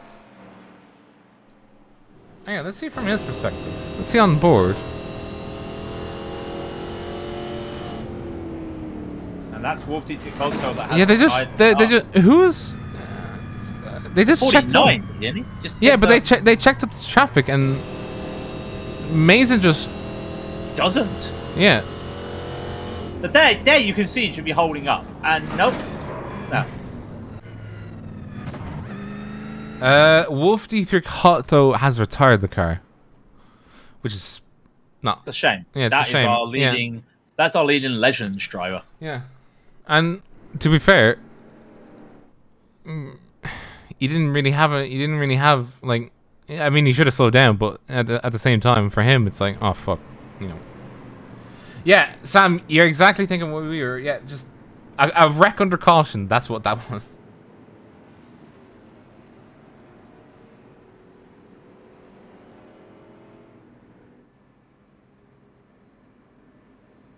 So it's going to be interesting. Alex Vega's up to P9, by the way, but remember, he pitted 12 laps before everybody else. So those tyres are going to be... cooked. Yeah. Tom Guess is still the biggest gainer with 27. How does he do this? Tom, I love you, but how are you so fast and get so good positions, but yet you qualify at the back? Maybe they just don't want to qualify. You know, that is a valid tactic, because, like, I mean, for myself, like, I'm not the greatest qualifier. Like, I can't do one-lap wonders. Like, I just can't. Like, no, well, I can, but I don't like doing them, because I have to be, like, ultra focused in the zone, and it's just like, nah, I'd rather race, mate. Ultra focus in the zone. I got a P. I started P6 Yeah, go ahead. yesterday in the mall. You go use the bathroom then. What? No, you said I thought you said you had to pee. No, I got a P6 yesterday, qualified for the mall. I finished P5. So what does that say? Does that say that my quali pace is as good as my race pace? No. Yes. I shouldn't have taken tyres on my last pit stop. That's why. I could have had a podium. Anyway. Race pace. This is race pace. This is Snell's pace. This is I don't know anymore. This is restart 21. Here we go. And Brandon Kluge taking a page out of Vega's book and having a great restart. And look who's behind him. Uno, dos, y tres. It's the NRG boys, and that looks like Mike. Oh, it's the Chiefs. It's the Chiefs. Mike Gaunt's on the inside. Yeah, Mike Gaunt's trying to just go. No, you're not having your 2, 3, 4. I want a position. And Mike Gaunt is.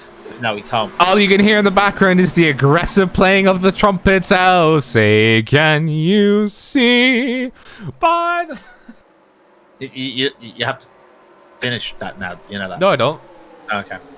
Like for me, every time I look at Gaunt's car, I just picture him putting speakers in the back and just aggressively playing it every time. It's not a bad thing, though. You know what I mean? It's not a bad. No, it's a valid tactic. It's a valid tactic. It's just like I'm a broadcast my national anthem, and you're gonna like it. You're gonna like it whether you like it or not. That would be an interesting way of doing NASCAR, right? Get these 87s back on track, right? Stick good aero on them, right? Or a little bit better aero on them, right? And by the way, Wegget's charging once again. Stick aero on them, a little bit of aero on them. Put speakers in them. and you battle people by just, like using your speakers to be like distractions, just be like. I can't remember what team it is, right? Right. There's an ice hockey team in Canada where the guy who does the national anthem for them every night always does it skating around the rink. And like over a decade ago, he was doing this one night. They forgot to pull the red carpet in the ceremonial. Oh, he went and he flipped up. And he flipped over, got back up, and continued singing "Oh Canada." Oh, far. Like that, just literally goes over and then just get back up and starts doing it. Oh, the Nyan Cats. The Nyan Cats song would be funny as well. But what I would personally play is Howard the Alien, bass boosted, because it would porpoise my car, and then I would be able to get faster speeds. Because I have more downforce. Like this while listening to Howard. This is the kind of strong thing mistake. Actually, Daniel, oh my god, dang it!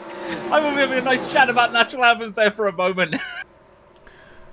Bum bum bum bum bum bum bum bum bum bum bum bum. Hello, is that the 14 making more moves? Is Yeah. that Vega making moves? I think It is. On the inside, with the fact that we saw Mike Gunt trying to make the moves, right? And he was He's kind of just stopped.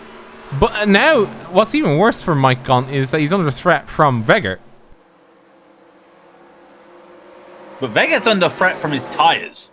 He's doing this again, and we know what happens when he does this. Well, does he have a choice? Like, that's. You see, here's the thing, right? You can either sit and just wait. Oh, you see there, right? Like that pushing forward and then having to brake to check up. That's gonna ruin your tire. Oh, that's a caution.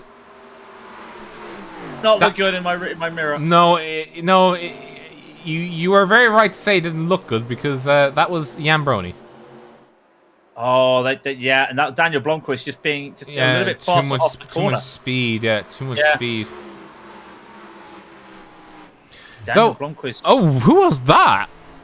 Yeah. Oh, Blomqvist's engine's dead. Oh, I wonder why he was. Yeah. There was another car that went sicko mode on the track. I don't know who it was though. Oh no! Zimmerman got caught in that. There was nothing that Blomqvist could do. He hit the wall and he was still spinning, even with the brakes. Oh, and he hit with such an impact. goodness Zimmerman gracious! Yeah. Zimmerman, why are you going? Zimmerman, why on earth are you going full force in this? You see a car spinning. Ready. I can get. He's still on the throttle. He's literally still on the throttle. Only when he sees that the inevitable is about to happen does he actually lift. Like, listen to this. He's still accelerating. Oh, hang on. Let me fast forward here real quick. I'll stop it when I hear the engine come off. No. That's when he lifts. All right, well, go cockpit, not gyro. Can he see it because he's got Kluge right in front of him? Wow, yeah, you can. Okay, wow. Why are you keeping your foot in? And look, what's happened? You don't have a faster pair. And your front end's dead. The race is done. Right, Rob, do you want anything from the bar? Can I have a biscuit? No. I'm on about the bar because technically, it's the worst. Now the race is legal. So that's our 21st caution. Oh, here we go. Another goddamn legal meme again. But 21's the drinking age in most states in America. Yeah, okay? but that's America. We're in the land of the correct. And just like that. And just like that, this stream has been flagged for offense. Yeah, it's just I just hear in the background it's like FBI open up. I'm just like, oh no. I didn't mean it, I swear. Oh dear. But yeah, I think I don't know. What makes it more annoying? Sorry, I just had to get this thought out as well, right? And I know it's under caution, right? And it's not 227, but I feel like Blomqvist. Sorry, why is? Here we go. I need to say another thing as well. Blomqvist's damage would have been much less had Zimmerman actually been eyes up on it. The fact that Zimmerman went full force into him. Yeah. Kill the engine. So we are 124 laps to go. For context, the pros to 52 laps to go. Yeah, we're still triple digits. With 70 lap difference now. And Rob. Yes. 4 hours and 40. Oh God. It's a long race. You see, the thing about like US races, right? You like a long race. Oh God, they love this race. The whole okay. I'm gonna have a rant right here about this annoying race because Charlotte's a great place to race, and you want it to be a big race, so you make it 600 laps, 400 laps. Sorry, 600 miles, 400 laps, and great. Hey, we really need a cater here because we don't like a guy that's running off everything. We got stage racing. Oh. And because it's 400 laps, we're going to have 4 stages instead of 3. I want to cry. Why? I don't get to watch this race because of it. Do you know what I mean? Why? I don't get to Why watch do this they race. do stages again? Is it because the NASCAR? I'm about to throw. I'm about to throw something really harsh under the bus. NASCAR's not fit for purpose anymore. No, They don't know how to race anymore. Because, an IndyCar driver. We're going to the green. An IndyCar driver said it great during the pandemic. If you want to watch the best technology in motor racing, you watch Formula One. If you want to watch the best entertainment for television, you watch NASCAR. If you want to watch the best drivers, you go to IndyCar. Totally true. They have manufactured NASCAR now for television purposes. Do you know what? We go green flag in the Geico restart zone. See what I mean? Yeah. I would have actually said that IndyCar is probably. Yeah, it's probably right. It's probably where you would see the most skill, and even then, like IndyCar has cautions, but that's on oval only. But I mean, like they have they have on road because they do a lot of street racing. Yeah, but they also sorry, as we were looking at the battle for the lead, that's Boomsman on the inside in 23, and the 40 of Brendan Kluge on the outside of some pavilion, and it's too wide behind him as well. That's Dan Fisher fending off Regger. Regger's on the outside, so he's gonna have a bit of a trouble. Oh, and that's a nice box right there by the 62. 62 boxing him out, trying to make sure that he's not going to get past that easily. The teammates working together, make sure that it's their corner, it's their street. But letting him or tucking. Oh, a bit too close there. Swallow probably checked up on the apron, but having to hold off. That is good by Vegger. Vegger has split the Senate. The Senate is split, and Vegger just charging forward. But the point I was coming back to, right, was that from my perspective, IndyCar is it's got technology in it. It was the first series with the Halo, and it was the first series, far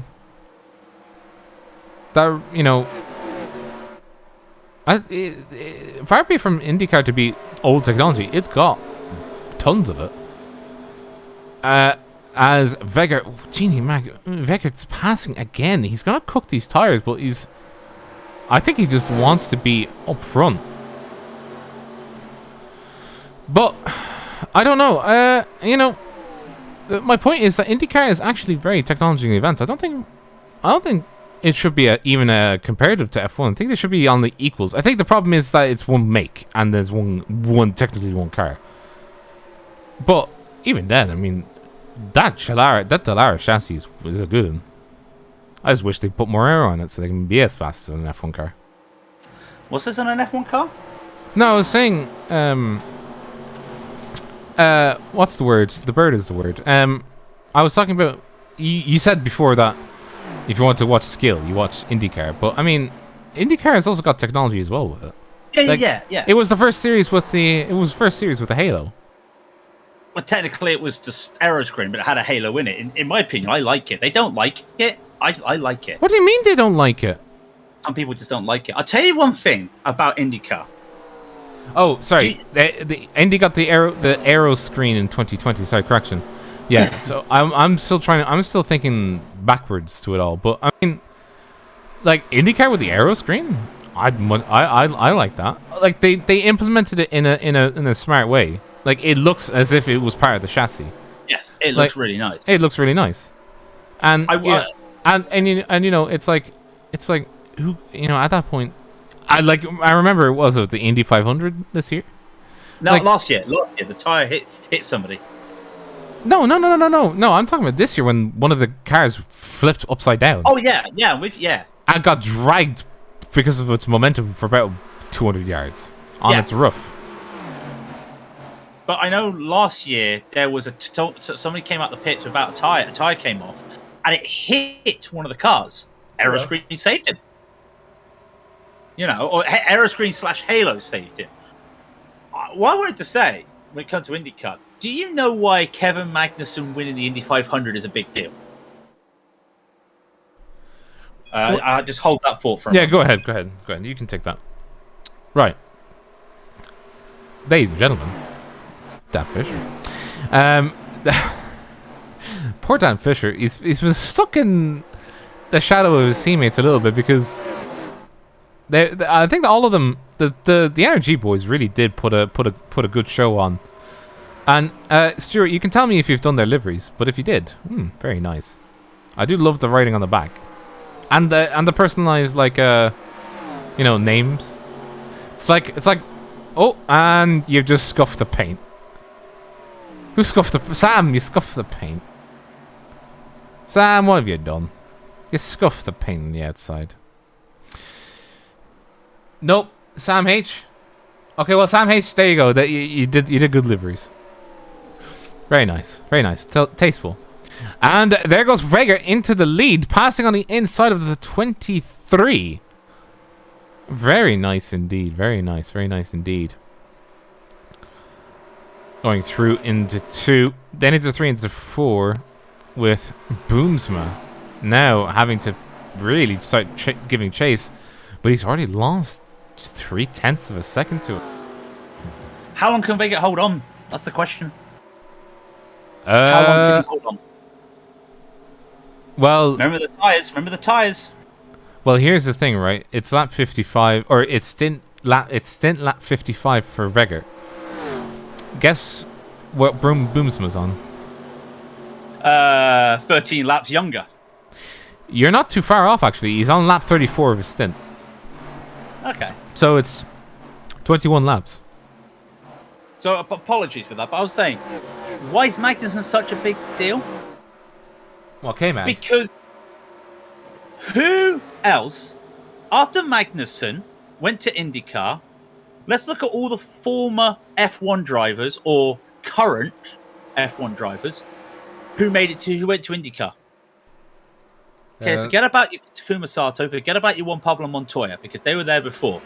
Kevin Magnussen opened the door for Roman Grosjean. For Roman Grosjean, for Max Chilton, for Fernando Alonso, Max Chilton, we were just talking about him. Let's look at Callum Ilott in GP2. What am I saying? People didn't want to see IndyCar as a death sentence if they couldn't get an F1 drive. So they'd look elsewhere. They'd look at Sports Car Series, Formula E came stuff and went there. But they went and did IndyCar because of what Ericsson did. Yeah. I think as well as which, Ericsson.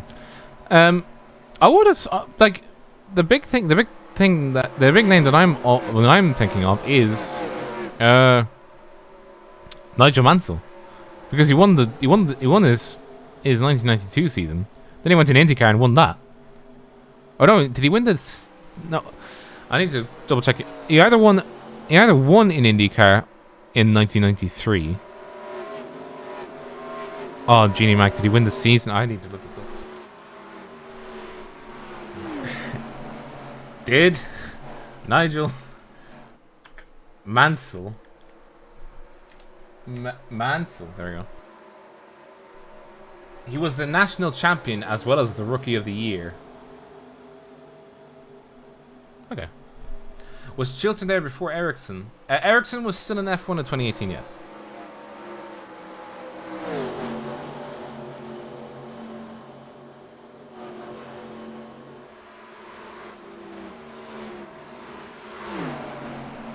Jesus, he's 68 as well. Is our kid Mansell?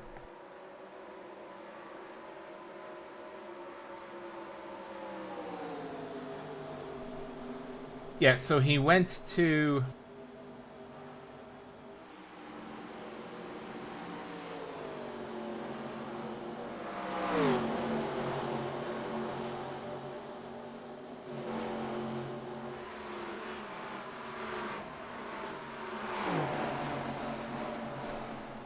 Let me just see now. Yeah, he won.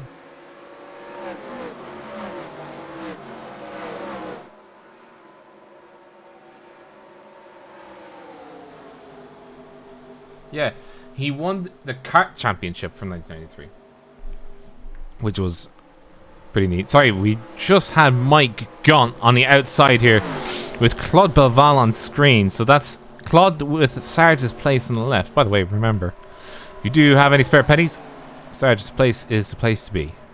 supporting those in Washington, former and currently serving members of the United States Armed Forces, and assisting them as best they can in, as I said, the Washington area.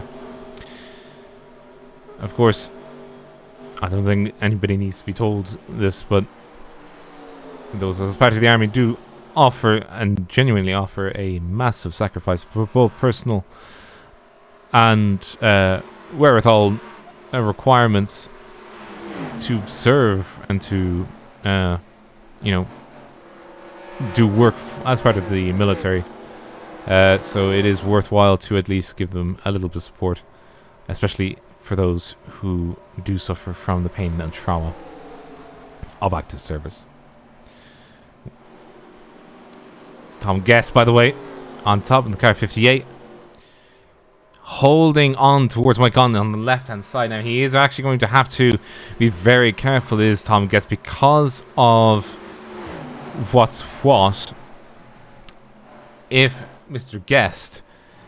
Oh, well, actually, Mr. Guest is actually pulled back and is under attack from Silvernagel.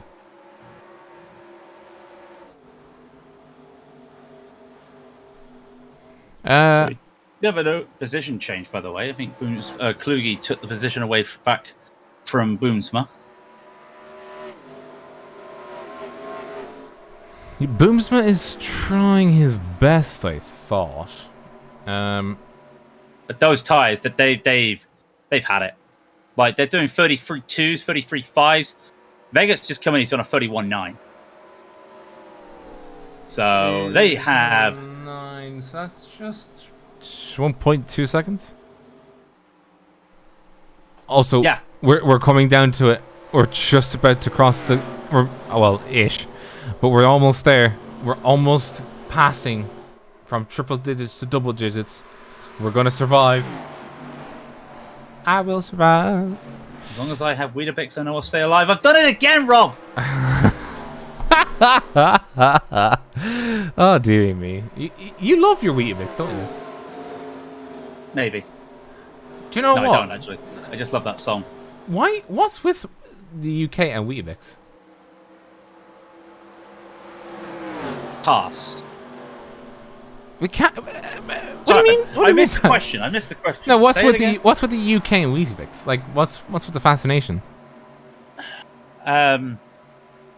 It's like a whole fiber. It's like a fiber food.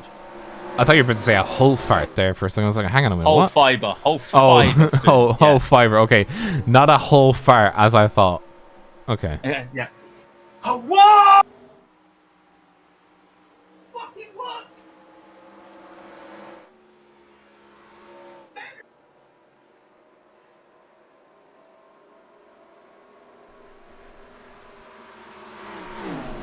Now, we do have Dan Fisher from International. The tires dropped from 22.9 to 32 fairly quick, and stay there, and then suddenly, very suddenly, they go off.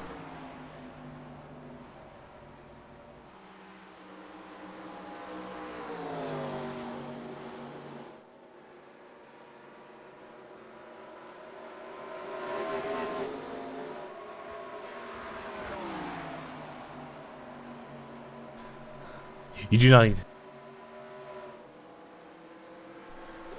So it's all good. Apologies. It's all good, Lynn. It's all good. It's all good. The wrong but microphone there. What I would say is, Boomsma. You messed it up. It was a 32.9. Oh yeah, I read that as well. Because like 22.9 to 30.2 is 8 seconds. And I would have said that that's pretty accurate for tires, but I mean, what causes them to suddenly drop off? Is it just because of the tire wear? Yeah, it's tire wear. That's the way it works on ovals. We know that from stats from the International that after about 8 to 10 laps, you start to lose a second, which, to be fair, is kind of normal. I mean, the track is getting cooler, which does help. It's 29 Celsius because, now we're under the lights. But it doesn't... Yeah. Trying to figure out what my words are. The bird is the word. That's always something that keeps me back on track. And speaking of back on track, I do think no. Shelley looked like he was going to go back on track. No. Though Stefan Wang is coming back on track. I think Wolfie Hoto might be trying to come back on track. I'm not sure. There's a lot of people in the pit. Klist Blankfist Zimmerman. Is Klist in the car? Klist is. Is he in the car? No, he's not in the car. Sorry, I had to make the fucking camera sound. The threshold seems to be about 15 to 20% tire wear. I do agree on that to a certain extent, but my main concern is like the tire should gradually wear off, should it not? At least with the characteristics of the tire, should gradually wear, not cliff edge, unless I'm also not understanding how tire mechanics work. Which is I'm concerned for Vega here. The fact that he's pushing and then having to go backwards. Yeah. I would go as far to say, I mean, technically he's now the lucky dog. Once he crosses the line, he would be the lucky dog. He's got to take another set of tires on top of any other set he takes. Yeah, and he's 14. Like, ooh, yeah, he's 14 seconds behind. What's the word? No, officially, when he crosses the line, he should be the lucky dog, I think. But he's lucky dog right now. Yeah, he is officially the lucky dog. Yeah, he's lucky dog right now. 20% of tire score. The tire scored, is that the oh yeah, sorry.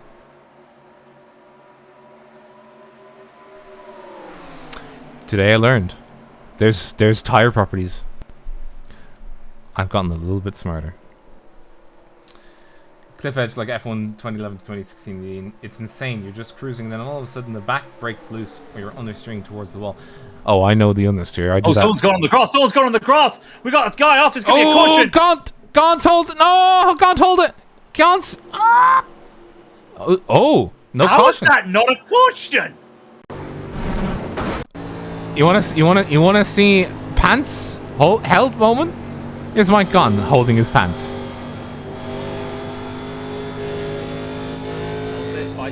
Whoa!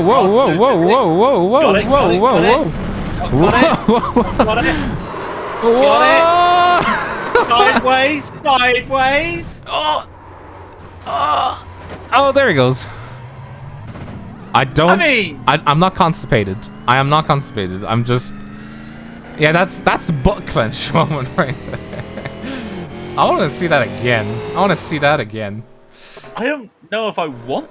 I want to just see it from this... Like, the poor man ran towards the grass by accident and then just... like, he was airborne for a split second, too. Like...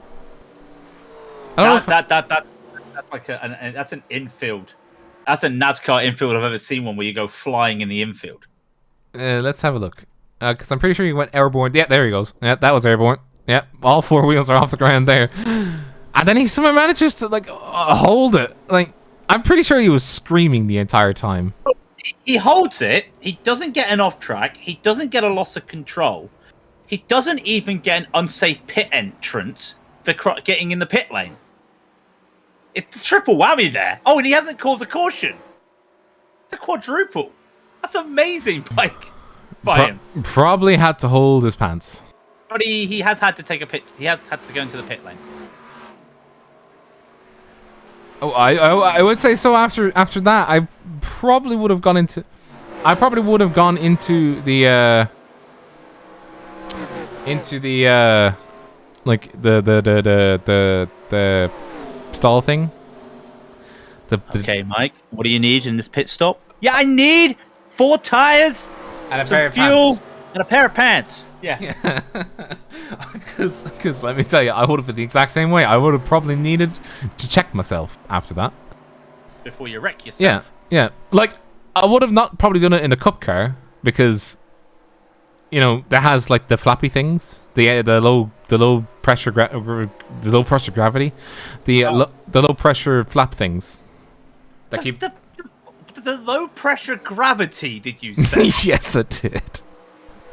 NASCAR has low pressure gravity. What is low pressure gravity? Look, my brain. You can see how my brain's Caution! looking. Caution! During the green flag pit stops. No! And it's a check up, and nobody checks up. And you know who's involved? Thomas Stevenagel. No. No, it's Vegas. Well, Vega got caught up in it. It's all gone wrong for him. Oh, that's a big deal. That's a big deal. Yeah, checked up on the one. Hell, oh, what? Whoa! I need to see this from the blimp. Hang on, is that the 31? That is the 31.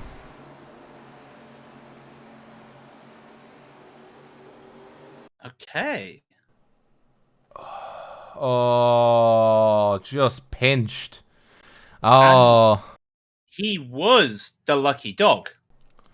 Yeah. Was being the key word. Yeah, it was. It's now Stefan Wong's now the lucky dog. Yeah. And yes, I did mean roof flaps. Not low pressure gravity things. All right. You know what? I'm going to say this right now. If I'm Alex Vega, pit. Yeah, exactly. Pit. You're not getting a wave around. You're not getting a wave around. And he's got nothing to lose. Because he kind of has just gotten the L. I mean, it's not a great way of saying it, but it is quite difficult right now, I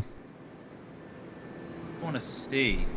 Like, for him, right? Like, if he were to pit, he should have pitted at the same time. No. He gets the wave around. Wait, what? He'll get a wave around. He gets a wave around, okay. Because everybody else is pitted. Everybody else is pitted that's on the lead lap. Oh, fair enough. Okay. Right. Well, if he's gotten... What? Is he getting the wave around or what? Come on, Rowdy. Be rowdy. I think he's actually preparing for the wave around. And he's gonna get it this time by, hopefully. Actually, here's a question. When were the roof flaps introduced to NASCAR? Is anybody in chat? No, let me know. Was there a reason for them? Let me know. I assume there was definitely a reason because nobody wanted to see the cars flip over and over and over and over again. I mean, iRacing does it pretty accurately where the car just becomes an airplane wing.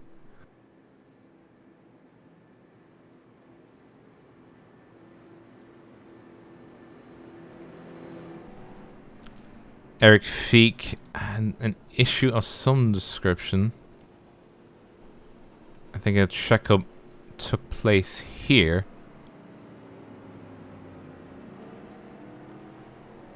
No, just one of those things. He is carrying massive. I think everybody has at this point got some or a lot of damage, or. And I'm also not just talking about like the panels being off, but there's a lot of Windows issues, and just in general just Windows issues. Well, I mean, Tom Guess windows are green, at least from what I can see. That's not green windows. It's okay. Every oval car, apart from the cup cars, you can paint the roll cage. So the roll cage is painted green. Oh, I see. Oh yeah. Oh dear. So yeah. Remind me again, who's got the brain? Definitely ain't me, because I thought the windows were green. Just so that the interior made it look like the windows were green. Robert O'Brien, who thinks that these cars have windscreens, which are green. just windscreens in general. They got windscreens, yeah, but like they're basically like plexiglass things, aren't they? Yeah. Oh, it's the 1994 season when the flaps were introduced, and it was intended to keep the car wheels down. Yeah. Low know. pressure gravity. And as we go into low pressure We are about to hit the 4-hour mark as we go green for the 23rd time. And they're wrecking! They are wrecking before we go green! They actually They actually did! Oh, Wolf Dietrich Hotho is actually back out. Yeah. That was the one that caused Vega to have a spin. Oh, whoops. Anyway, guest leads them away. Be my guest because I'm going to look elsewhere. And Sam Swallow is holding on. Brian Boomsma and Brandon Kluge that sounded is so holding mean, on. by the way. It's like, hey, I'll be your guest. I'll look elsewhere. But Boomsma gets by, and Kluge and Boomsma are having a fight. We are 81 laps to go, or 1 hour to go. And being the first 80 laps took an hour. Place your bets, ladies and gentlemen. My bet's already placed. Good. We are not surviving this. We're gonna die. Okay, Dan Fisher and Daniel Homer, sorry, having a little bit of a scrap, and Fisher gets through. I want to keep my eyes on where is the man called Vegat, because he's kind of behind in the pack of lapped cars at the moment, so don't expect him to do anything. But I will say this, Rob, if there's a caution right now and I'm Vegat, I'm pitting. Do you know what I mean? Like, so you would say if Weger to pit again, is it even? I'm saying right now, if he doesn't make the gains and he's still at the back here, and there's still only 16 cars on the lead lap, I'm pitting. Okay. Try and get, because he's now 20 laps ahead of everybody else. You know what I mean? He needs to try and neutralize that. You see, the funniest thing is, right, the car ahead of him, right, is Patrick Kopp.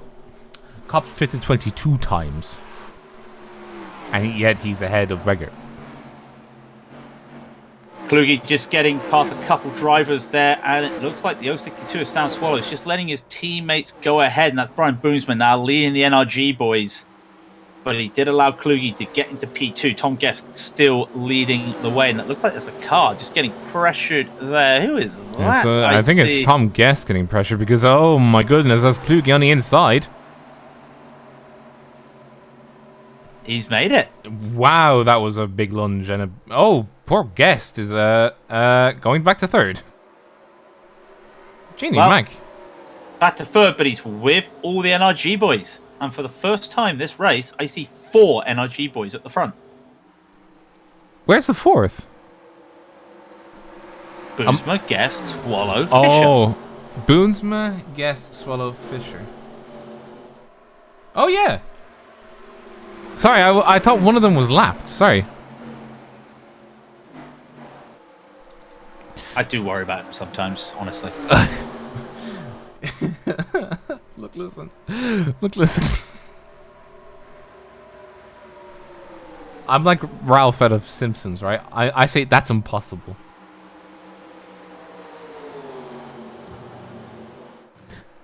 Oh, who's that at the back? Sorry, in the middle of the field. That's Daniel Homer getting pressured by Brad Walsh. And Brad Walsh finally getting through. These two have had a little bit of a battle. Getting shuffled out by Fisher. I'm in danger. Yep, definitely in danger. And that is side by side Walsh with Homer. I just feel like one of these days Craig's gonna come to me and be like, "We're having an intervention," and the intervention is not because of anything you've done. It's just because your brain's a bit stupid. Why would you ever do that? Why do you have to sound so suspicious when you say that too? It's like, I would never do that. Why would I have an intervention over that? I'd have an intervention over the fact of I said low pressure gravity. Your lack of oval skills. There. I mean, I just as I have mentioned to you multiple times, ovals for me are not my bread and butter. It's road racing that's my bread and butter. Okay, we know that July 17th, the Austrian Grand Prix, the F1 cars. Oh my god, I'm looking so much forward to that. Please get me there.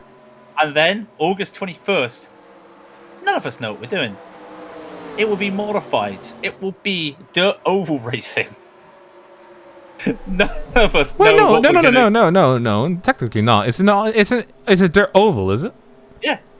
Then no, it should be fine. You should at least have some idea. I do. Yeah, I do. I know people. I know people. And I watched Jordan Worth, you know, so that's all I know about dirt ovals. Watching a streamer does not help you learn things, okay? I mean, okay, no, stop. Watching a streamer does help you learn things, but watching a streamer do a race that doesn't tell you anything, you know. Yeah, like if you were to watch a stream by Cecilio, right, who does setups in the Majors garage, you'll learn something when he does a race, no matter what he's racing. But you just watch a random guy do a dirt oval, doesn't say anything. What are you learning? I'm learning what not to do.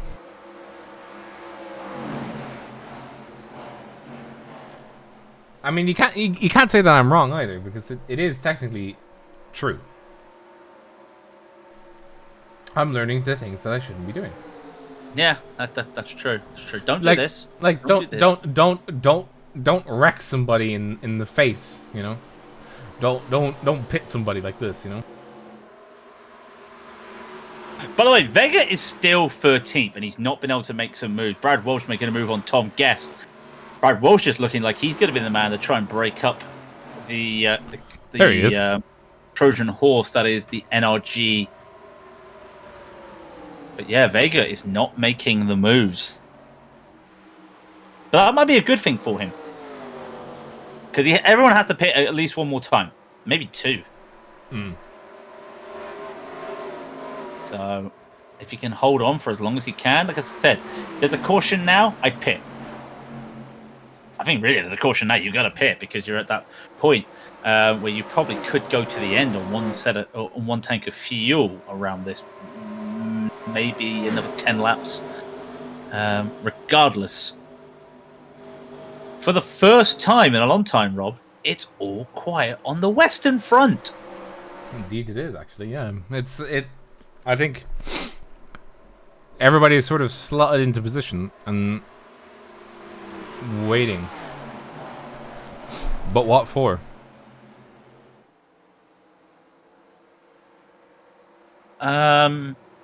The win.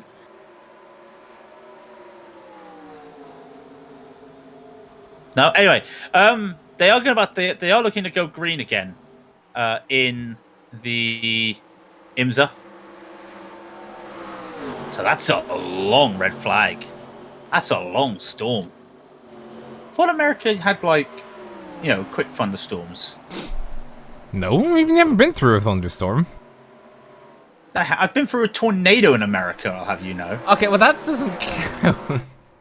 It had a storm in it with lightning and rain. That's like saying I've been through a flood. It only happened in my garden. I've been through a flood. So have I. Yeah, but, exactly. Good. But in my case, my house is the only one not affected. I had to use an inflatable dinghy.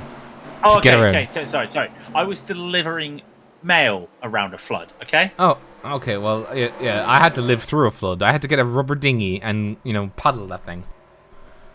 I think I was about 9 at the time, so I was at least light enough to go inside the rubber dinghy. Well, you know who's paddling on right now?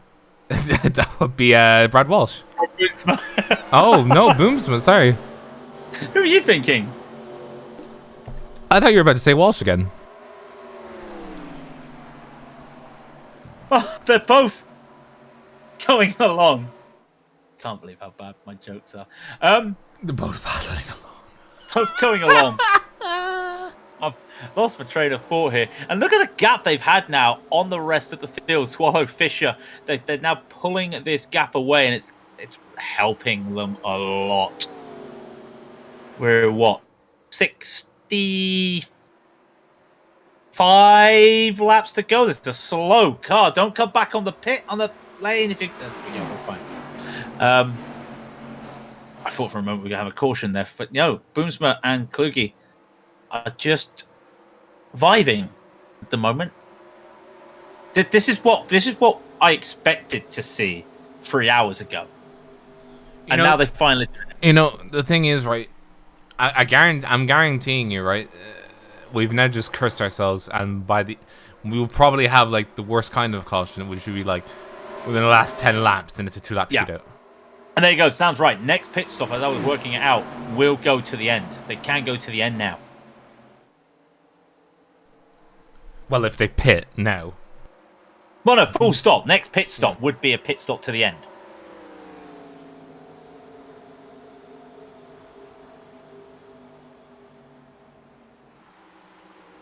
But like I said, does that mean they're going to get into the mentality now of, hey, we've got one more pit stop. Let's not race until the end. And I hope they do, because I think we're at 22 cautions now.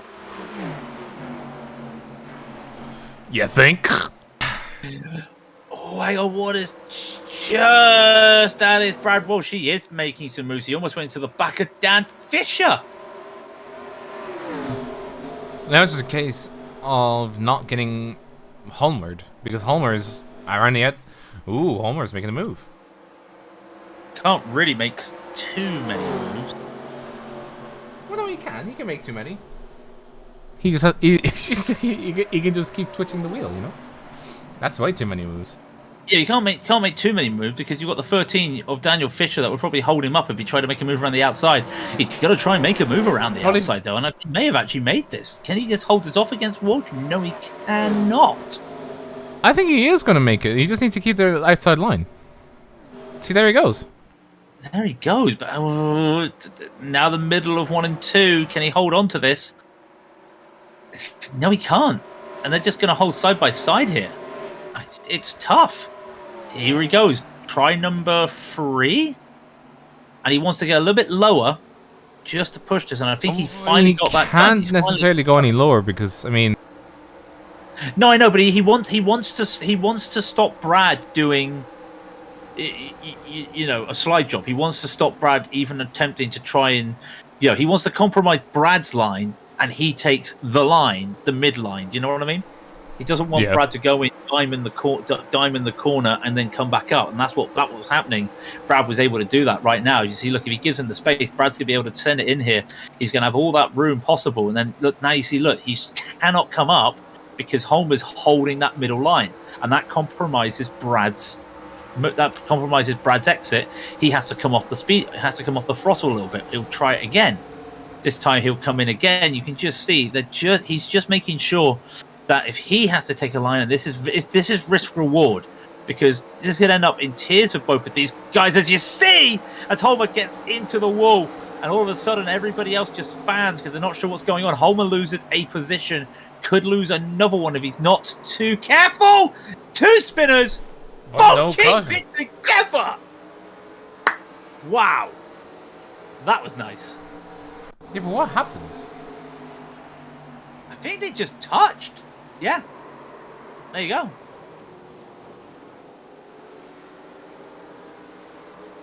Great hold by both drivers there.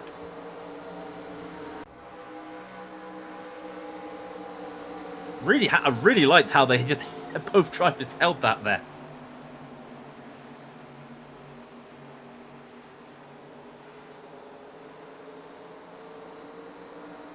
Now comes the question, who's going to blink first when it comes to pit stops? I would have actually said it would have been Feek, because he has to. He has no choice. Yeah. But I also am looking at Weger. Oh no, Weger has to. Weger's actually the most Weger has to. But I think now, because there's no caution, Weger's out the race. Let's be brutally honest here. Unless he pits, there's a caution and he gets the lucky dog. Yeah. But even then, if he gets the lucky dog, he gets the wave round, he still has to go around all the lap traffic, and everybody would have pitted. It's such a tough one. I'm not sure where to look. It's just one of those at the moment where we know Vega has to pit first. And that's why when I was looking at those two cars spinning around, I thought that was going to be a caution. And they both kept it clean, which I still don't know how they both saved that, but fantastic driving. Vega's not making the time up, and now you've got to ask, has he just used up he's used up the tyres? Has that early pit stop cost him? Because he took an early pit stop, lap 190, and in fact, I believe he's coming in now. No, sorry, I thought he was coming in now, but he's not. I think he might be coming around next time by. That's going to cost him. It's going to cost him dearly, taking the early strap, because 10 laps turned into 15, 15 turned into 20, and that was the gap he was having. Just wasn't working for him. Mm.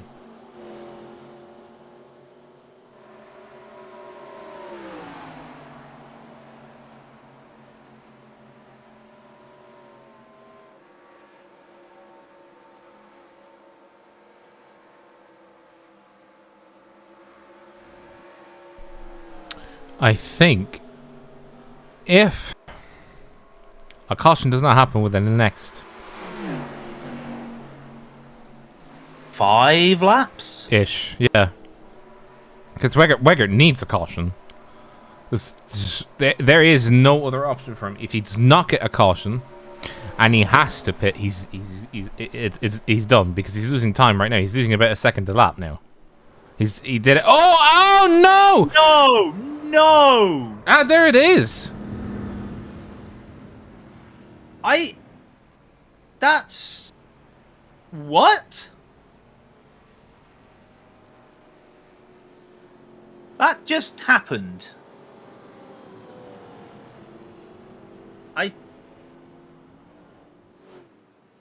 I'm kind of... Did Bonds just not realize the pace difference? Was Vega coming into pit?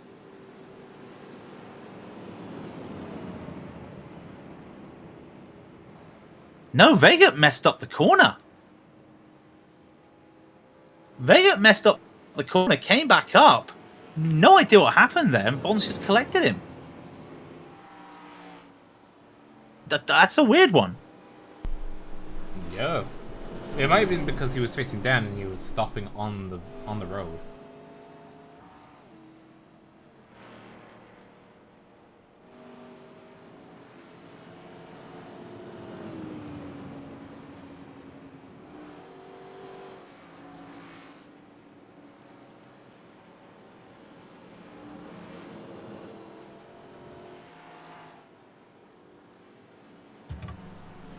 Right, well, it is the last... Go time. It's go time. It is the last caution. Well, hopefully. But it is the last pit stop. And Boomsma, Swallow, and Fisher are staying out? No, that's a risk. That is a huge risk. Key thing here is Vega gets that pit stop he wanted. Can he go 50 laps on a set of tyres? Yes. Can he keep the tyres alive for 50 laps? Maybe.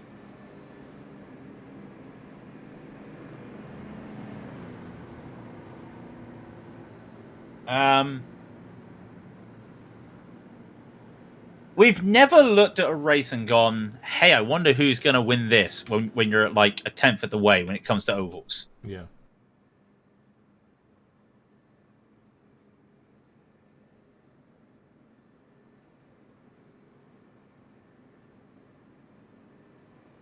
So, I'm just trying to...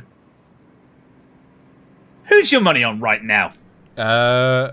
Brad Walsh, because he's pitted and he's fourth.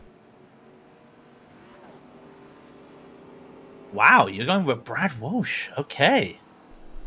Yes, because he's the first person to have pitted that are not the top three. I'm gonna say Stromberg or Kluger at this stage, at this snapshot of the race. I think one of those guys can do it. We know not Kluger, Kluge. Sorry, Brandon. Sorry. My first slip up today. I will say though, we are cutting it thin. Estimated finish time 4 hours and 47 minutes. We are cutting. Are they out of tires up front? No, they only pitted. Fisher's pitted 6 times. Swallow's pitted 5, and as has Boomsma. They have plenty of spares.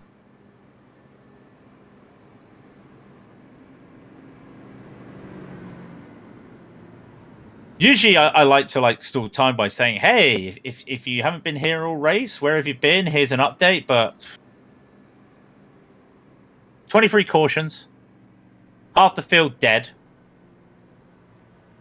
All right, then they're not all dead. Okay, 1, 2, 3, 4, 5, 6, 7 guys officially retired. 2 guys in the pit getting repairs that need it. Another guy in the pit getting repairs that he needs. So what's that? I see 10 guys officially retired out of the 37. Would you say that? Yeah. Good. As long as we agree on something today. We started the race having a fight over a Reliant Robin from Only Fools and Horses and a Morgan. And we're probably going to end it by saying that Only Fools and Horses was Only Fools and Horses. It was voted the greatest comedy on British TV ever. Time after time. That's very true. Very true. Here we go. The NRG boys take 1, 2, and 3. Eyes on Brad Walsh. Eyes on. Oh, they're all packing up here as the NRG boys just make that move. Eyes on. The next car to make a move. Remember, we're looking at Brad Walsh. We're looking at Brandon Kluge. They're the guys that probably, with the tires, could make something happen here. 64 of Marcus Stromberg could also make something as well. He's an NRG driver as well, and he's battling side by side with Brandon Kluge. He's trying to make some moves on as we go forward. That is the 23 of Brian Boomsman. He has boomed away. He's got a half a second. We got a spinner, and it is Brad Walsh. Brad Walsh is in, and it's the big one. Why does it have to be Brad Walsh? Why did it have to be my pick? Let's have a look. And he goes around. He collects the 183. The 183 takes a 79, and that was it. Was there any other ones? Yeah, the 13 lost it under the apron and collected the 101. Well, it wasn't actually too bad, all things considered, but yeah, not what they would want. The commentators, yeah, I was going to say, did we curse anything? And I'm like, oh, yeah, we curse things. Dang, we curse things. I do that professionally. I haven't been knocking on wood today. Usually I'm like, knocking on wood and making sure I don't jinx anything. And nope, today, nope. Chaos. Just 24th caution. Yeah. And Brad Walsh is in. Nobody else has pitted. Okay. So I'm not doing the age jokes, but this is our Opal caution, because apparently the gift for your 24th anniversary is Opal.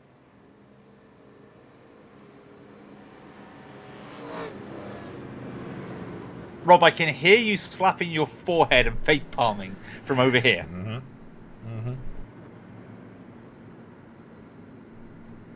That was cheesy.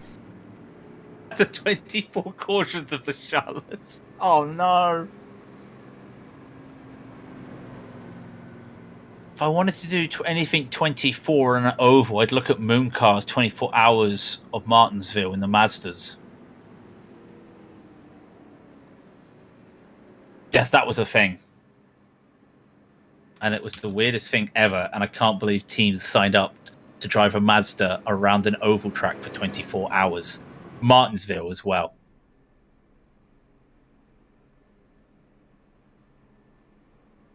Oh, okay, Lynn. 26 is the outright caution record in NASCAR. Which race was this achieved in? I'm going to tell you right now, it is the 2007 Brickyard 400. And I think I've got the dates wrong, but I think it's the Brickyard. And I think I know the race. And I'm going to say that. Rob doesn't know. Come on, test me. I reckon it's that infamous Brickyard race. Was it the Brickyard though? That's what I need to know. Was it the Brickyard? Am I right in thinking it's the Brickyard where they took the wrong tires and the tires couldn't last? Rob has no idea now what I'm on about. Cautions. That's funny. No, but basically, have you ever heard that story? Because you know how F1 had an issue with tires at Indianapolis? Yeah. And they exploded. NASCAR had a similar issue. Goodyear brought the wrong set of tires. And they found out that they couldn't push the tires more than 10 laps, 10, 15 laps. So they literally went 10 laps caution, 10 laps caution. 26 is the outright caution record. Is it a modern day race? That's what I need to know. Is it a modern day race? Or are we talking like old times? It's got to be the old times, surely. 26 cautions. I want to say it's something. I guarantee you, 90s. It's like. I'm gonna say Daytona. No, I want to say it's a North Wilkesboro race. And the only reason I say Daytona is because it's Daytona, and I hate Daytona. No, I just can't Because see the 26 Daytona cautions at road Daytona. course exists, and the Daytona road course is boring.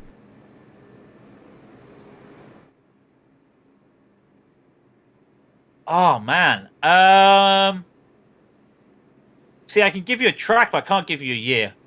You're gonna have to put me out. You're gonna have to put me out of my misery here, Lynn. It's either Bristol or North Wilkesboro. That's all I know. It's got to be one of those two. Put me out of my misery.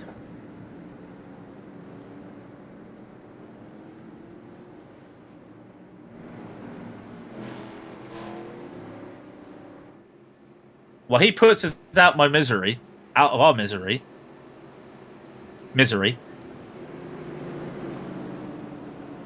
Let's go green again for the 25th time. And again, the NRG boys bunch everybody up, and you'd think they'd understand this by now, the whole field. They haven't. And away goes Boomsma.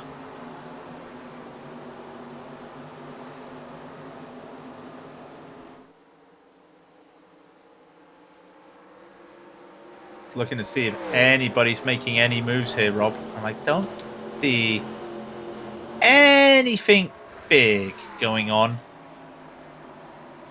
I will say this though, where is Vega? He's up to P9. Keep an eye on that. There is less than 50 laps to go. 79 of Homer does have damage to the front of that car as well. We want to pay attention to. Is it Homer? Oh yeah, he Yeah, does, Homer. yeah. Keep an eye on those temperatures. Is it? I thought it was getting colder. No, engine temperatures. Oh, engine temperatures, yeah. Just Yeah. like temperatures. Yeah. I mean, he's going to be staying behind that car a lot. He may have some issues with the heat. The 60s just hit the wall. Eric Feets just hit the wall, and he saved that. He saved that very well. Onto the grass he went, and he saved that beautifully. Do we need another pair of pants? No, it wasn't a Tom Guest fight. It was literally just keep the wheel straight and just take a little off track. He was fine. No need to panic. Although he is now getting pressured by Vegut. Vegut is now on the outside. I mean, stop me if I've heard it before. Alex Rowdy Vegut making a move around the outside of somebody. You know, stop me if you heard me before. I'll stop you. The 1992 Mountain Dew 400 at Hickory. Wow. We got a wreck! Oh! That's the 13 just gone off! And it's still green. He never came up off the apron. Wow. Wow, what happened here? I think he's just lost it himself. He's hit the wall.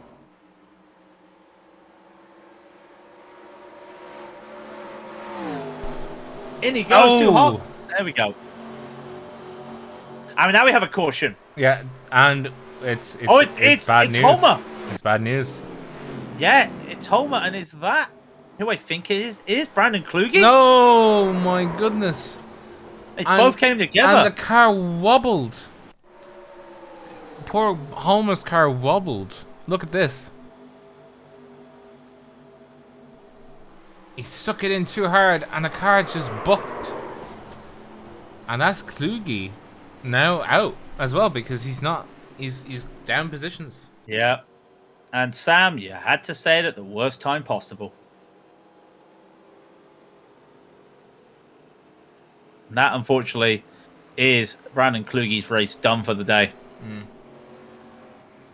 Such a shame.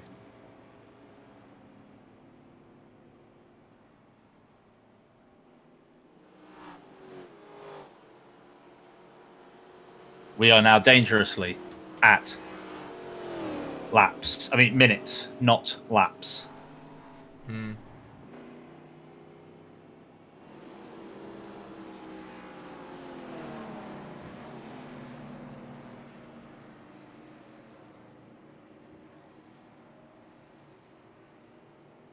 Oh. All your guys have gone. All your predictions have gone. I'm not letting you make any more predictions, okay? What, me? Yeah. What? You're gonna curse another man, alright?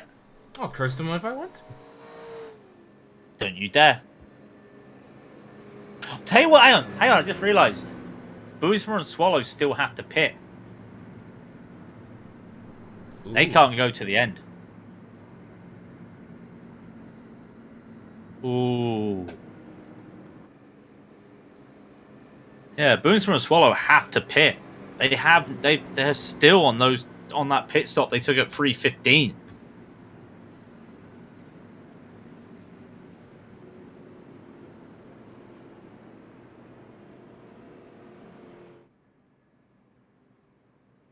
But, you know, happy silver caution, Rob. Putting up, if you had my webcam, if I had one, I'd be putting in one of those faces that was trying to smile and be like, "Please help me." Please help me. Followed by Morse code with my eyeballs going SOS. I'll say this though. Hats off to these guys. Honestly. Yeah. How anyone could do this. Like, seriously. Like, it's one thing to do 4 to almost 5 hours in the car when you're doing endurance racing. But to do it start and stop like this, that's a whole different mentality.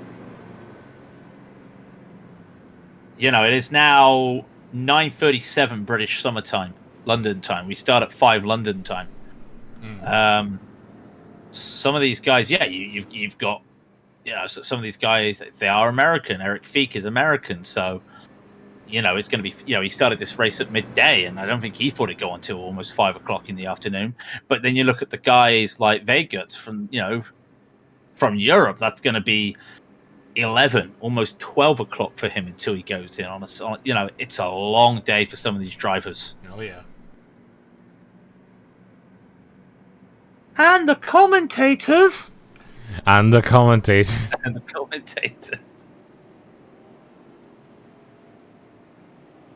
Again, as we come to this restart, what to expect?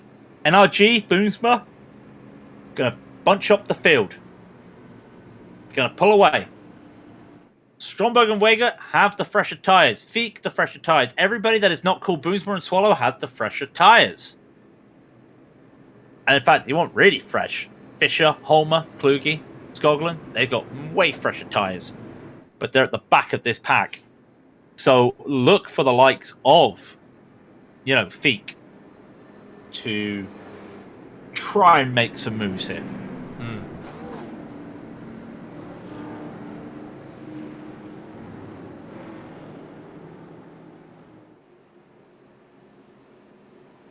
Restart 26! And it's lap 365. Same number of days in a year. Aww. And I tell you, oh, the timer is doing this stupid thing again. Here we go. The bunch ups happened yet again. Boomsma leads them away. Swallow's going to follow. And then who is it at the NRG boys that's going to get the next spot? They can't really fight this because you can see that is Feek on the outside. That is Vega trying to make a move on the inside. They are getting absolutely handed. And look at them fanning out here. There is a free wide, but it's nothing to worry about. They'll all come back in. Now, Vega got ahead of Feek. So Vega's going to have the first crack at trying to get past some of these drivers. First man up the road for him, Tom Guest. And he's going to try and do this with ease. And he doesn't. But he's threatening. Can he hold on? That's the question. Because if he keeps battling this hard now, is he going to have anything at the end of the race? Well, the tires for the top two, no. But for everybody else, I'd say maybe. This is probably the... Ooh. Getting close. He's getting close, and he's actually managed to push wide Tom Guest, and he's actually opened up a lane for himself here. And Vega is going to look here for a move. And there he goes. Up into P4 goes Vega. He's on a warpath. I think he's got a chance of making this. And it's a caution, though! Number 26, and it's Patrick Nice around. Battling. Patrick Nice. Oh, and no. Mike gone. Oh, no. It was a rubber ball. Because that's what it looked like. Mike Gaunt went down around the outside. Oh. Oh, dear.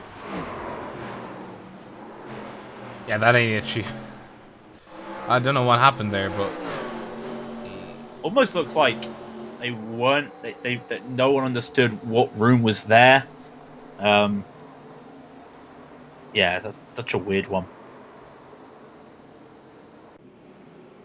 Patrick Nice has towed from that. I think his race is now done. Well, he hit the wall in quite a hard way. I think I did see a tire pop off, so...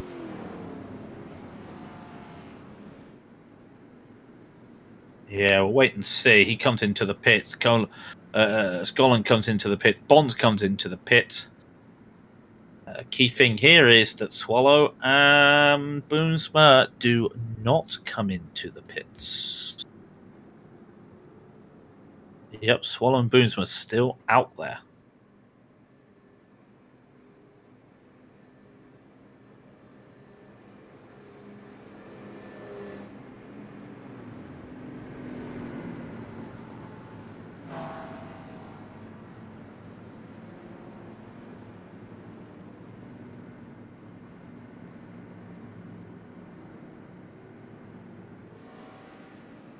Lucky Dog goes to Brugger.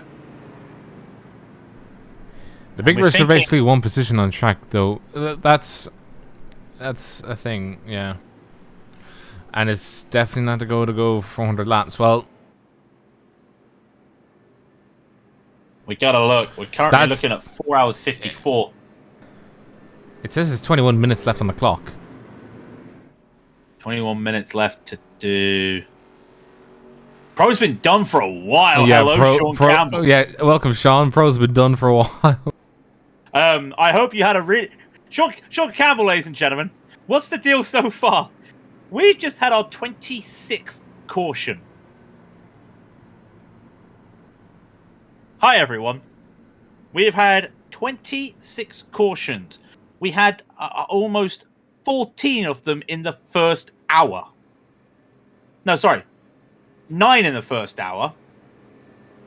I think we got to what the International had before we even made halfway.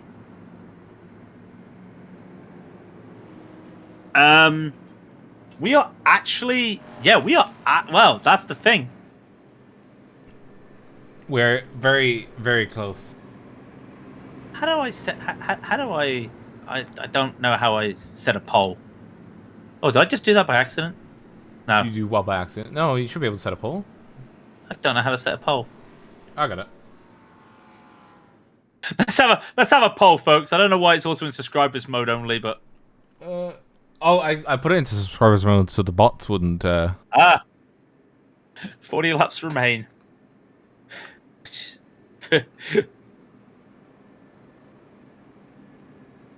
We don't know. Technically, Sean, the timers are reading 4 hours and 55 minutes is how long the race will go on for.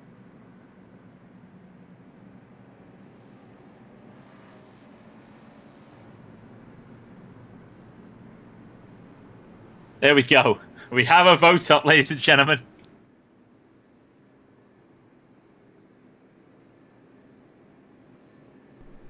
A one-lap shootout. That's fair enough. I mean, we should just had a one-lap shootout to start the race full stop. Might have saved us all 5 hours. True. That's true. You know how true that is? How? Very true. Very, very true. Hang on a minute. There we go. Alright, well. For the 27th restart. Wow. 26 cautions. If you haven't seen this before, Brian Boomsma's going to bunch up the whole field.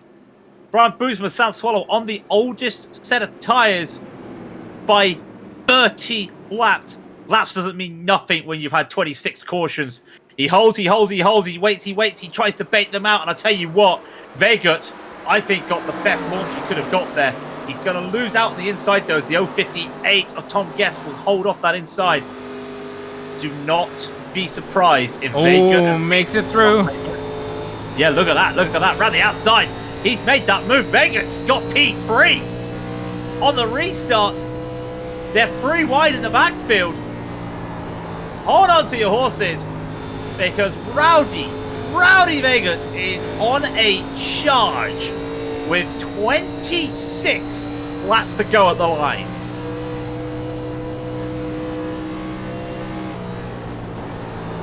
In fact, you know what? Look at the gap the front 3 have put on everybody. I was wondering where energy stood for. No, they race group. I mean, look behind Vegger. He's got a gap and he's got the inside line looking towards. I don't think he's got that.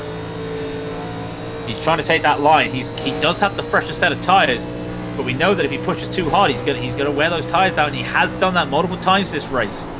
Oh, he has the inside. All right. Outside. Still down. Hold your line. He's there at your door. Front bumper. There at your door. Rear fender. Bumper. Rear fender. The more time he spends here, though, the more time it allows Boomsman to get ahead. That could be the move from NRG. He needs to make a little bit of a move here. A little bit of a lunge if he can. Try and go in deeper into the corner. Gonna be tough. Can he hold it? Look at that. He's holding the apron. I think he's made that move stick. Beautiful move. And now who's in danger? Oh, look at that. Look at that. He's cut it off. He cut off South Swallow. And Swallow did not have a run to go in. And now Swallow's under threat from Feek.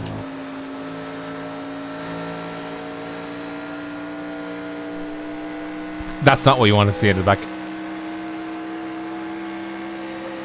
No, you don't want to see the bright esports car making his move. And look at the line that Swallow's taking. It's not helping him. It's not helping him at the moment. And he's going to be under pressure from Feek while Vegut starts to make moves. Actually, Feek's now under pressure from Stromberg. Stromberg's going to make the move. There we go. Stromberg straight on the inside. He'll take P4 away from Feek. Don't come together, boys. Don't come together. Getting close. Getting close. And holds on to it. Manages to keep that together. And there is a little bit of overlap. Finally gets it. If he dives too hard, Stromberg, he may hold up to 62. Great little racing here. While at the front, you still see Boomsma leading the way. Look at this fantastic rear camera. Beautiful. You just start to see cars just popping off there like Eric Feet. Just trying to make a move in on Stromberg. He's still in that fight. He gets that move. Beautiful. We may make this to the end, folks. Hold on to your hats. Lap 380 starts now. That gap is half a second. Vega and Boomsma are matching each other on time. And it is literally this. It is literally Vega versus Boomsma. And Vega versus Swallow. Swallow's trying to catch back up, but I think the guys want Boomsma to win. He is out there, and it is close. With a tyre missing, I did, but regardless, that's Brad Walsh with 3 wheels. He comes into the pit. That's his race done. Have they gone 20 laps between cautions? The longest race I think we had was 35 laps, 36 laps. And this gives you an indication of how long it's been. So 80% of the chat thinks that we will end under time, 20% under laps. I was one of the ones that said laps. I was one of the ones that said time. I mean, one more caution, and we probably are going time. We'll wait and see. Remember, there is no green-white checker in this race. I mean, yeah, thank God there's no green-white checker. Oh, yeah. There's a caution! And it's the 21 getting in with what? Yeah, Gaunt's gone. Genie Mac. That is one wrecked car. Oh, wow. Gaunt making it tight with the 13 there. Bit of a racing incident there between Gaunt and Fisher. Let's have a look. Heli.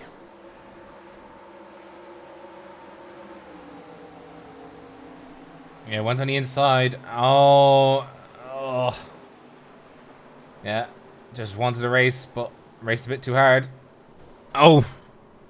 And who was that? Who was that bright blue car that got bopped? Pass.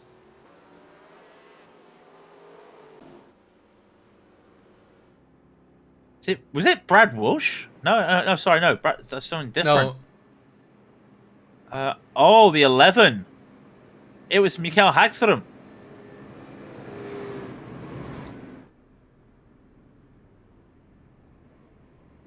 Well, Stefan Wong comes into the pits. I think that's a little bit too late.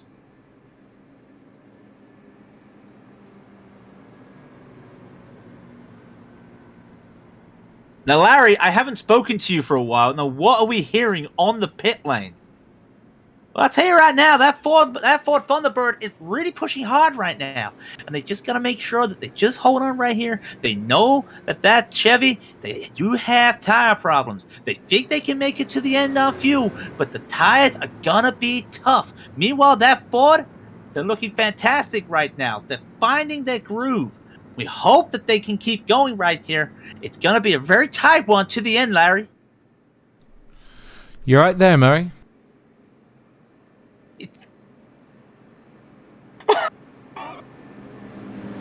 Oh, man. Remind me never for us to do a Larry Mack versus Murray Walker. This is the penultimate lap. No, down into second, up into third, into fourth, fifth, sixth. Yes! What was I going to say? Now, this is the penultimate caution. God dang it. This is the penultimate caution. Oh, so I'm just saying, it's safe to say we probably won't be doing any post-race interviews. I think everyone would just want to get out of the seat. Fun fact: how many people? There's 2 Brits still driving out there. How are they surviving in this heat? Because Britain does not have anything called air conditioning.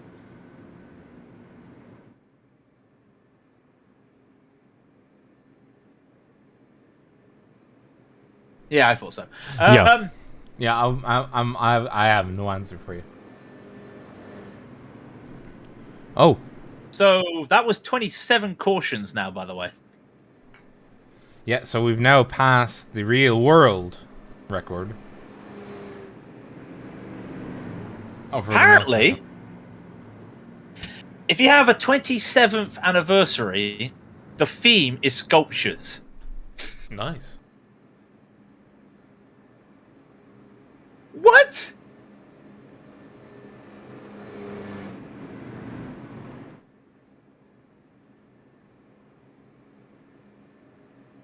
This is definitely gonna be. This is just wow.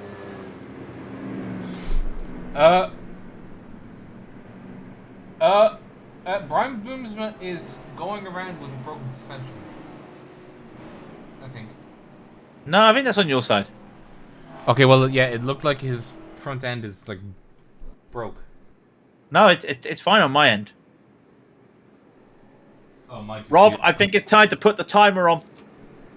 I have the timer on. It is 9 minutes to go. They are about to start lap 387. Well, they're on lap 386, sorry. They're not ready to start it yet. I'm really curious to see what the strategy is going to be here. We're not going to make this. We're not going to make this. It's going to be timed. If another caution happens, yes, it'll be timed. Well, you think we're going to cut it that close? Wow. 27 on race cautions. pace, we have 8 minutes left. On the timer, it's 8:40. It's going to be tight right now. Brian Boomsman's going to try and hold them off. And look at that. That's teamwork if you've ever seen it.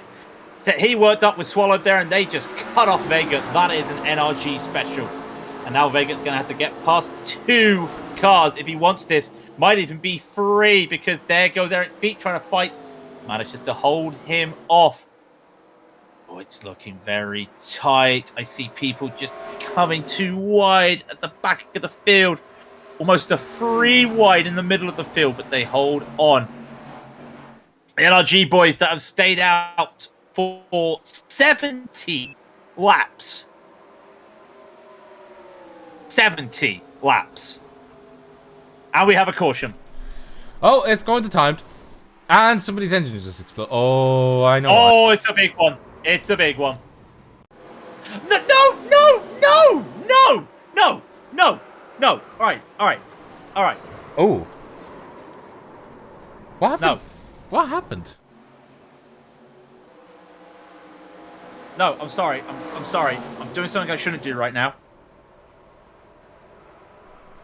Let's not. Let's not.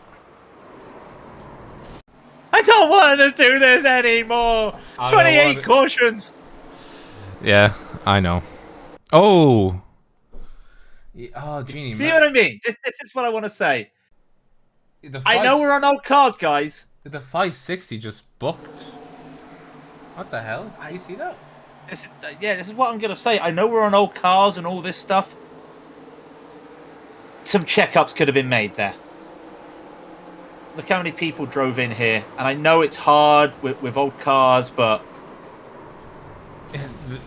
They're just... It's just pedal to the floor. That's what I mean. That's what I wanted to. That's what I wanted to call out because now it is definitely timed. So we have the distinction of being one of 3. Someone's gonna have to get the stats for me. Is this gonna be the 3rd time a major series race has gone timed? I think so.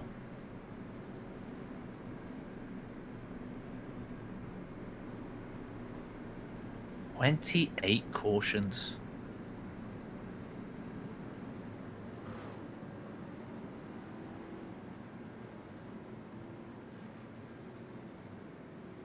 never actually done a time race on oval. This is going to be absolutely bizarre.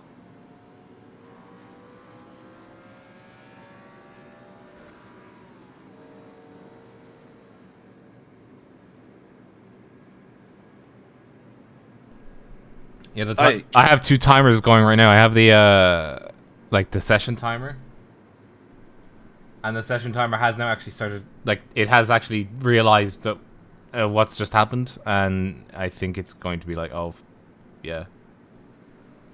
So we are going to start losing laps once they cross the line. It'll be very interesting. How many laps can we do? We will lose at least 2.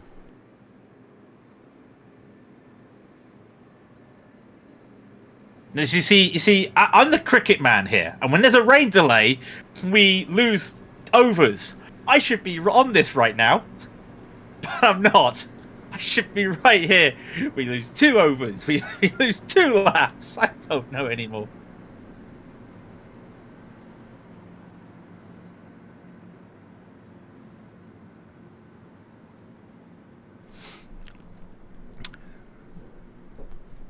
Lap 400 will not be ran, I don't think. But I'm not the lights are still on the car. Oh good god. My brain. I've been here for 5 hours.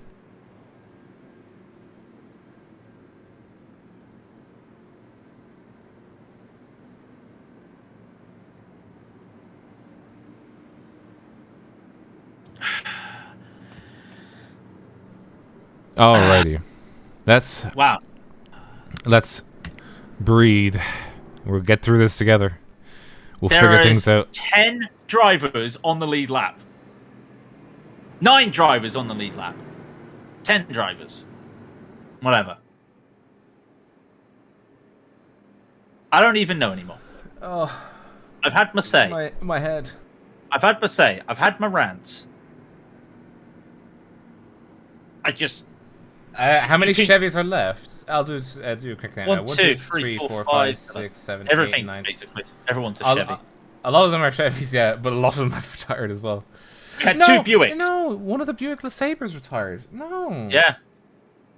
We had 2 Buicks and about 5 Fords, and one of the Fords is currently sitting P3.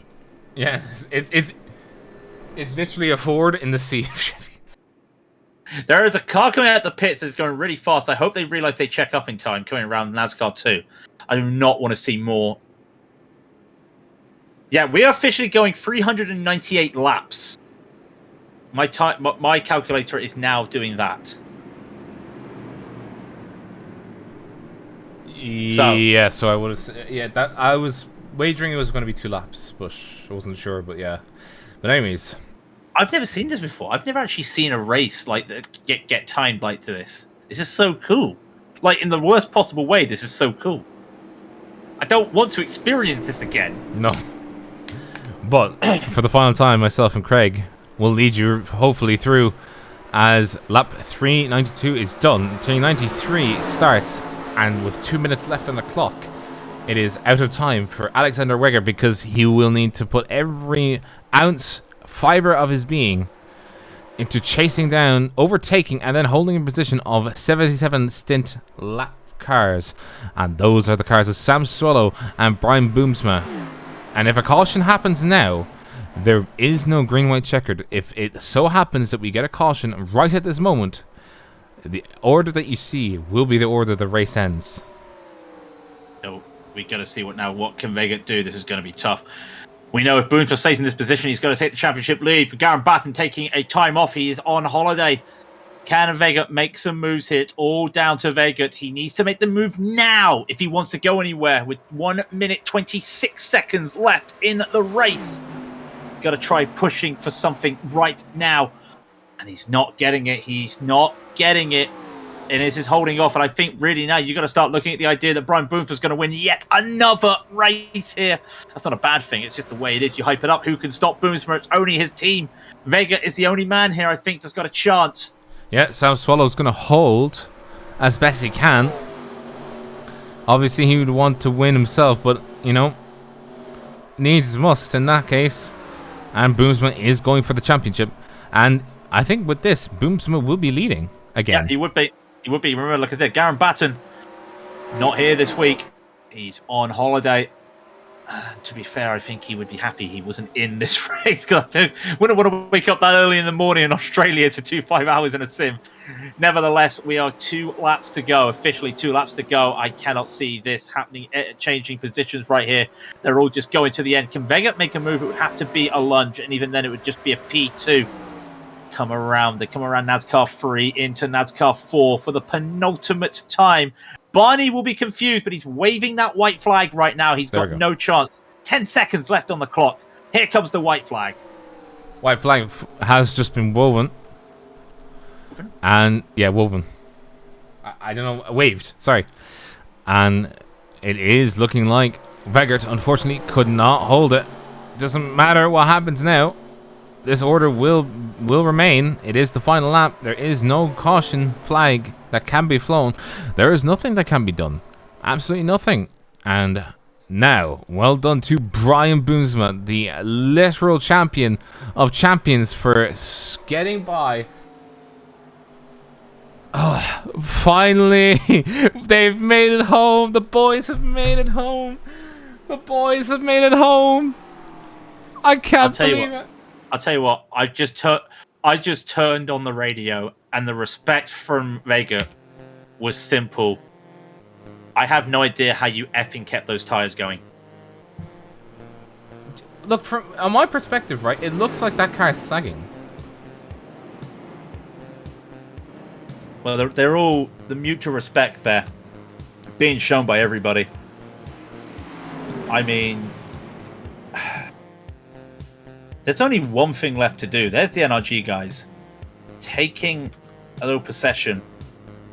Sam, no. Oh. No. Oh, guys. Yes. Brian Boomsma, you've just won the World 600. Feel the world in motion and burn it down. Hell yeah.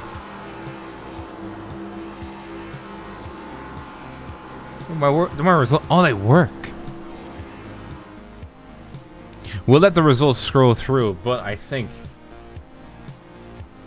everybody can agree it's been a long day here in the booth, so we will wrap this up with the results scrolling by. Thank you ever so much, everybody, for watching. If you like what you see, click the subscribe button, like and subscribe, share our videos, share our clips. If you have any special moments, just clip and share. You know you want to. Consider following us on Twitter, on our Facebook, and just everywhere we are plainly desired. Of course, with that, it is next up for my favorite ever thing. Engine explosion. Engine explosions. Hang on a minute. No, that was not what I wanted to do. I wanted to... There we go. For next up, we have... Next. What's the word I'm looking for? Next up will be the Formula Ones. Yeah, I think that's correct. It is, yes. Yes, perfect. And that will be my roundhouse too, and I think everybody will be absolutely amazed about that. But from all of us here at Raidillon TV, I have been Robert O'Brien. And I have been Craig King. And this is Raidillon TV, the only corner you need. Ladies and gentlemen, good evening.